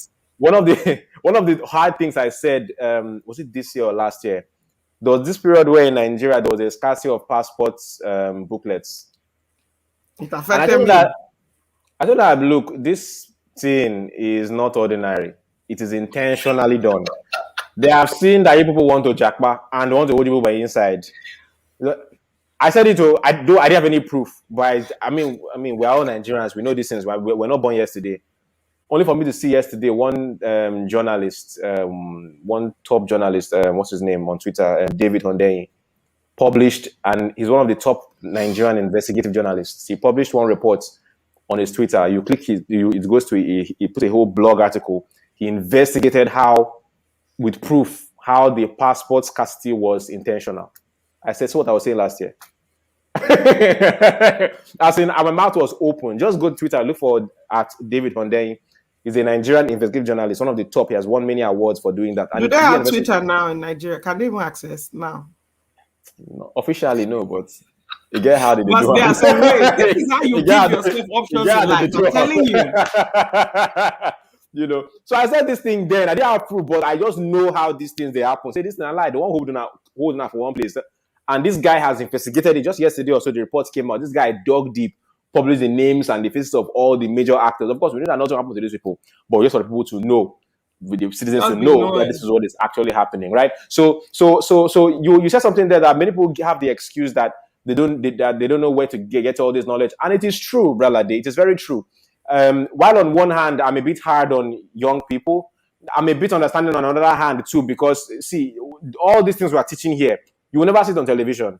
So true. It will never be in the newspapers. You're not going to say for Big Brother Nigeria, you're not going to do anywhere like that. Because it is not in the agenda of this world to prosper you. The only reason you exist to this world is for you to pay tax. As long as you can pay tax, everybody else is fine. It is not in their agenda for you to be prosperous. It's not in their agenda for you to be fulfilled and your mental health should be on point. Nobody's talking about that. All right? And that is why King Solomon, I think it was, who said that it is the it is the glory of God to To conceal hide a a matter, matter, but and it the is the honor of kings search it to out. search it out. These Hey, things are going to be hidden. It is up to you to go and look for where it is and stop watching that bloody reality TV show that you are watching. Go into where these conversations are happening. Insert yourself, because your fight as a third world native is different. If you are a citizen of Norway or Switzerland or Denmark, these are the three most prosperous countries on earth based on the latest rankings. I wouldn't be bothering myself to shout at you guys. No matter how foolish you choose to be, you will never be hungry in those countries. They have got their social security system worked out. So whether you choose to be wise or foolish, you will not die of hunger. In Nigeria is the worst place to be a foolish person. It's the worst place. Don't try it. Everything in the environment is trying to kill you. The only thing that will save you is that your personal excellence, your personal commitment to excellence. And part of being excellent is in looking for these conversations. Don't say, oh, we don't know where. How did I know these things now? How do I know them? All right? Because I was determined. I said, look, my papa no get. My mama no get. This thing ends with me. I will figure out a way. I said, look, if I'm going to enjoy these things I'm thinking about, I'm imagining in my head. Nah, it's from me. My father. This is the day I realized. I'm so sorry, but I don't think my dad is ever going to be rich. I don't. The way I'm seeing this thing, I don't think we're ever going to have more family money. I don't think so. I was 15 years old when I realized that. wow. I was 15 when I realized that. People don't know this about me, but at 15 I was a bricklayer. People don't know this. At 15 I was a bricklayer. Things were that bad. It doesn't show my face now. Thank God I'm a fine boy, right? But at that age, I knew this. No, I'm going to figure something out. I started walking around the streets of Port Harcourt looking for where they were teaching web design at 15 years old. This was 2000 and what? Way before, all right? So you've got to seek out these things. I have a YouTube channel every Friday by 11 p.m. Nigerian time. I hold something called Night School. All right? We're holding one again tonight. I'm going to be teaching internet business mogul. Hey. 10 online business models you can profit from with little or no capital. All right. So I'm going to be teaching that. Go to my Instagram, check the link in my bio. The link to attend it is free to attend. Check the link in my bio. You'll find the link to my YouTube channel, to my Telegram channel. If you get into my Telegram channel, you'll get all the alerts there for when we go live. So you're going to learn all about that from me. I teach these things all the time. Also on my Facebook group, Head Start Africa, you ask me a question there, I will always answer. That's what the group is for. Apart from that, all these things about, from Nigeria, how do you open a US bank account? You will not see it on Google. You will not see it on the news. You will not see it anywhere. But we can direct you. I know how to get it done. If you need that particular service and you have between $600 to $700, send me a DM. I'll direct it to the consultant that gets it done for us. Right? What else was? I think that was one question I saw there. But everything else we'll be teaching here, you need to find out where the things are happening. Send me a DM and I can point you in the right direction. Okay? Hey, so that's about that. I had to bring Uche up here because I beg. Let me carry my fire. No. Just we are going to transition together. But one thing I can tell you about every single person on this screen that you are seeing right here, uber successful people. I'm the one saying it. I'm not even playing. Uber successful people on your screen who didn't just choose to be successful, but to impact their world, is that we didn't necessarily come out. Okay, I don't know about John. I didn't come out tops in my class. Do you understand? I don't even know if essentially I just knew that my brain was hot. I could study anything, but I don't know I had to come out top. So at least if you did not have money, at least I had to come out first in class. That was my father's only deal with me. Look at that. So I tell people that if me with a third class from the University of Port Harcourt, I don't share this thing. I've never shared it. But when I heard John first share about his bricklaying, I said I will share. If me with, and don't worry, it's not my parents' fault or anything. I came out with the best results in WAEC. But John knows Uniport. Then Uniport, they add me.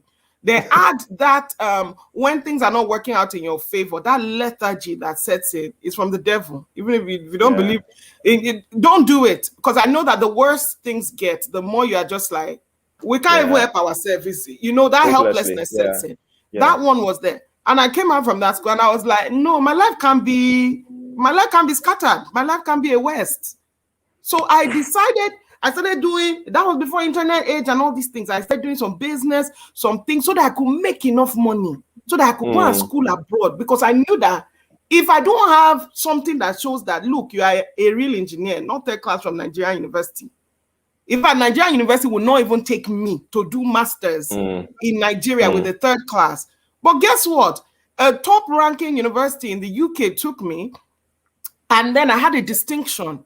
I'm sharing this for those of you who are still students, for those of you who can still reinvent yourself. John did this for under 25s, but I'm telling you now, you can do it for yourself. Then I think I was 25. In the class, I felt like I was the oldest person. I always used to be the youngest person, but I was in class with 22-year-olds. That time, 4 years seemed like a big age difference. Look, it's not. Now is the time. It takes personal sovereignty, decision. Now, when you have set your course like that, boundary is not hard now, because you already know where you were even already going. You understand? So, John, or Uche, how have you found? That's a phenomenal story. Such a phenomenal story. I wish you would even come and share with my people one of these days. So first, hi, John. Hello. Which is someone you should meet as your powerhouse. Just wondering why our paths have not crossed. I don't understand. They have crossed now. Phenomenal. Like I was just saying that I don't think I need to speak afterwards from the beginning up till now. Like really, Balade, there's no point. Wait, when they hear you, they will now see the point. Honestly, fantastic, John. Thank you so much. Really blessed, and I love the fact that you use the Bible analogies, because I love it. Thank you. And you are looking like I like this. Me upon all the obodo yibo, nothing can help. I'm just managing my blackness like this. It's okay. The cream that we are rubbing. It's the cream. Don't give them my secrets. All right, please. thank you so much, John, for stopping by. So many questions. Thank you for having me. Thank you. Yeah. All right. So over to you, Uche, and you guys. Like I'm prouding for you guys. You know, when you cook sweet food, as you are turning it, you are like, the people that will eat this food. All your body is fitting you for that. It's not even for you at that level. You're about to soon see what I'm talking about. Okay? I'll announce Uche here, and then she will come up. Don't miss this session. With everything that is within you, don't miss it. Uche Anajemba is a business leader, strategist, and social enterprise entrepreneur with about 20 years experience in human capital management, commercial, operations, and project management across various sectors, including oil and gas, upstream and midstream, marine, engineering, power, aviation, retail, ICT, telecommunications, and government. Over the course of her career, Uche has led the successful execution of several projects and initiatives with experience of working with people of diverse backgrounds and cultures in both multinational and national companies within and outside Nigeria, including major projects across the energy value chain. Outside of formal employment in various energy companies, Uche is the founder and principal consultant of MML Consulting Limited, a business advisory and human capital firm delivering the multi-million-dollar scope of work to various clients across the various sectors to local and international companies. She runs results-focused team building sessions using experiential activities to drive cultural change across organizations. Speaking on boundaries in business and leadership, welcome Uche Anajemba. Fantastic. Uche Lutana Anajemba, we are here for you. We are your dodo fryers. We are your Everest climbers. Anything you want to do. Oh my gosh. We are here for this. Take us away, Mama. Thank you so much, Bralade. Thank you. This is just a buffet.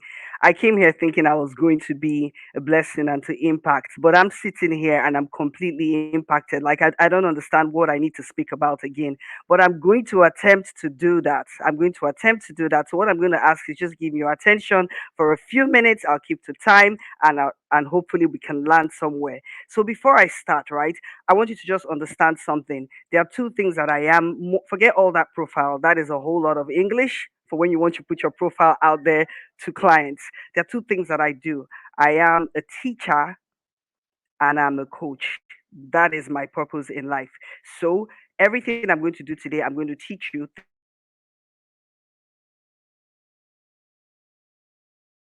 things that you can use and you have to achieve the reason that you're here for.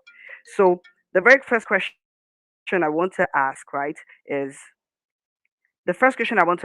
if you're here, you've run a business before, you want to run a business, you've run a business, you failed, you're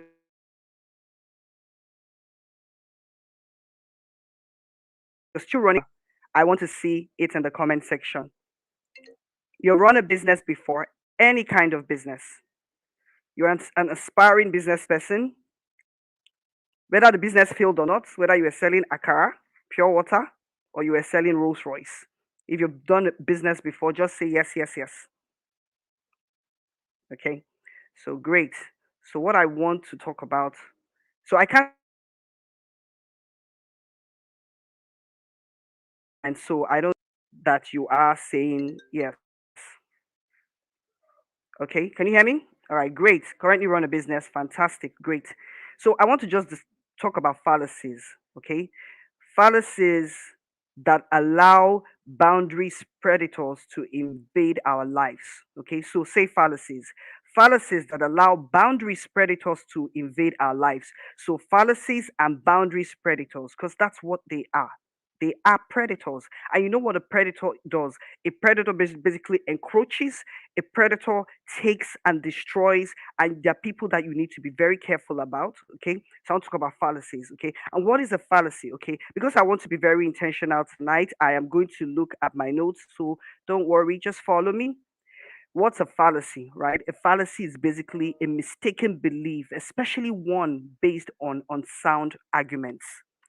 A belief based on unsound arguments. And let me tell you what a few of them are when it comes to business leadership or entrepreneurship. Okay. The first one is that you are indispensable and nobody has your product or service. That's the very first one. But let me ask you something. Do you know that there are 7 billion people on the earth? Over 7 billion people on the earth. So already that tells you that that is not possible, that you're the only one that has that business or that product or that idea or that service. And I'm coming now to why I'm saying that. Okay. The second fallacy I want you to remember is that they will book you again and again because they have all access to you, that the client will book you, the clients will give you, the customers will give you that business, that product, because you allow all access to you. That is a fallacy. That is a fallacy. And I tell you, in the early days of my business consulting, when I set up my consulting firm, I was a victim to this fallacy. And so I would show up consistently over and above requirements. And there's a difference between that and excellence. I'll talk about that later on. I would give more than is required. I will constantly allow all access to myself. But what will usually happen is the second the business stands on its feet, they have money and they are able to afford consultants, they will leave you and they will go straight to the big consulting firms because they'll start to talk to you about brands, how we have to position ourselves when we're working with the big fours. It gives us a certain finish, or we're in the direction that we're trying to go now. We're not sure that you have what it takes to get us there, or you don't have the capacity for the scope, or their minds cannot fathom giving you the quantum and the volume of work that you deserve, even though you were at the build stage of that business.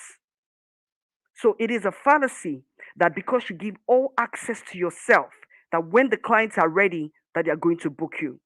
And I'm going to tell you the third fallacy. And I say that carefully, knowing that customer service is a big differentiator in businesses. So please don't take me literal, but hear me. The third fallacy is that customer is always king. The third fallacy is that customer is always king. Customer is not always king.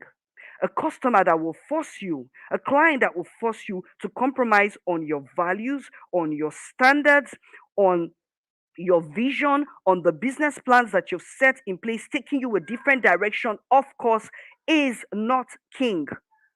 Hear me, is not king. And those are exactly the kind of customers that you want to avoid. Their value to you is very short term. So you need to learn the concept of delayed gratification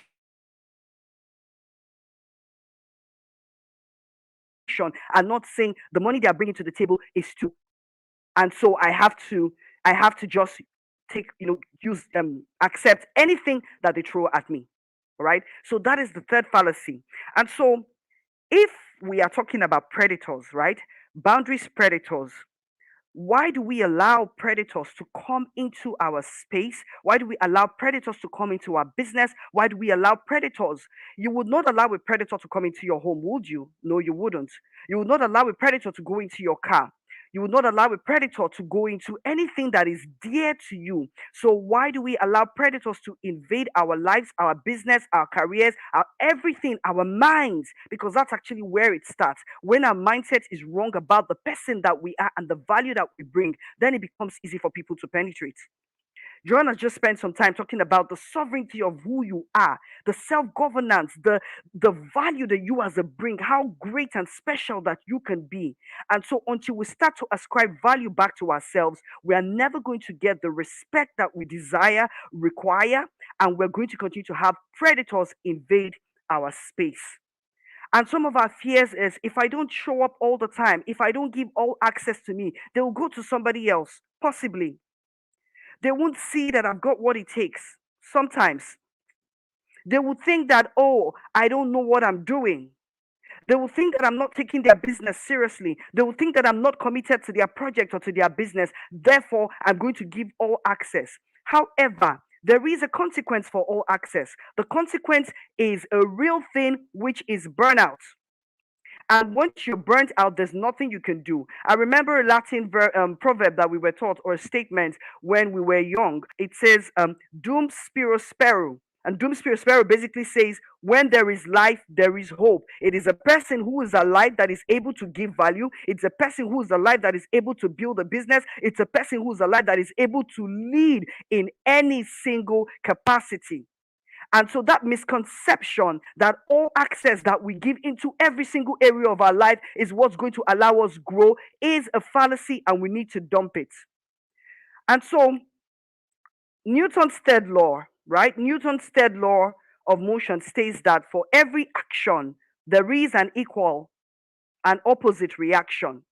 However, they do say that the laws of physics do not apply to human, to social interactions. I think that it can.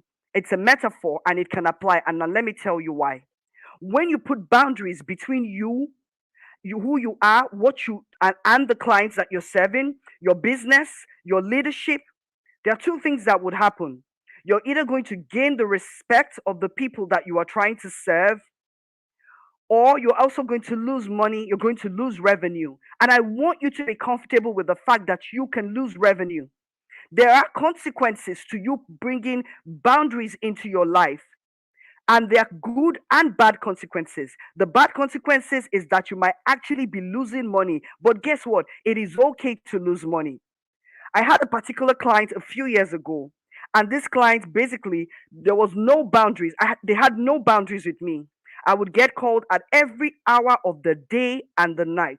And night, I would get summoned into their meetings in their location far away from me continuously for things that we could have had conversations on the phone, or a simple email would have sufficed, making me operationally inefficient because every time you go into a meeting, you have lost half the day.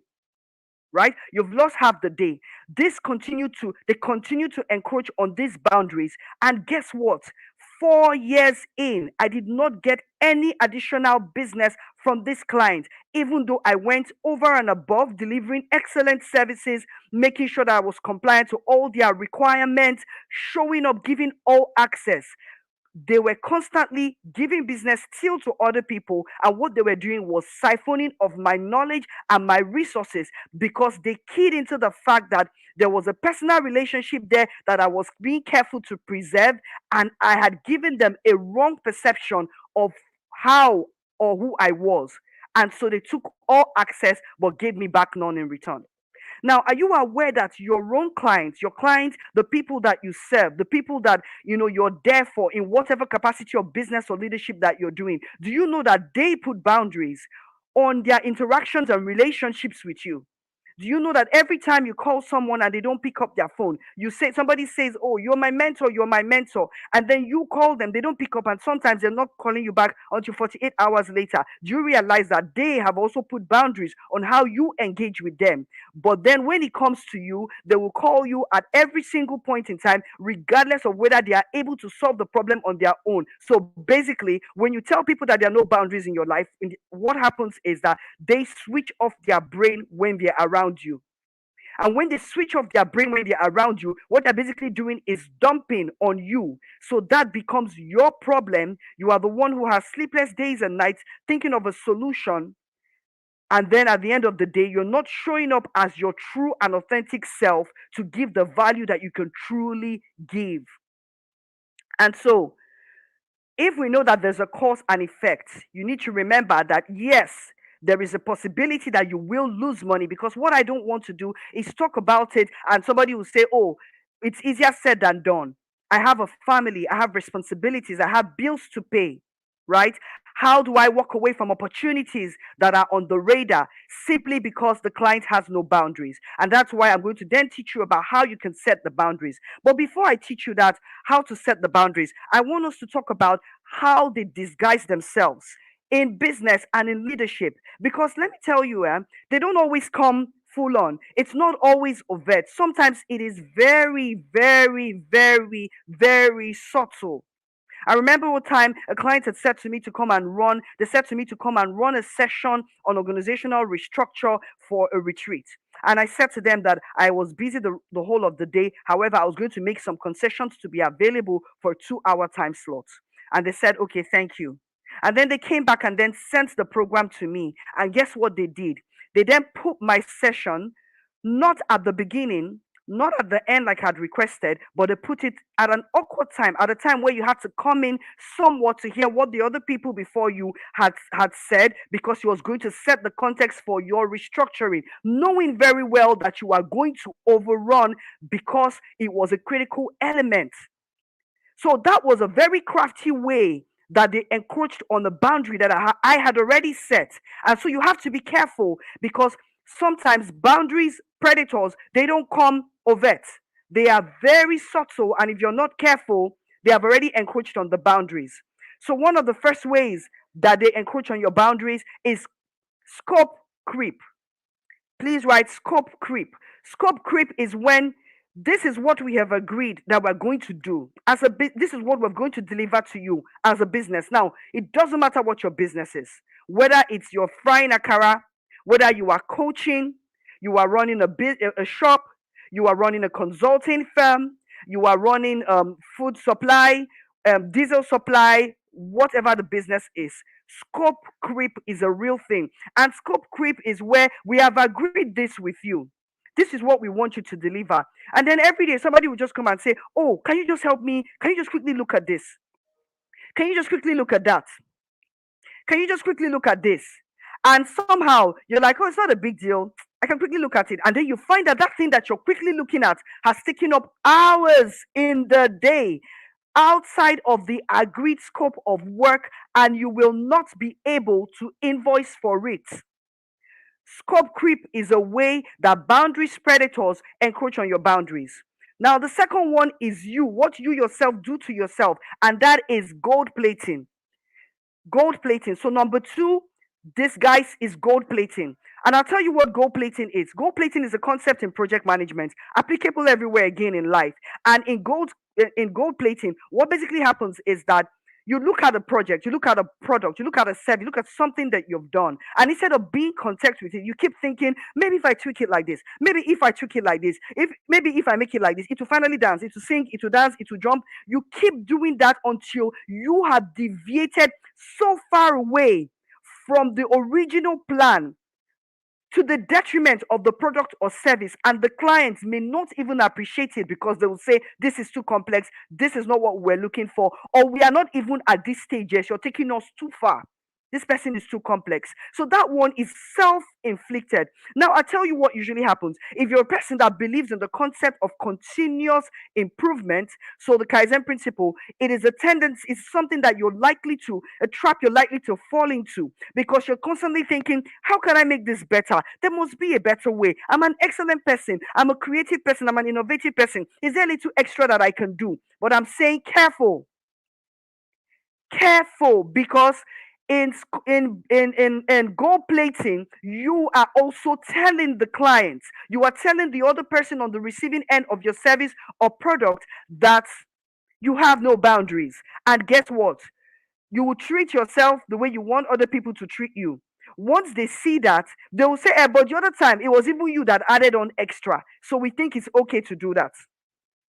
Another way that boundaries disguises itself is unrealistic timelines and expectations. And because we are in a hurry to prove how great we are, we accept those timelines and expectations. You know that a project cannot be completed in 2 months or 3 months, or you know the project can be completed in 6 months. The client tells you 3 months, and because you're trying to prove that you are the don dada, you accept that, and then you now start delivering shoddy work, making mistakes, excuses, and then now actually do not meet the client's expectation, stressing yourself out and getting a reputation as someone that does not deliver to time. So what about the concept of under promising and over delivering?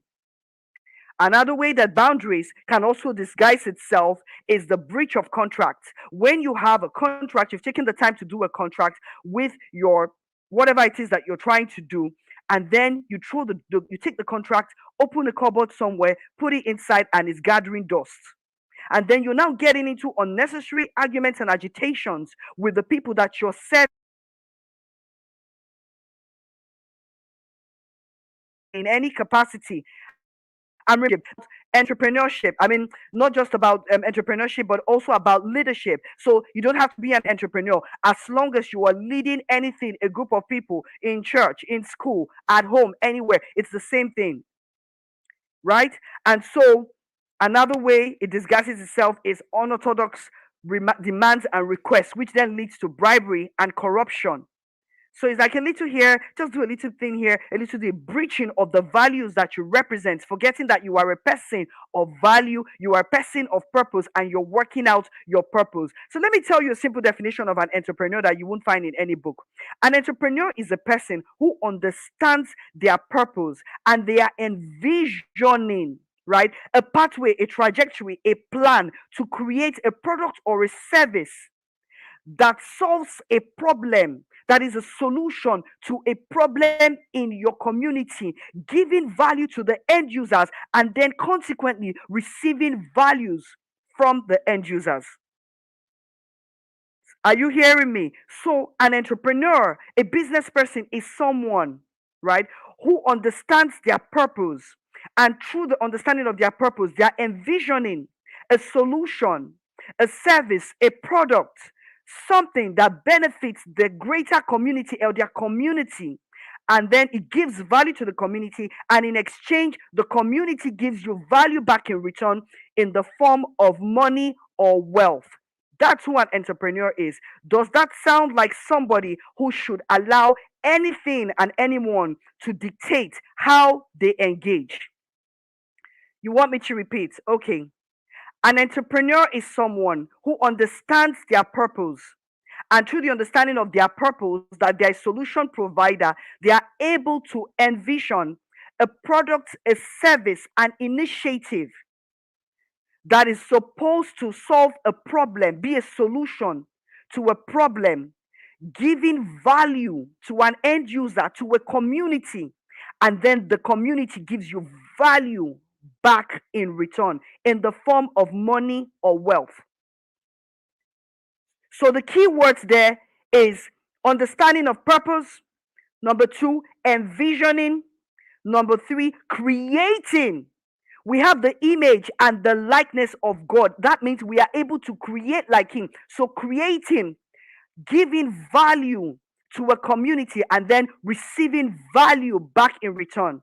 That's who an entrepreneur is. That's who a business leader is. Now, does that sound like a person that therefore that would then allow every and anything to penetrate their space? Of course not, because you cannot get much done and you'll be very limited in what you can deliver. And so, however, we do have some challenges as Africans, right? Because I know that majority of the people here are Africans or of African descent, regardless of where you live geographically. Socially, we are very warm people. We like our hugs, our embraces. We don't understand the concept of boundaries. So, this is an alien concept to many of us.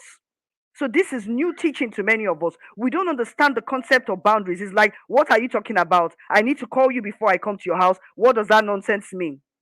We don't understand when somebody says it is strictly an invitation. You say, but I have to turn up with my girl. I can't come alone. Me and my friend need to be there to just and analyze this event properly. We don't understand the concept of they are working. There's a reason why it's called working hours. There's a reason why it's called business hours. There's a reason why they say close of business. So if you pick up your phone and call at 11 p.m. when you have a family that is your primary responsibility, they don't understand the concept. And so we need to factor that in, though, as we're starting to create boundaries about around our life. So we need to be cognizant of it and we need to factor that in. And some of the ways to do that is telling people upfront, because I am a creator, because I want to deliver value, because I want to give you the best solution or services. Trust me when I say, don't worry, leave this with me. And I will come back to you in 48 hours, in 72 hours, in however long. I will come back to you and I will give you the value that you're looking for. And then guess what? You in turn, when you come back, you better come correct. You better come correct. Because if you don't come correct, they will infringe on your boundaries next time because they don't trust you, and therefore there will be an attempt to micromanage you by encroaching on your boundaries, and they become predators again, and we are right back to square one. And so, how do we overcome boundaries? I want to make sure that I finish within time and take questions. How do we overcome boundaries? Okay, the first one is not every client is your client. Please note, not every client is your client. Not every opportunity is your opportunity. You are not supposed to walk through every open door. No, some open doors are a trap. You're going to go in there and you are going to find yourself in a deep hole. So you are not supposed to accept every single client. There are some clients that you don't have the expertise, you don't have the competence, and it's going to, yes, stretch is good, but there's a stretch that becomes a breakage. And that's not what we are looking for. We want a stretch that takes us into a new level of influence and value, but not to the point that breaks us. So if you know that it's going to become a situation where taking on a particular client now starts to affect your mental health, like Abba said at the beginning, you want to walk away from that. The second thing you want to do is when you do accept the client, you need to do a very clearly defined scope of work. Very clearly defined scope of work. And it's very simple. A lot of times people think that these business things are very complicated. Sometimes it's a simple bullet point. Dear clients, dear whoever, this is what we have agreed. I will do the following. This. I am going to do it to these timelines, to this quality. Is this what we said? Do you agree? Yes or no? Everybody says yes, and you go. When they start to take you outside of the scope of work, two things. You redirect them back to the scope of work, or you say to them, yes, I can do it, but please note, my invoice is coming. My additional invoice is coming. When they know, they'll say, now, what's wrong with you? Now, is it just this small thing? That's how it starts. It's just this small. If it was so small, why do they need you to do it? Why can't they do it? So clearly defined scope of work. Number two, clearly defined scope of work. The third thing you want to also do is your delivery timelines. Please set realistic delivery timelines. Do not tell a client, give me 24 hours when you know it is going to take you 1 week to do it. Don't do it. Don't do it.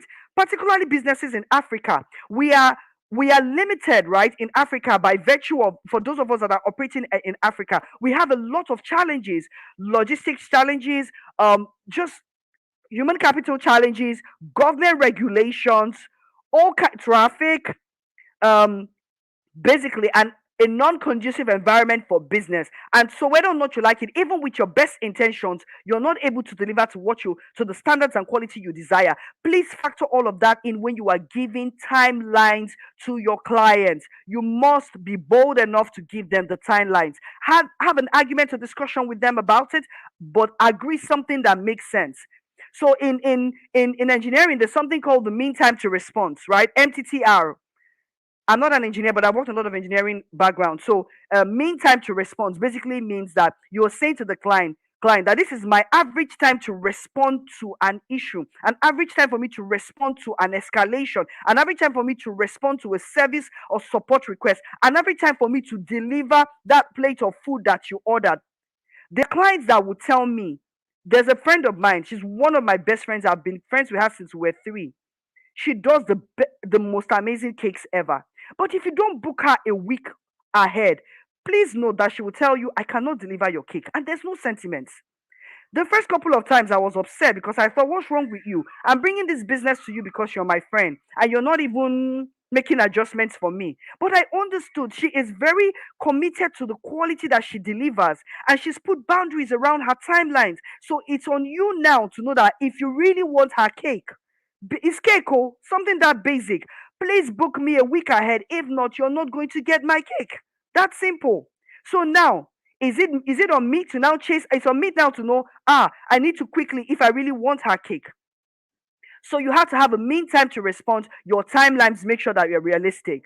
Now, the other one is the rules of engagement. You have to define your rules of engagement with your clients, with their expectations of you. And that's where your service level agreement comes in.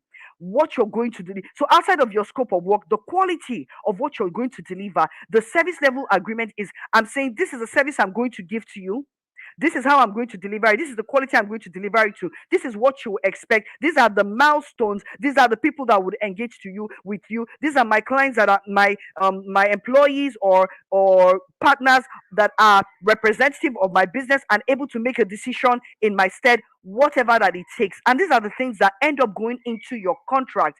So, like DDK said during her session, you must go legal. Do you know that my sister and I, right, Ijoma, the speaker, I think she was about 2 speakers ago, when we have any business transaction, we have contracts between us. We have, and guess what? We're going to honor those contracts because if we don't do that, right, we are not practicing what we preach. And you know that Brother Day is a big advocate of practice what you preach. And so because I run a consulting firm where I'm helping businesses set up, I am giving them all these contracts, putting them in touch with lawyers, and teaching people how to actually set up their businesses. And I teach them that I have to do the same thing. It's different if it's just a quick scope of work, that's fine. But as long as it's a business relationship of any sort, we put that in place. A coaching relationship, you have to put a contract in place.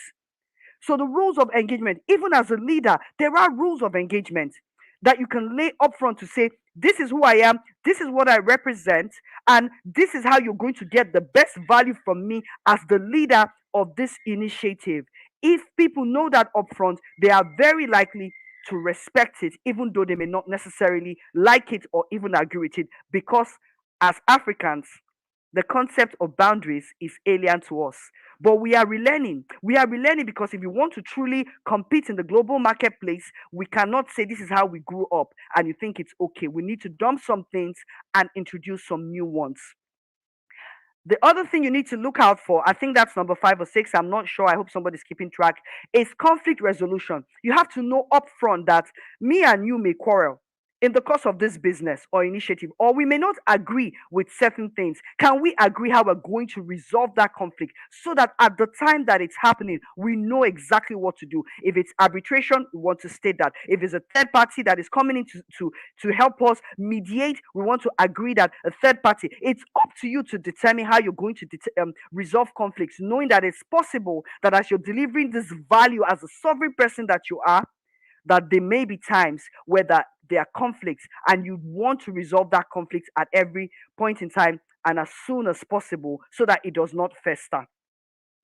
And then, if you are someone who's a leader, you are a coach, you're a mentor, you're a coach, again, not every client, you shouldn't take on every client. You must put boundaries around the kind of clients that you can take on because there are things that can trigger you.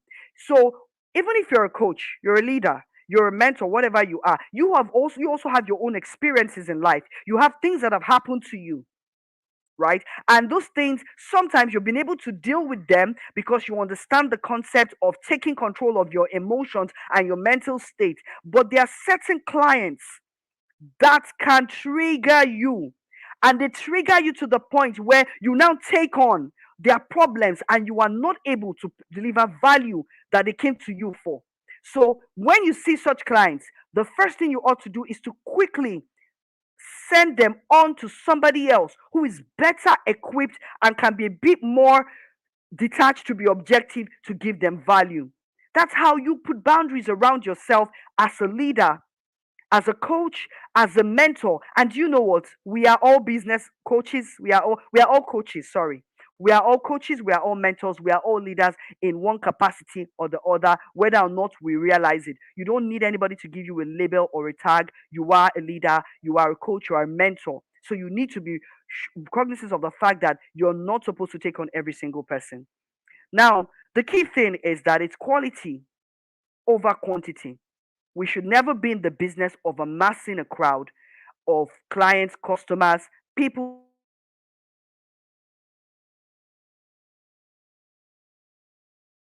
that are following us simply because we want to be validated by the number of people that are in our space. So, final words, right? The final words I want to share is a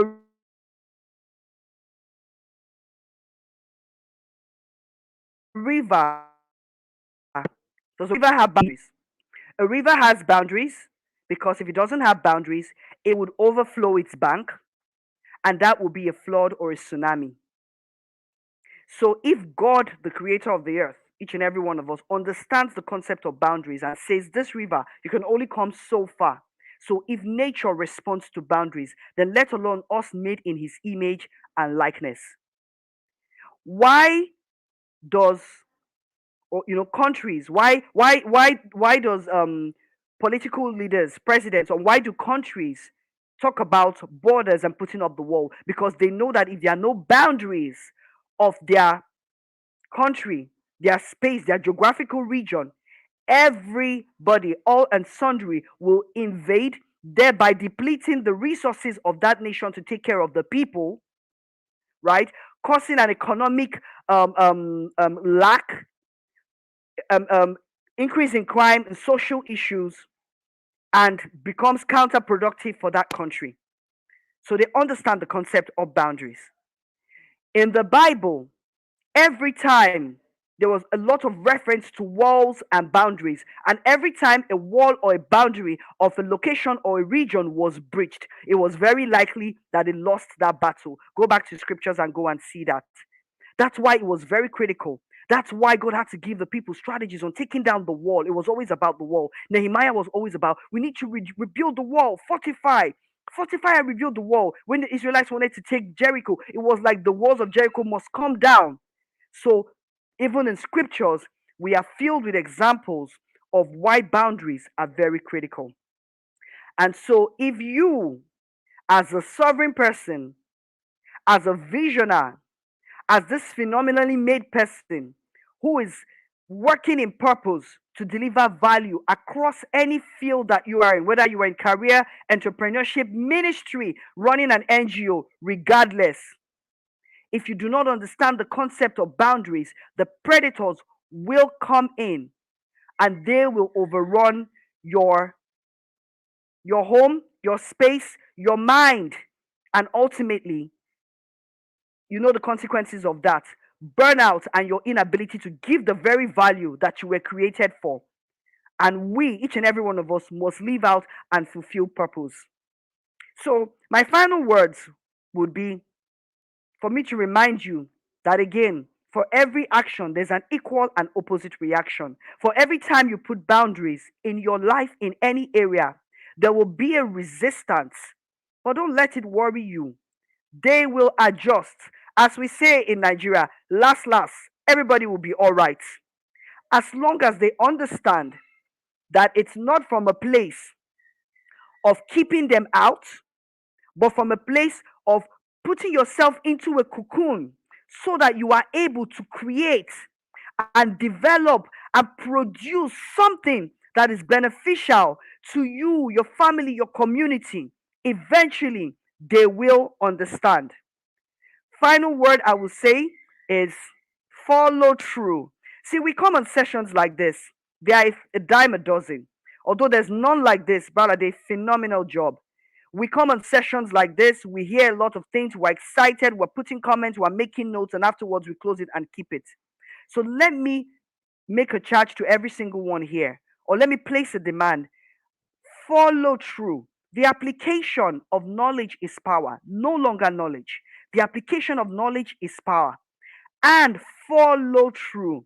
Everything that you've heard, follow through. Start to do an audit of your life, of your business, of everything you're doing, of your career, of your friendships, of your relationships. And any predator that you see, it's time to shut the curtain on them. Because guess what? You can be replaced quite easily. And it's a fallacy that you are indispensable. My name is Uche Anajemba, and I hope I've been a blessing to you today. Help! People help me, help me, help me, help me, help me. Wow, wow, wow. Today, like the speakers are making me lose my accent. I actually do. I can see that. I was only It's not working. I'm trying. Call work. Oh my gosh. The connect. Please, if you have a question, throw it in there now. It's not later I start asking me question in my DM. Ask now. Yes, drop the mic. I see you, Marianne. So true. A great blessing. It's mommy that wants to, that is supposed to be teaching us, that is telling us still learning. Are you people seeing humility in life? Guy. Hey, Bridget, I feel you. Adrian, I see you as well.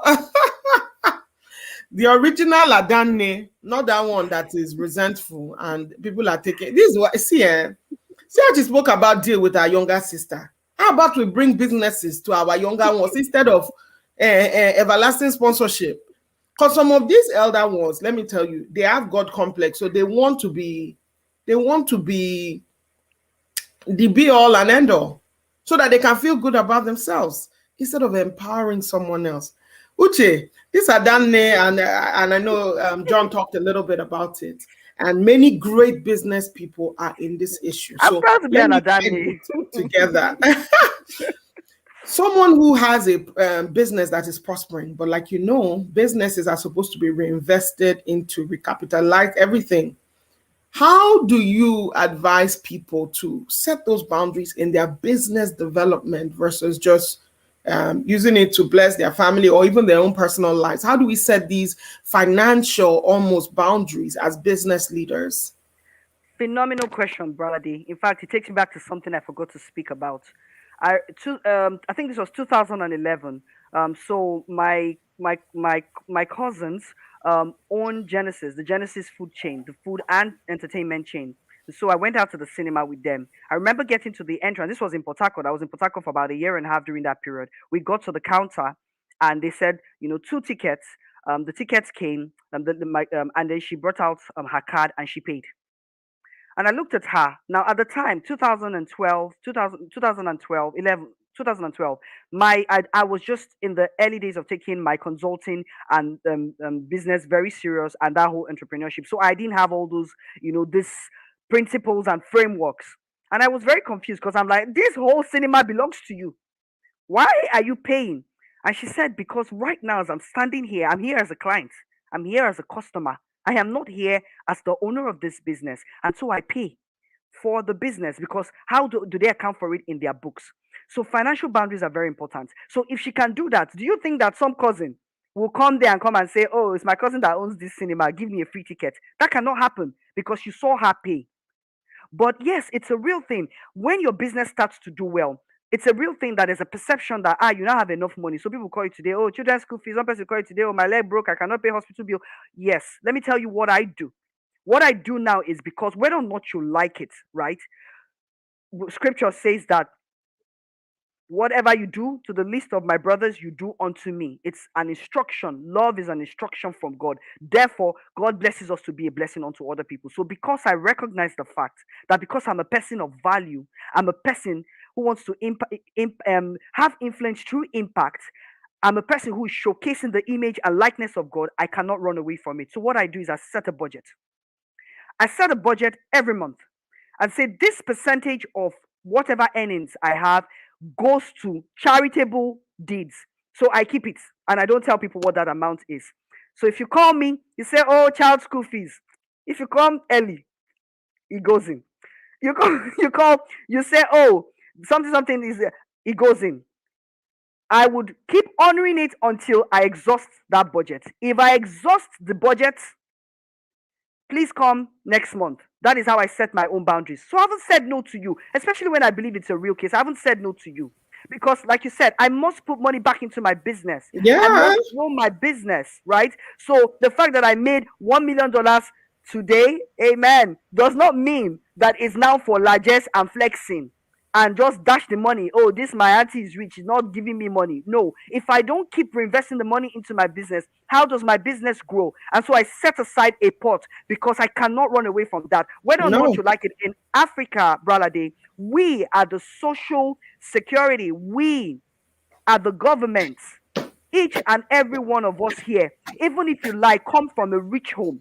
If you come from a rich home, you don't have responsibilities. If you have Wow. a driver, you will pay the school fees of Wow. your driver's child. If your So- driver's child is sick and they cannot afford it because they can't afford it, you will pay for it. If your driver is not going to come to work, so because you need that service, you will pay for it. So whether or not you like it, we are the social system. We can't run away from it. We have a responsibility to people around us. Hey. First, because we are children of God and we must take care. God is not going to throw the money down from the sky. And secondly, because it's what responsible people do. Yeah. So set Yeah. aside a budget, and then when that fund is exhausted that month, I move you to the next month, or I move you You to know my next awesome. revenue stream. That's what I do. Awesome. I do have one question in here. So she's saying, I know someone who works in the church and she wants to go for a burial and her boss told her she can't. How does one set boundaries so this kind of thing doesn't happen? So when you have difficult asks from your bosses, things that are just inhumane, or you think they're inhumane, or you feel like, this company doesn't align with my values, essentially, that's what I hear that I'm interpreting a little bit. So you tell me what your response would be. Okay. Well, I don't like answering questions without the full context, and I'll tell you why. Because if you dig deeper, right, whose burial is it? Whose burial? How many times has this person been to a burial that year? How many times? And if it's you, I mean, whoever the person that put the question is, ask yourself real questions. How many burials have you been to? Don't be like one housekeeper I had who said her father died. She wanted to go for a burial. Said no problem. Gave her what we wanted to give her. Off she went. 3 years later, we needed her to come and backfill for someone for a temporary period, and she said she was going for her father's funeral. And we're like, yep, I thought you buried that. Dad died 3 years ago. She said, auntie, family problem, family problem. Do you know that we're quarreling amongst the family? Some people could not come back, so we couldn't bury my father. It's now we want to bury him. Yes. Nah, when you're putting lie on top of the lie, it's a plenty something. So, do you understand? So let's take it. Okay, you took it from the one side. Now you want to take it from the other side. From the other side. So the other side, let us assume that this is a person that is actually close to you and you're supposed to go for the burial. Now, let me speak to leaders in this room, right? Because the truth is that this person she's describing is one of us, can be one of us. And we come on these sessions and remove ourselves as though we are not the people. Can we learn to apply empathy? Empathy is a real thing, right? Empathy is very critical. We need to learn to apply empathy. You cannot always apply the rule book. I know so by day I'm a human capital executive, and so we live by policies and procedures. However, you must get to the place where you must be able to make some exceptions for extenuating circumstances, even if the person is not entitled to leave for whatever reasons, and they've lost somebody that is dear to them. Maybe instead of 5 days, you can tell them 2 days. Let them figure out how to do that, right? Now, for the person, Yes. Now, for the person who's on the receiving end of that, the truth is that you can't set boundaries when somebody says no, when they have control, quote unquote, over your time. And those are some of the limitations of paid employment. So you need to be asking yourself when you're choosing places to work for, will this place align with my values? What is their culture like? How do they treat the people that work there? Because let me tell you something, you cannot squeeze apple juice out of orange. You can't. So what I would ask you Oh to my do gosh. is go and beg, go and appeal to them, and trust that the human sympathy will touch their hearts to let you go. The African nurse, I love this. I love this so much. So she's asking, and I guess this is to both of us, how can you be reached to bring the boundary movement? So if you want to use the right hashtag, use hashtag the boundaries movement to my community of leaders, because we're not doing that thing again where foolish virgins are accusing the wise virgins of hoarding, of not being their brother's keeper. What did the Bible say? No. We're not doing that thing anymore, whether in business, in marriage, in family. It doesn't matter where. We have boundaries. We are even in your country, in your city, as a good citizen, have boundaries. What is going on? So, and this message is for leaders, because the culture of a leader will be perpetuated throughout an organization. And that's what Uche is sharing right now. Some of the best lessons we learned it as a consequence. Something like scope creep. If you talk from now to tomorrow, somebody won't hear till they actually have to pay for scope creep. When you pay for scope creep, nobody will teach it again. You fully understand it. So if you reach out to me, send me a DM at Ayambrala there on Instagram. And Uche, I can also bring Uche. We're tag teaming. Look at me. I'm violating Uche's boundaries. I don't know if she's available or if you want to talk on this topic. Validate you have permission to violate my boundaries. Because violate my boundaries. For the boundaries movement, because we are Oh my gosh. it becomes a thing. Part of my bias, I usually say that the family I come from has given me an unfair advantage in life. And when I say unfair, is on the good side. I have too much goodness. I grew up in a home where if my father is asking my mom for something, say, please, could you? And then my mom will say, thank you. You understand? Even children, when they're talking to us, it's with honor, it's with respect. Doesn't mean that they didn't flog us. So. Sorry, they don't flog these days. It doesn't mean they didn't discipline us. But do you understand? They were conscientious enough, or at least they cared about those values to communicate it. And I had to give a huge shout out to the Anajembas in the house. Woo! Woo! Those of you who have been enjoying them. In the house, mommy, thank you. I love you. She's a big those of you who have been enjoying them, please, can you put it in the chat? Look at my mommy Uju here. Mommy Uju's book is coming out early next year. All things are possible, even Christmas. I don't know, but I just want you to be on the lookout. That's a one day I'll bring mommy up. She's going to speak to you. Daddy is here as well. I see you, Bambi. I see you, IJ. Daddy's here. Oh, Dad. Hi, Dad. Are you seeing? So even if your own family didn't work out like that, you have the ability, you have the opportunity to create your family culture right now. I have one more question for you.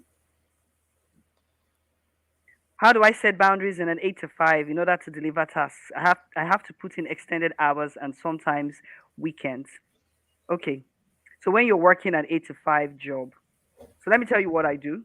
And I've done that my entire career and it's helped me. I started off like you. I used to work I was that bimbo that Ijoma spoke about at the beginning. In fact, I'm wondering if it was me she was referring to.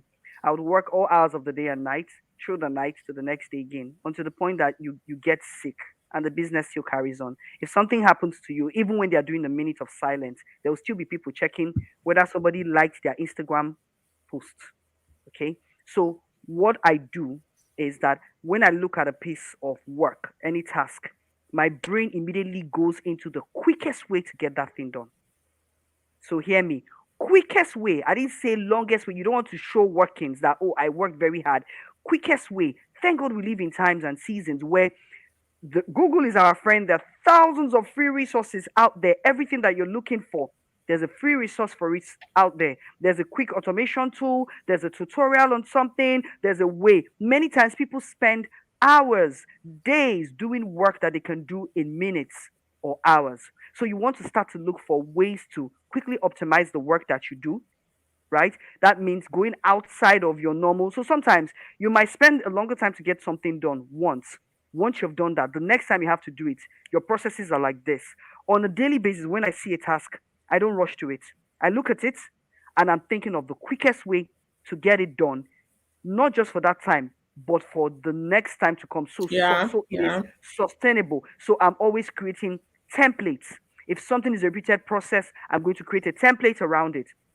If something requires a lot of data input, I'm going to create a way to map the data in a way. There's always a way you can automate your work to get it done very quickly, right? So that you can actually gain back some of your time. And then please say no. No is not a swear word. It's If it's not. It's no, not. no is not a swear word. If it's outside of the agreed goals, your objectives that have been set, yes, you want to demonstrate that you're a team player, but you can say to them, you know what, I can't take this particular one on, or can I take it on afterwards when I'm done with the key critical things? So the concept of vital few versus trivial many. Always differentiate your work into the vital few versus the trivial Put many. that in the chat, somebody, please. Many times we get stuck in the trivial many and we don't have the time and the creativity to do the vital few.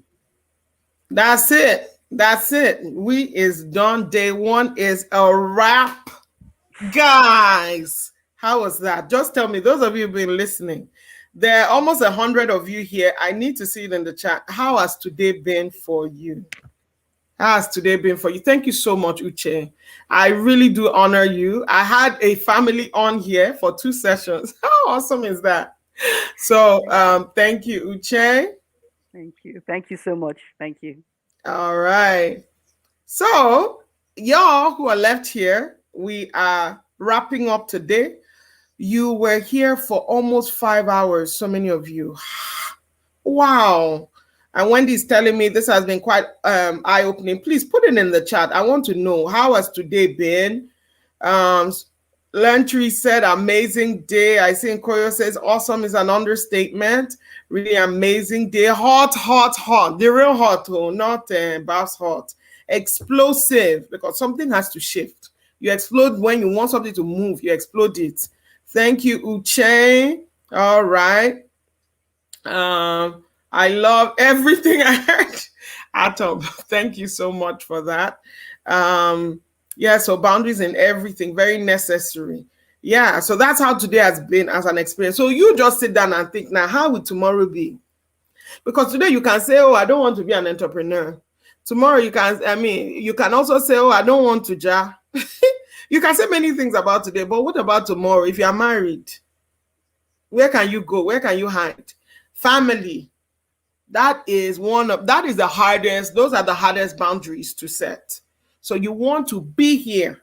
If you think today was mind-blowing, if you think you've gained new knowledge, you just be here tomorrow. When you hear, they say that the things that will make your ears tingle. That's what you will hear. Yes, Atom can't wait. Awesome. Nina Agor, thank you so much for thanking us. Pelaya, I love your name. Value packed. A shift has happened. Temitope said. Do you understand? So if truly you got all this value, and you know what's very humbling for me today is that I see some of our speakers still here. When your speakers start listening to other speakers, that means that conference is truly impactful because we are learning from every single person. Atom said tomorrow is going to be hard. Now I'm beginning to wonder, is it hard, good, hard? Help me. Oh, thank you, Mommy. Really well spent day. All right. So I just says thank you for convening this. So I want you to go to any social media you use. See, sometimes when I don't have words to say, when I cannot be typing fast enough, I just do a voice note or I do a video. Do it on your stories. Do it on a video. Send it to me. Tag me. Tag us. We're starting a movement. Put hashtag the boundaries movement. Put it in the chat. Hashtag the boundaries movement, so that when you are going tonight, you can go look at all I call ourselves boundaries buddies. We're a community, boundaries buddies, so that next time somebody is not understanding the boundary you are setting, you can look for one of your boundaries buddies and commiserate, because you can't be moved, you can't be shaken. No. And we're going to carefully curate this community so that anywhere we see ourselves, we're like, high five, bro, high five, sis, says you're doing good. Yes, my oil has finished, but what you did was great. You know, people that will celebrate you for what is happening. Netflix can't stand this summit. No, it can't stand beside. We are going to put focus where focus is. I mean, where's Netflix going? This is a problem. If you are watching Netflix so that you can miss things like this, there's a boundaries problem because you can't set boundaries around your development. It's a problem. So I see Coach Chiaka in the chat. When she talks about the balanced marriage tomorrow, your eye, it will pop. So on Lakweju Faith, we want to make sure that we have the exact right hashtag. It is the boundaries movement. The boundaries movement. It's not my fault. My father is an English professor. So, and then I wanted to make sure that nobody else has the hashtag before they come and say we have crossed their boundaries. They copyrighted it and things. So I didn't see the boundaries movement. That's what we're going to use. The boundaries movement. Thank you, Deborah. So go ahead and put it in your chat. Do a video. That's if you're asking me, say, brother, somebody said that they must pay me. If you really, really, truly want to pay me, do that. If you can, do a live with one of your friends that you are here. Say, babe, let's discuss. Bro, let's discuss. What was this thing that happened yesterday? Do it. It is for the movement because all of us have to be free. And if only one of us have knowledge, guess what? Everybody else will pull. It will be crab syndrome. We'll pull each other down. So we're all moving together. Okay. And lastly, my book, A Line in the Sand. Guys, you know things that you wish that somebody wrote for you. This conference, I wish that I had it. This book, I wish that somebody wrote it for me. So I went right ahead and wrote it. And if you look down here, it said Stories of Boundaries in Marriage. And it has 14 stories because we can't be talking. How many of you remembered Bimbo's story from IJ? Those are the kinds of things you want to hear so that I can say, hey, this is what it looks like.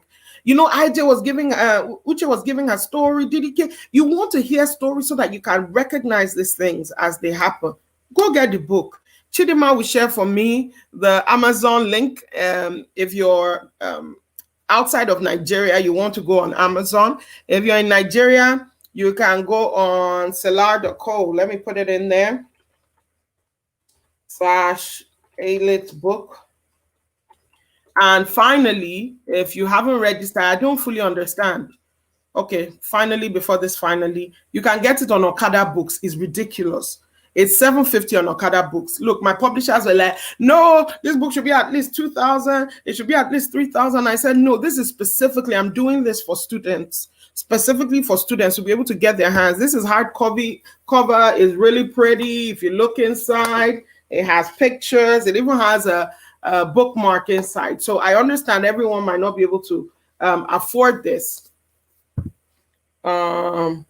One of the things that DDK said over here, she said, Bralade has undressed stigmas, fears, questions, love, life, and wisdom. I believe the biggest gift might be the healing that the truth will bring to you.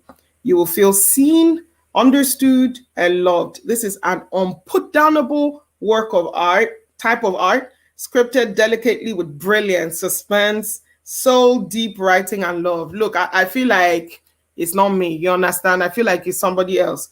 Fela Durotoye, the one you know, says, Brother is an amazing storyteller and exceptional communicator.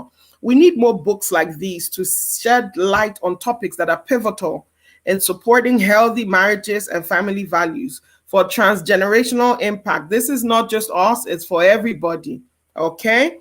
The fact that we get to read these stories through a rich cultural lens makes it all the more refreshing and relatable. Thank you all so much. I love you. We'll be talking. Okay.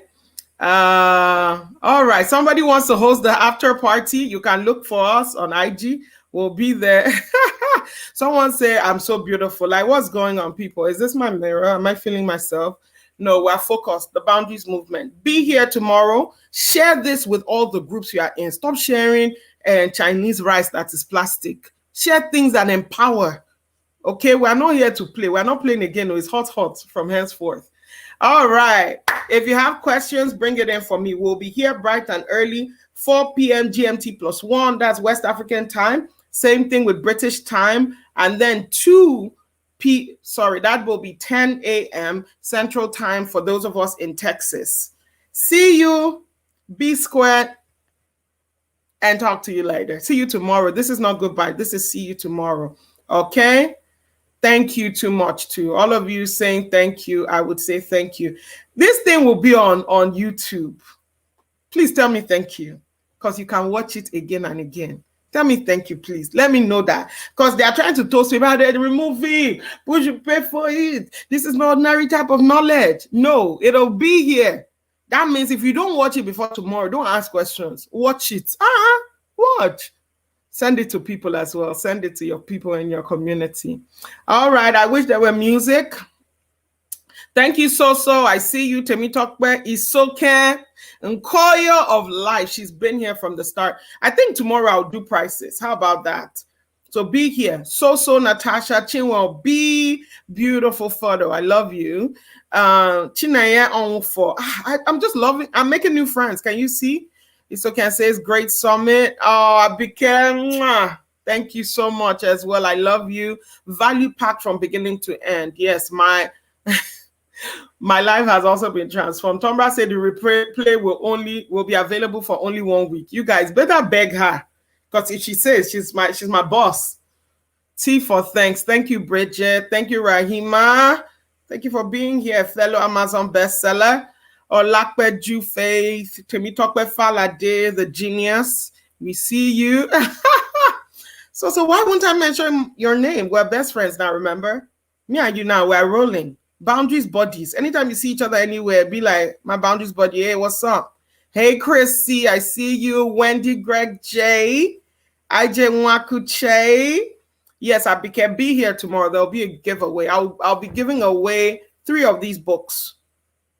And even if I give it away, I know you'll still buy for someone else, so it's okay. See you tomorrow. Sunday Olaniyi, Chidima Ikejaku. Oh my gosh, I have some solid people. Solid. Watching from Cape Town. That is so great. Well, Faith, don't just tell me here. I want to see it on your story. I want to see it on your post. Remember to tag me at I Am Brala Day. I'll be reposting every single one and reading every single one. It has cost time, money, effort, and other people's times. If I put all our speakers together, the cumulative amount to speak at a conference like this would be over $20,000. But it is all coming to you for free. It has taken some capital. It takes a whole team. I've had Elizabeth. You see all the emails you're getting, they're on it. Elizabeth, Banke, Ejiro, Chesa. I've had some awesome people, Bolu, Atom, so many people volunteering, just being here, helping. The content mom, Yetunde. Thank you, Temitayo, Temilolua, all of you. See you later. Bye for now.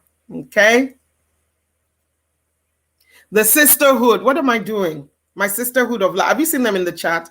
Ebiere, Alaire, Tombra, IJ, Chrissy. I see all of you. Nobody's even joking anyway. All right. Bye, guys. Pearls with no. I see you, Palaya. Joy Keegan. If you guys don't stop, I won't stop. Okay, I'll stop now. Okay. Bye.